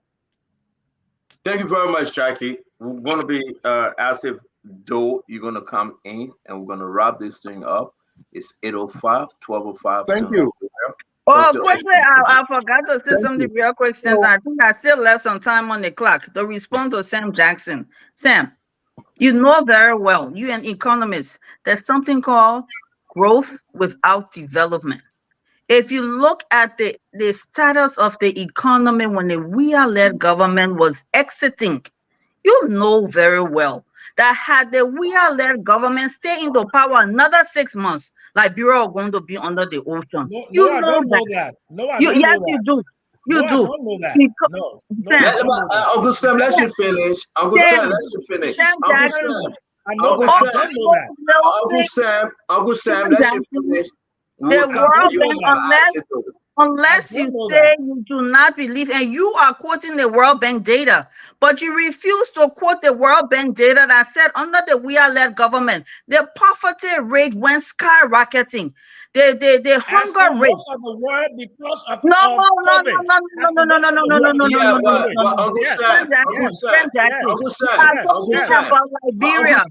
Uncle Sam, let you speak. We'll give you time to respond, please. Well, don't address me when you're talking. No, but it's okay. But she finishing her time. No, but she shouldn't address me when she's talking. No. But we are not enemy here. We gotta address each other. You address Avatoba, and he didn't say don't address me. Avatoba addressed me in a talk. He addressed me in a talk. That's why I addressed him. But unless you do her closely. I don't address anybody. I don't say the person a hustler, the person ain't got money, the person hungry. I don't say that. I've never said that to anybody before. But Uncle Sam, let Jackie finish, please. Show up and address me to say I'm hungry, I'm a hustler. I will come to you. You will respond. Yes. So give her the chance to finish. You will respond. Hold on 1 minute. Hold on 1 minute. Let she finish. You will respond, Uncle Sam. You will respond. Jackie, finish up. So, Mr. Jackson, as an economist, and if you really want to be honest and fair to the Liberian people, you will admit, but you won't, that this government, you will not do it publicly, maybe privately you do it, that the WIA-led government performed dismally. There was little growth over the 6 years, and there was no development. The socio-economic status of the Liberian people went downhill year after year for the 6 years under the WIA-led government. And the prices of goods and services went up. Don't tell me it's global, but it went up unreasonably in Liberia because the country was terribly mismanaged. The resources were terribly mismanaged. On election day, the day after election, before the second round, you have partners that the World Bank that was so patient for 6 years, writing to say we are putting a stop on this, and this. And you want to sit here and say all the partners, Global Fund, I mean, you just name it. And even the revenue stream in the country, where was it going? It was not going to the Liberian people. Even the domestic revenue. But if it went up, then why did the poverty rate and the hunger rate continue to grow up? You got growth without development. You are an economist, Mr. Jackson, and you understand that term as an economist very, very well. There was no development in Liberia over the 6 years of the George Weah-led government. The people became poorer, and their lives changed for the worse under Weah-led government, which is good. That's why under the arrest platform of Joseph Newman Boyka, the Liberian people will begin to see a change where their lives will improve. So as an economist, please do the Liberian people a favor, because you're retired. You got nothing to lose. Learn to admit the truth. And I close here. Jackie, I think you said you were sick. You look like you're not sick. I've been sick. You come here to get Sam Jackson hard time. Yeah, I said gotta go ahead. I said gotta speak. We gotta go home, Uncle Sam. We're backing you. Oh, yeah, I said go ahead. Yeah, Minister Doe. Yeah, thank you. So, if you leave from here today and went to LACC to ask for the percentage of President Boyka's government that have declared their asset, is less than 10%. But the CDP government was all of the days. If you also asked as to if the president finally published his asset that he promised, not yet. And to my junior brother, Abatoba, thank you so much for giving the CDC credibility and making CDC to win state power. Unfortunately, Mr. Cummins could only manage 2% of the vote. I'm not sure what happened. But let me say, our people, you are listening to discuss. Usually, in our political dispensation, what you notice between two groups, opposition and ruling party, you will notice that opposition keep defending the time they were in government and saying bad about the government. And you will always notice the government keep defending their time they are there and trying to look for the future. But today, not a single UP partisan. You will hear come on any national public radio to discuss what UP is doing today. The only thing they will discuss is what George Weah doing. This is my time. Let me end, please. I've been quiet. Please. No, I want you to repeat what you just said. Maybe something you're not following the conversation. Go back to the show, our people listening, and listen to everybody. You were here, George Weah didn't do this. George Weah did this. Joey didn't do this. Joey did that. Joey eat this. Joey didn't eat that. You will not hear anybody say President Baka is doing this. The reason why they're not going to say, I will tell you, because the price of rice has increased, because the price of fuel has increased, because the Liberian dollar has depreciated, because the price for $1 scratch card has increased, because Orange just recently announced new prices for their commodity, where you pay more and use less. And let me tell you, people, ask yourself, with all of the talking, ask yourself, when you go in the market, how much do you spend today? Then how much did you spend 4 months ago? Ask yourself. If you went to buy gas, how much do you spend today? How much did you spend 4 months ago? Ask yourself. If you went to take transport, taxi or whatever, how much do you pay today? How much did you pay months ago? The discussion should be what is being done today and for the future.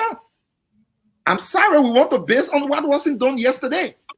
Lest someone forget, let me remind you, the Liberian people voted for President Baka, not because they did not know all of the things George Weah did or didn't do. It's because they want President Baka to do more. That's what we should be discussing. But no, we are not discussing it.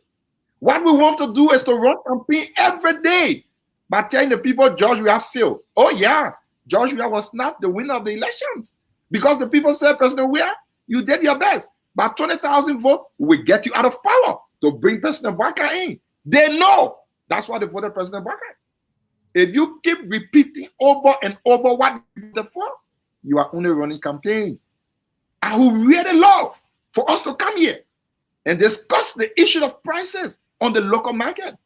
I went to later I went to buy paracetamol. The price of paracetamol has increased. Somebody said it stays soon. Just wait only 3 months. Okay, you want us to wait for 10 years? We will wait. And let me remind you, President Baka is someone who has a history of everything that has happened to Liberia. Before you forgot, he served in government. No, let me end. He served in government for more than 40 years. Meaning, everything this country went through has his image, his hands, his touch on it. President Weah came in. We don't come on here to defend him.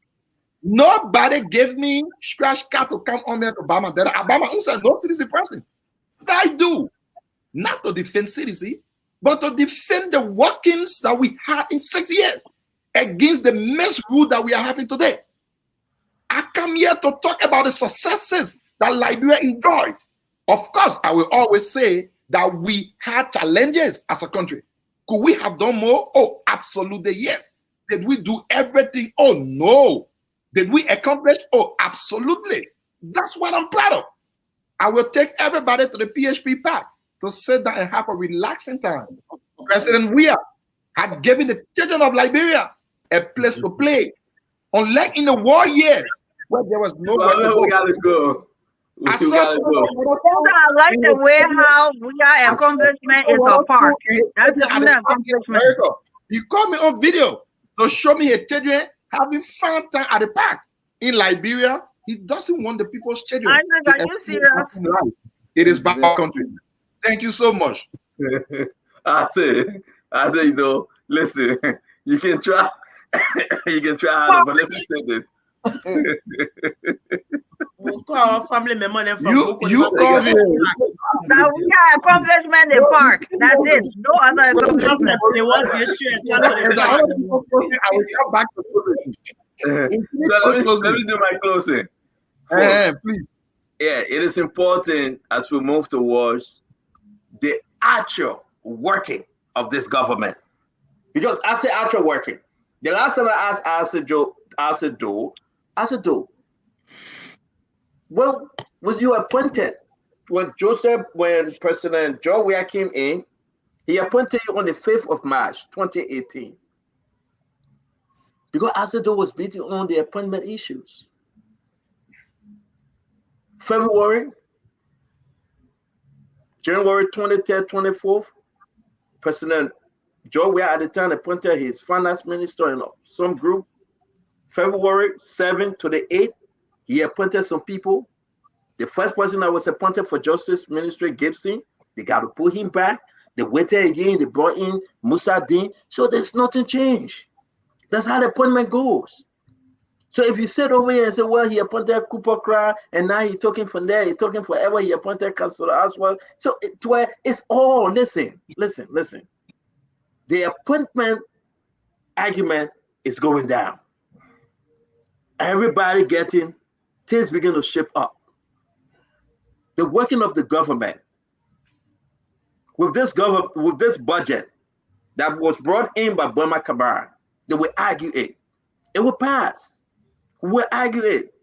And the work of President Bwaka begins. Asado can cry about scratch card. Asado can cry about scratch card, folks. But I always remind Minister Doe, who took away the pressure 3 days free course. I know we are not running politics here. It's not propaganda, it's straight talk. I can open the phone line and we ask people, who took away your 3 days free course? John Manawea came in, he got so angry. Why the money not going in his pocket? He chopped that away. Today the people are paying. If you call 1 minute, the something go off in 30 seconds. If they buy 5 minutes, it go off in 20 seconds. Folks, let's face the reality. It will be addressed. Who are saying, I said, Dodo can tell us about scratch card and free call? Who created a market for our Liberian people to live on scratch card, buy your $1 scratch card, buy your $2 scratch card? Who messed the system up? Look what happened recently from Ivory Coast. Everything went black. What was our backup? And I said, why you were asking the question the other day, what's the backup system? Like this national security issue that people, the Niji went under the water and cut the wire. Because Niji cut the wire, the whole country was down. Under President George Manawea, there was no backup plan. But it will be faced. An eye opening now for Jose Yema Bwaka. He will have a backup plan. Senegal had a backup plan. Ivory Coast had a backup plan. All these other countries, they were on. We had nothing. Let's talk about the rest issue. I will always remind Asido. Maybe I'm making a mistake, somebody convert me. 6 years under President George Manawea, did he ever reduce the price of rice? No. It went up the first 3 months. 6 years under President George Manawea. Can you find where he reduced the price of rice? Hey, no. You said I do my closing, right? No, you asked. Yes. No, you asked a question. 100%. Thank God, the commerce minister entered I the said, I do my closing. I said, let me do my closing. I beg you. But I said, let me do my closing. When he talks about the reduction, the rice, we have made rice, I think, at $1,500 or something like that. We made it up to 3,000 plus. When you left office, mama right here. y'all did not bring it back. But when your life gone, Tell us about your failure. Tell us about your failure, please. I said, do you not do this because I'm closing? I said, no, please don't interrupt me because give the man chance because that's our propaganda. August, and I will remind Liberian people, August 2022, from $13.50, George Manawea increased the price of rice to $17. It's on the record. I mean, what $50? Yeah. How you make sense? $16 when we came. And then your mama right here. I beg you guys, but let me finish. You make all your correction. Let me finish. I said, don't do this. I say, you rather making me mad now. I beg you. Remember, you told nobody interrupt you, man. I beg Jackie you. said our $15 when we came. Please correct yourself. I say you spoke, and again But I y'all said getting over $30, right? Jackie, let me talk. I beg you. Again, I said I stand to be corrected, and I said this again. August 2022, right? August 2022. Joey took the rest price from $13.50 to $17. Today, wholesale is $6.75. We're less than 3 months into this government. Listen. I said, okay, interrupt while he can say everything he want to say. Let's be serious. Joey had, or what, you know, when we were small growing up and our sister then would go behind a horse and cook. How you call that cooking? Buyer. Joey had a buyer government. Joey had a buyer government. Up messy. Nothing good. Let's face it. We are not running an election. I will say when I see it, the PhD Park is a beautiful place. That's fine. But other than that, I'm surprised at Mr. Jackson. He named $9.5 million. He said that's the greatest investment that came into this country under George Badawia. 9.8 million investment. No, 500 million. And he said, Mama, beg you, Mama, let me do my closing now. Mama, beg you, Mama. I'm not asking God to Mama. Let me do my closing. 9.8 million, Anja, Mama, 9.8 million. He said the people. 500 million, Chico. 500 million. That created over 1,000 jobs. Seriously, I only 3 days on the show. I'm getting tired with them. Yeah, but you can get tired. But when you lie on me, excuse my language, when you tell 9.8, Papa, you know I will never growth without development. Yeah, you know I will never use any language on you. You know that. No, but I said you tell. No, I'm not talking about Bad Chico. I will come to Bad Chico. You said they had 9.8 million. Listen, you said that. Why don't you put it in our chat room? Put it on the screen. Let the people see it. What I put in the chat room. Put it on the screen. I tell you, why in the chat room should remain in the chat room. We shouldn't put it out. No, but I put it there. I'm authorizing we gotta take a vote. We gotta take a vote. Why don't we can put it out? The cement. There are 3 additional cement factories in Liberia today. 3 additional cement factories. 3 additional cement factories. 3. Well, Uncle Sam, can I make my Uncle Sam? Can I close? Yeah, Uncle Sam, can I close? Uncle Sam, can I close? That's the reason why I still calling you Uncle, because it means that at least you gotta give a chance to talk to. But go ahead and talk to you. But I'm telling you, 9.8 million. 9.8 million. I beg you. So, folks, let me say that it was a beautiful show. But the best part of this thing, let me say this to everyone: it will be very rough. It will be hard. The conversation will be very, very, very hard this week, because you know what? It's the budget. Okay, senators, they are lining up to come on the show. Lawmakers say they want to come and talk about the budget. We're going to discuss the budget, and the thing about public work, we're going to discuss it. We want to say that thank God for the great job for some of these people, LPRC, Mo Ali, Freeport. I mean, it's hard though, but they are trying. They are trying, and they will make it. Let's just jump together and pray for a better Liberia. Like I said, if Joseph Yema Boaka failed, Liberia failed. And 6 years added to 70, that would be 76 years. And Uncle Sam would be 76, still hustling. We want Uncle Sam to serve in this government as a consultant, to contribute to this government, because he's a Liberian. We want Azedo to serve in this government. We want everyone.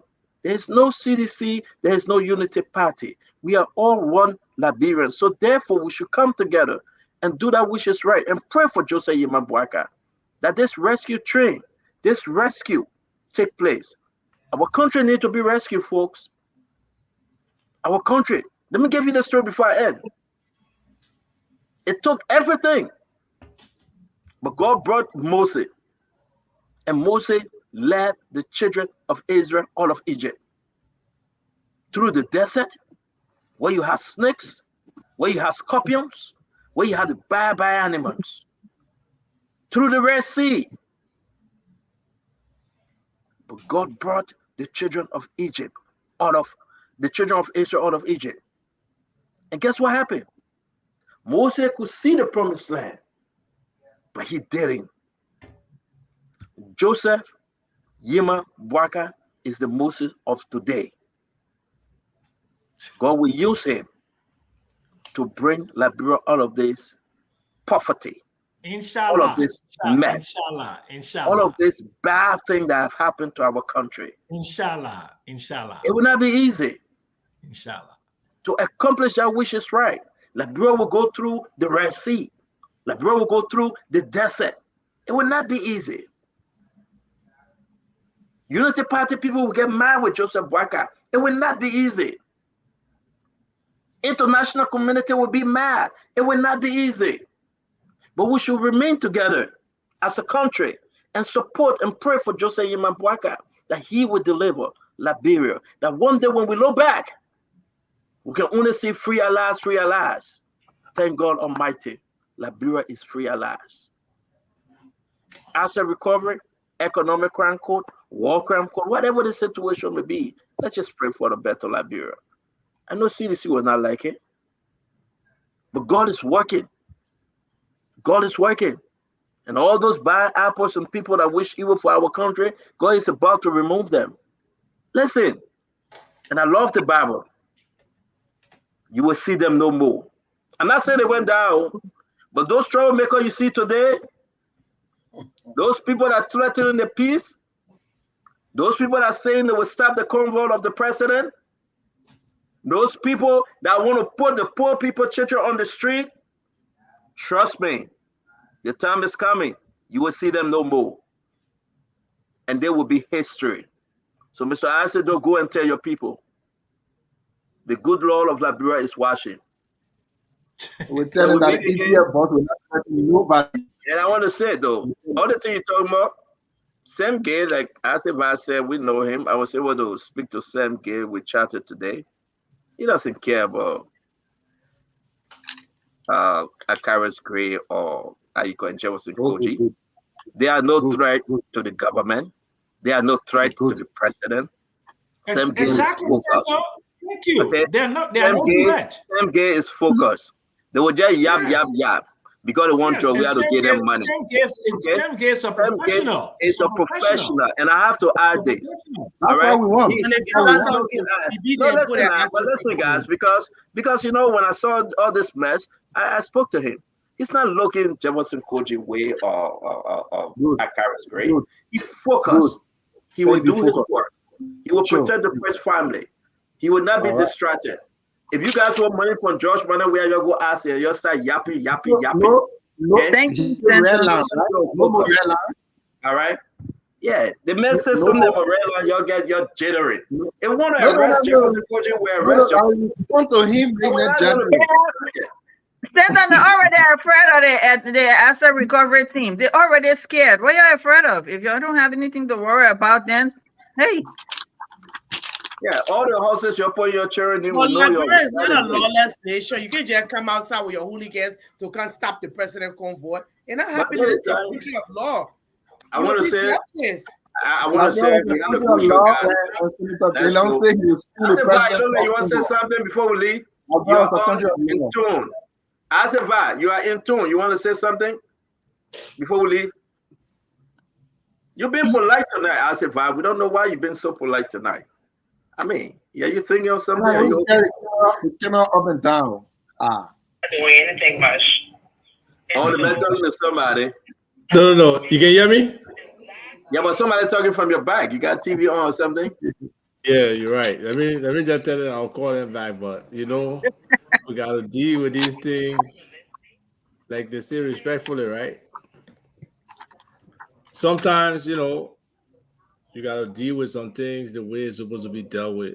And you talk about be respectful. We are normally respectful. That's why we're supposed to be civil and not necessarily be like saying certain things. But sometimes you gotta let people know there's a limit to what they can say. But the show, I think the show was a very good show today. And like as usual, we do share information with our people. All some others are saying is We need to be honest in this situation. The country is at a real critical stage. I mean, anybody can demonstrate the show that Joseph Boyka can elevate this country out of the deep morass or ravine is stuck in, the hole that we're in. I don't know. This government has to show us, right? But we got to give them the opportunity to show. 1.5 months, 2 months, out of the expected 6 years is nothing. Everything, anybody who does any little bit of economics know there's a lag for everything. The price increased today, not because Joseph Boyka came to power January 22nd. They were going to happen on a we are most likely. I haven't seen anything Joseph Boyka has done to stop any of the economic indicators that have been worsening over time. We got to see what kind of policies they bring in. So to blame them per se for what's happening right now, I don't see how you do it. Are there some things that they can start to do now? We hope so. Yep. You know, somebody talked with me about the prices of commodities. Yeah, let them investigate and find what these things, these prices are maybe escalating. You know, they keep talking about the stop inflation. The inflation rate versus the actual cost of the commodities that the people are suffering from different. The prices are increasing the same way on we are, if not faster. It's just that sometimes inflation number will decline because the prices are not increasing in an increasing manner. They'll be increasing slower on a slower slope. Sam understands that. I hope Isaac understands that too. You know, so to be like, well, he only will post the auditing the price for pepper. So where you hoping? No, the issue about Isaac though is like his little daughter was shot. She took some of the money and ate it probably. Buy some pepper color and keep it safe. You know, Isaac, you know what I'm talking about, right? You go in the market, you eat an extra buck. They used to send me to the market. I used to take my over money and go gamble with them over there in Westport Beach. Okay, so I lose most of that money. The small money I get with the market, I will buy. I will say the coach tell me. But let me say this though, you know, we were having a show, and thank God Joseph Koji was watching because he did a post on me, and he was watching the show. Thank God. But you know, let me say that because he's still watching, it's so shameful, very shameful, that we sit on this every day and people worry about Joseph Koji. I can assure everyone, Joseph Koji can do jack in Liberia. He can never. Those days are over.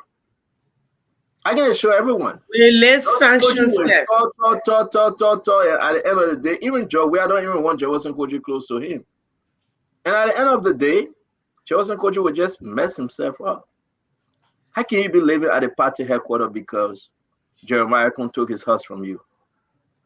How can you? Breaking news. You are renting. No. I said, let me talk. I beg you, don't interrupt me, Mr. He didn't buy it. Let me talk. I said, please, I beg you. I thought they said they evicted people from the party headquarters. I said, let me talk. I beg you, man. I beg you. They're still negotiating as if they're still banking and negotiating. Because the president, he was at the party headquarters when they were taking the court document, and the advisor listen, for the respect of the former president, you do not, want to present such document. So therefore, they are negotiating. Or 2 boss quarter apartment in offense. Joseph Koji went and begged Jeremiah and said, listen, be better. I get a place to stay.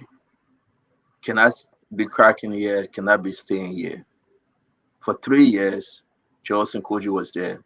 He didn't pay her down.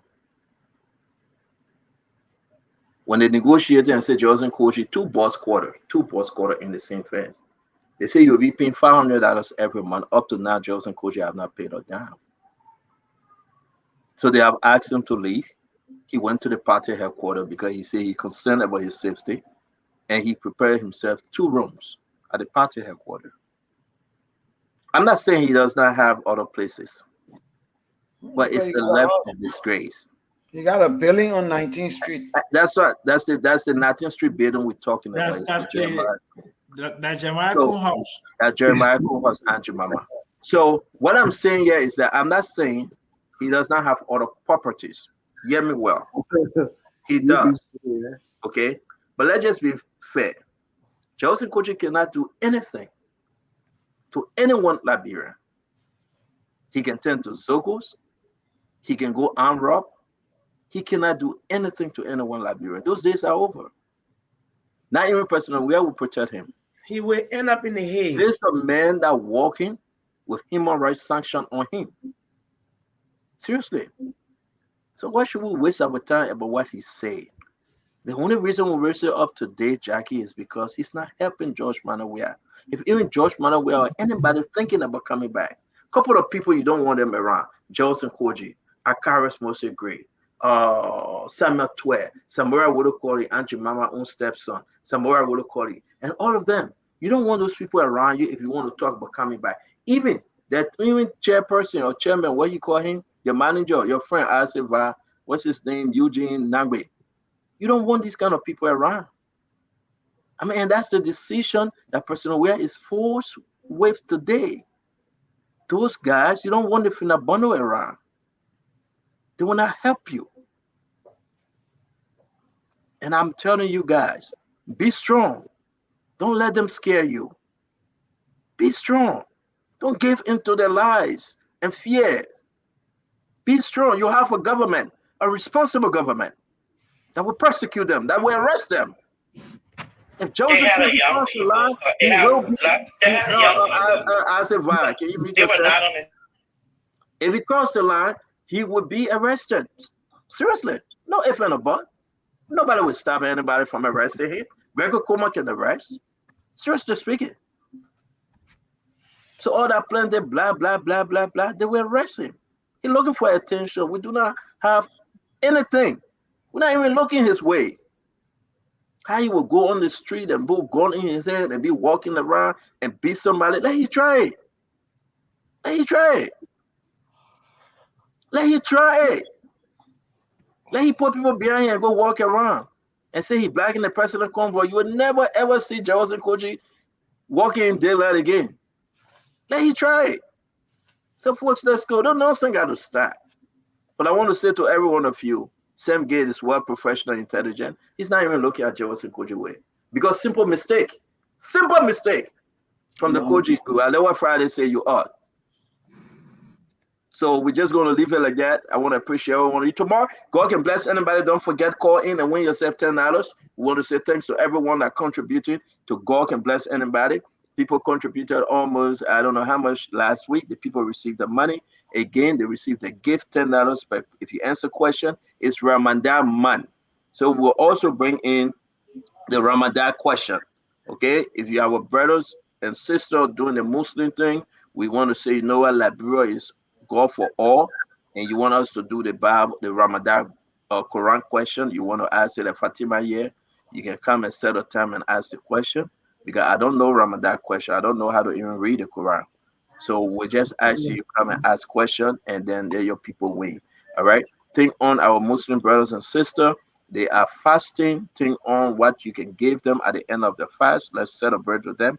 People calling for Muslim holiday. I hope the president look in that direction. For me, my God is a fair God. My God is a just God. The one that created you created me. So if the people calling for Muslim holiday, I hope the president can look in that direction, and I hope the people can discuss it, because Liberia is all we have. We get Christmas, the one Muslim holiday, it can be discussed. So I want to say to every one of you, happy Ramadan. Continue through your fast and prayer. Mubarak to everyone. And Allah have mercy upon us. All my Muslim brothers and sisters, I love you all. You guys are good people, and and we wish you guys well as you continue on this journey.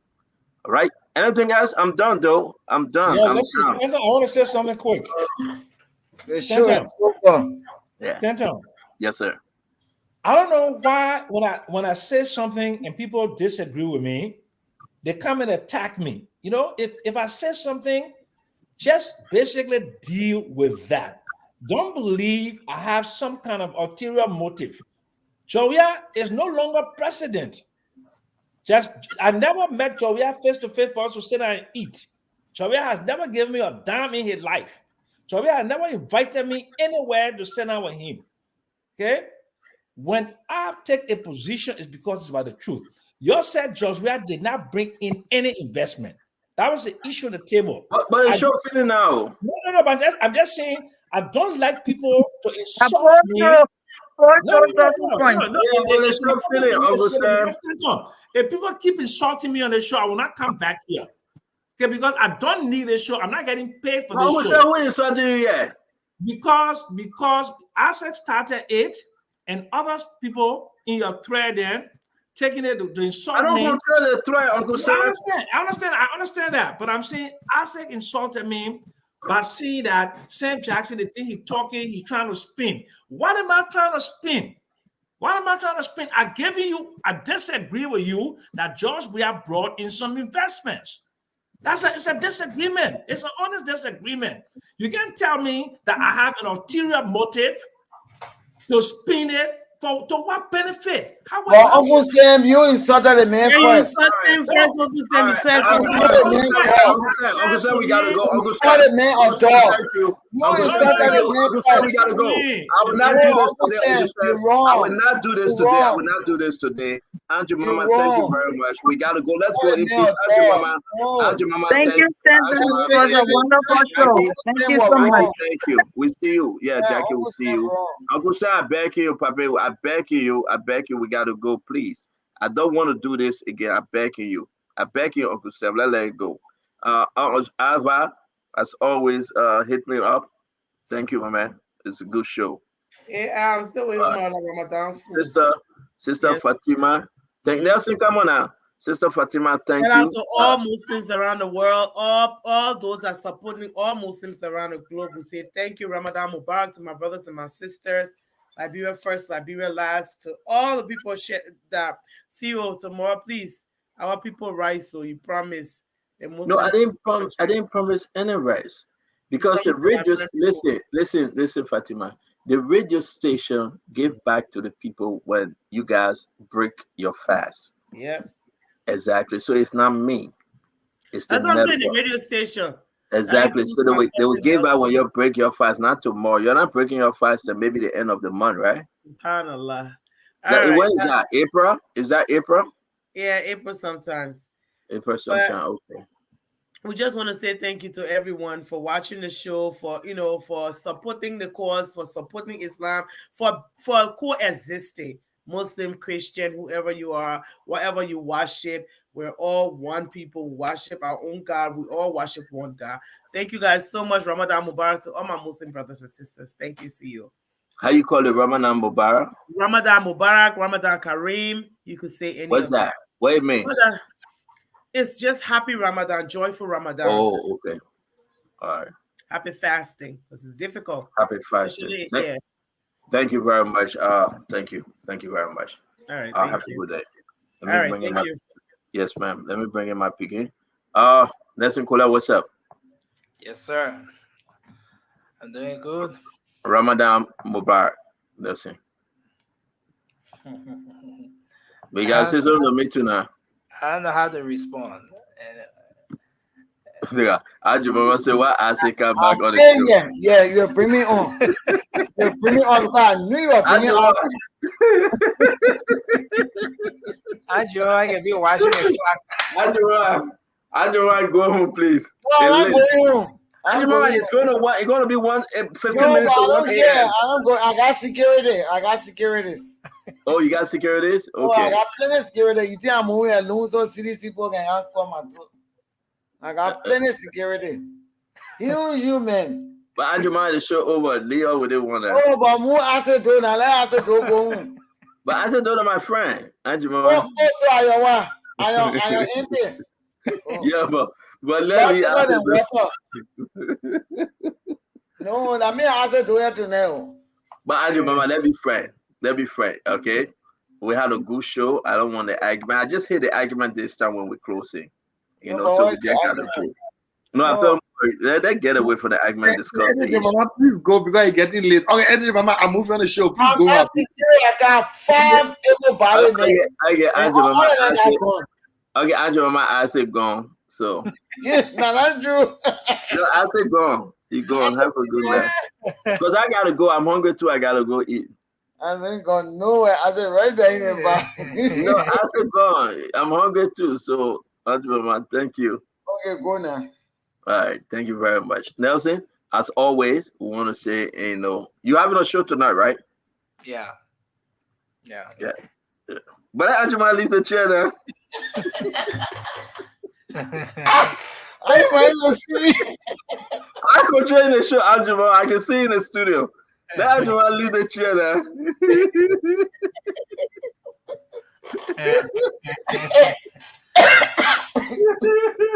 Now Angela leave the chair.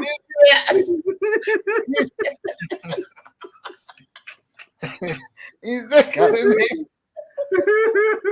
Yeah, man. Listen. Hey, y'all be on your own. I see y'all. Y'all have a good night. You and Andrew can be on. I'm done. But you muted. I said we're leaving Auntie Mama and Nelson here. You'll be here together. You'll talk your next thing. Bye. Bye. They will come out on. No, but the people say they're gone. Ain't going nowhere. See, rascal, they're right in the back there. No, but you didn't see anybody there. They're gone. I said, we ain't going nowhere. They locked out. They locked out already. You see that?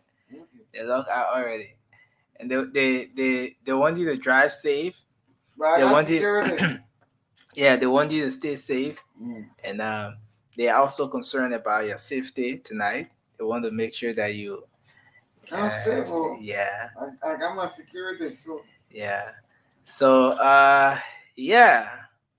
So this is where we are, folks, and Spoon Talk is here every day, and it has been another great edition of the program. It has been another great edition of the program. The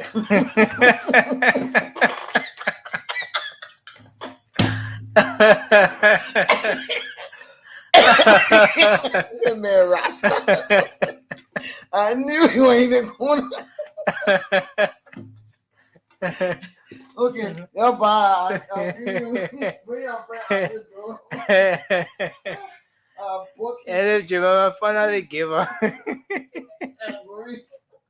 They bring their friend out the door. I always tell them in the car. Yeah, so it has been a great show, and we say thank you to everyone out there. Thanks to all of you for always following.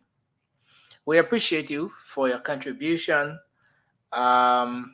Thanks to the folks in the comment section for always making a contribution there. We appreciate you a lot.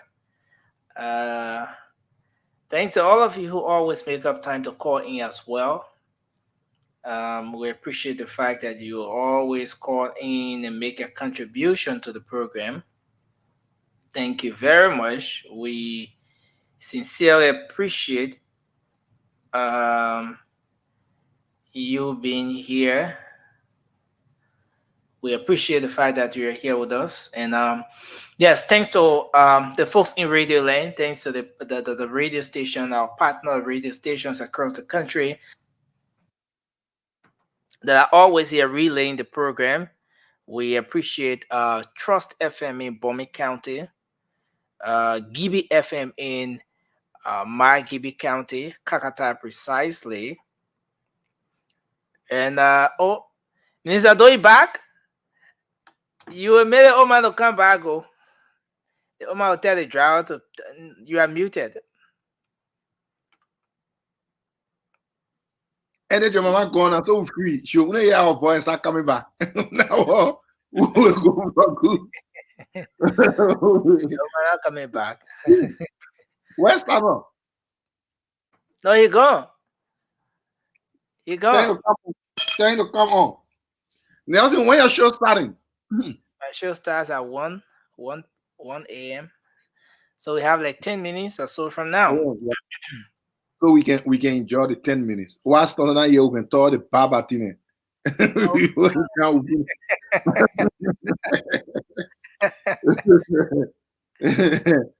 Yeah. I'll come back to can't No, debunk. I mean, good show, man. Always a good show. Yeah. You know, for me, frankly, the only thing that I wish we can get past sometime is this personal talking. I don't really feel good about it. I think people take politics so much personal, and for some reason, I just take it as a day's thing where it's for me. I see it like Liberia is for everyone.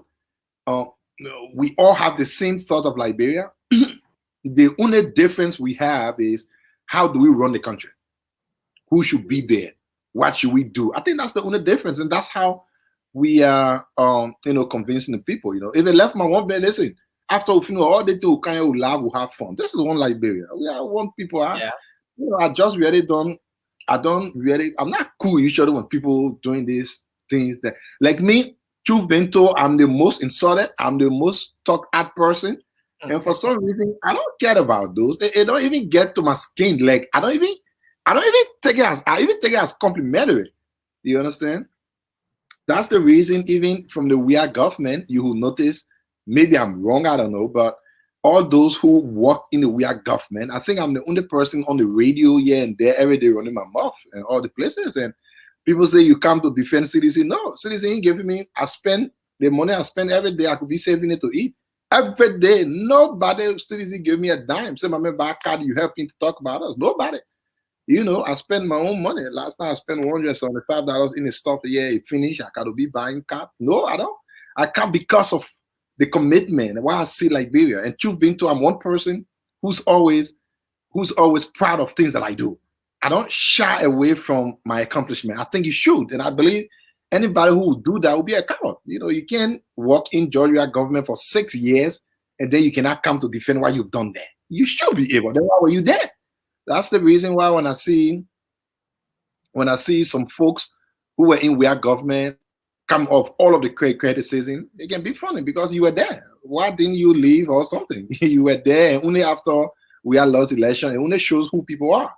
But always a good show talking to our people. Hopefully, the day our money stop, we can buy scratch card no more, then we will stop coming. But from now, see, we can still buy our 50 cents, 25 cents to allow us to come. Well, the day the CDC people, they must really start putting the money together to be giving me card. Because listen, coming on the show 4 hours, 3 hours is not small thing. Where you among all the UP people, all they can get you chance. You gotta keep on. You gotta be cool. They're telling you all kinds of things. Some things you even know nothing about. They say that you do it. It's crazy. But if our people not put together very soon, we'll stop coming on the show because we can't keep helping the movement. Oh yeah, but my man, that breaking news, but my man, let's say now. Right, we are helping the movement as best we can to be here and also see the other side. We can't be doing that at the same time. My little Kobo 245 supposed to eat. They are buying cat every day. Like I ain't got income coming from nowhere. So I mean, that's the day my hands stop, I will stop. Then you'll be missing me. You say, hey, man, it's not doing here no more. But it's always good to be here. Actually, good show. Certainly. And start on here. I want to start to come. Every time the man, he knows propaganda. And he don't feel he will carry propaganda for 6 years. He will wait. When we finish, then he come up with propaganda stuff. Then he say the show, and then he won't give nobody a chance. And you asking the people who take 4 days call. And I thought that's always absorbed. Thank God he's not here so I can enjoy myself good before your show starts. The thing is, like I've always said, CDC did not do the best of the best ever done. There were challenges, there were mistakes, but I'm always proud of the accomplishment we've had. Because in my mind, I'm not sure a government can so easily replicate what we've achieved in 6 years. I know someone said while we are comparing 3-month-old baby to 6-year-old baby, lest the person forgot that they were comparing 12-year-old baby to 6-year-old baby. So UP said for 12 years, we said for 6 years, they were comparing us. But today now we shouldn't compare because that's 3 more and all that kind of thing. But the truth is, if CDC took away the 3-day free call, so they say, okay, they say CDC took away the 3-day free call. When people went to vote, they say, you know what? We didn't like CDC taking away our 3-day free call, so we brought Mr. Barker to bring it back. Instead of trying to better that, it's even getting worse. So why did the people bring you? Why should it be worse than CDC? If you were getting, or maybe you pay $1 and it gave you 1.5 deep on a weir, and you got there saying, no, we are moved, I enjoy what you do.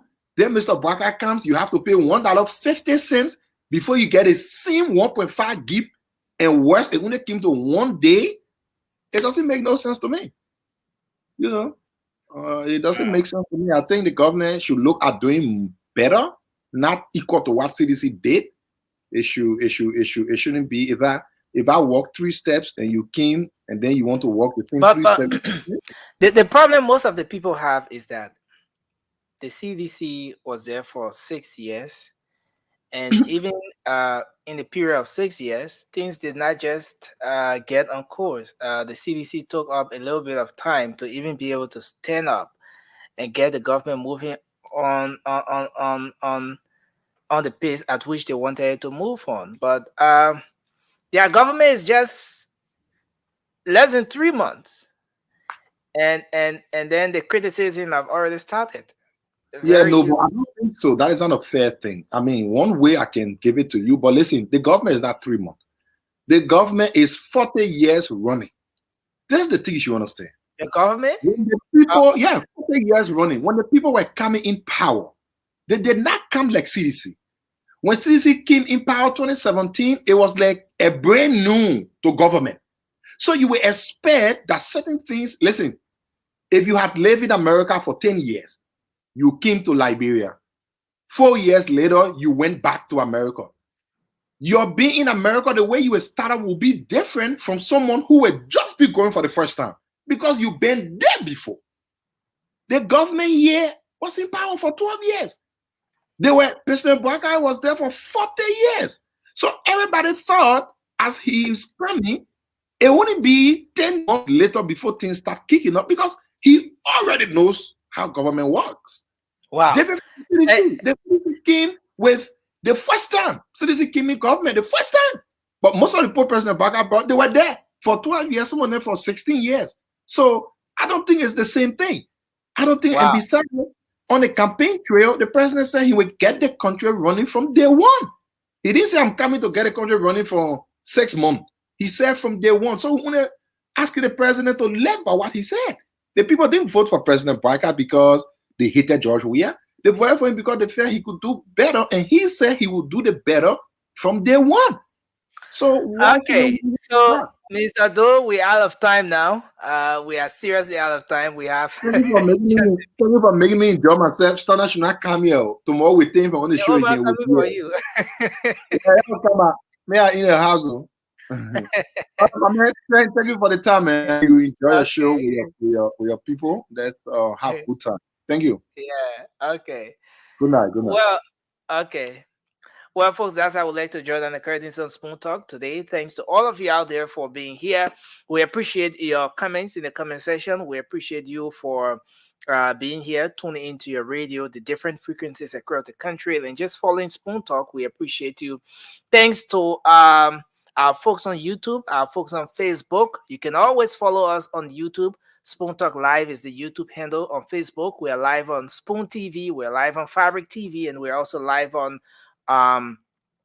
Super TV. So thanks for following us, and we'll be back on Monday with another edition of Spoon Talk. Let us say God can bless anybody. Will be here tomorrow. You can call in, contribute to the show, call in to win some great prizes, some cash, and get your week started. And you can also make up time to join us on the late night show. Is coming up shortly in a few minutes from now. A fascinating discussion coming up. You can make up time to join us when I'll be here with the rest of the team. Until then, have a good night. Liberia is all we have. So let's remember to keep the peace. Bye-bye.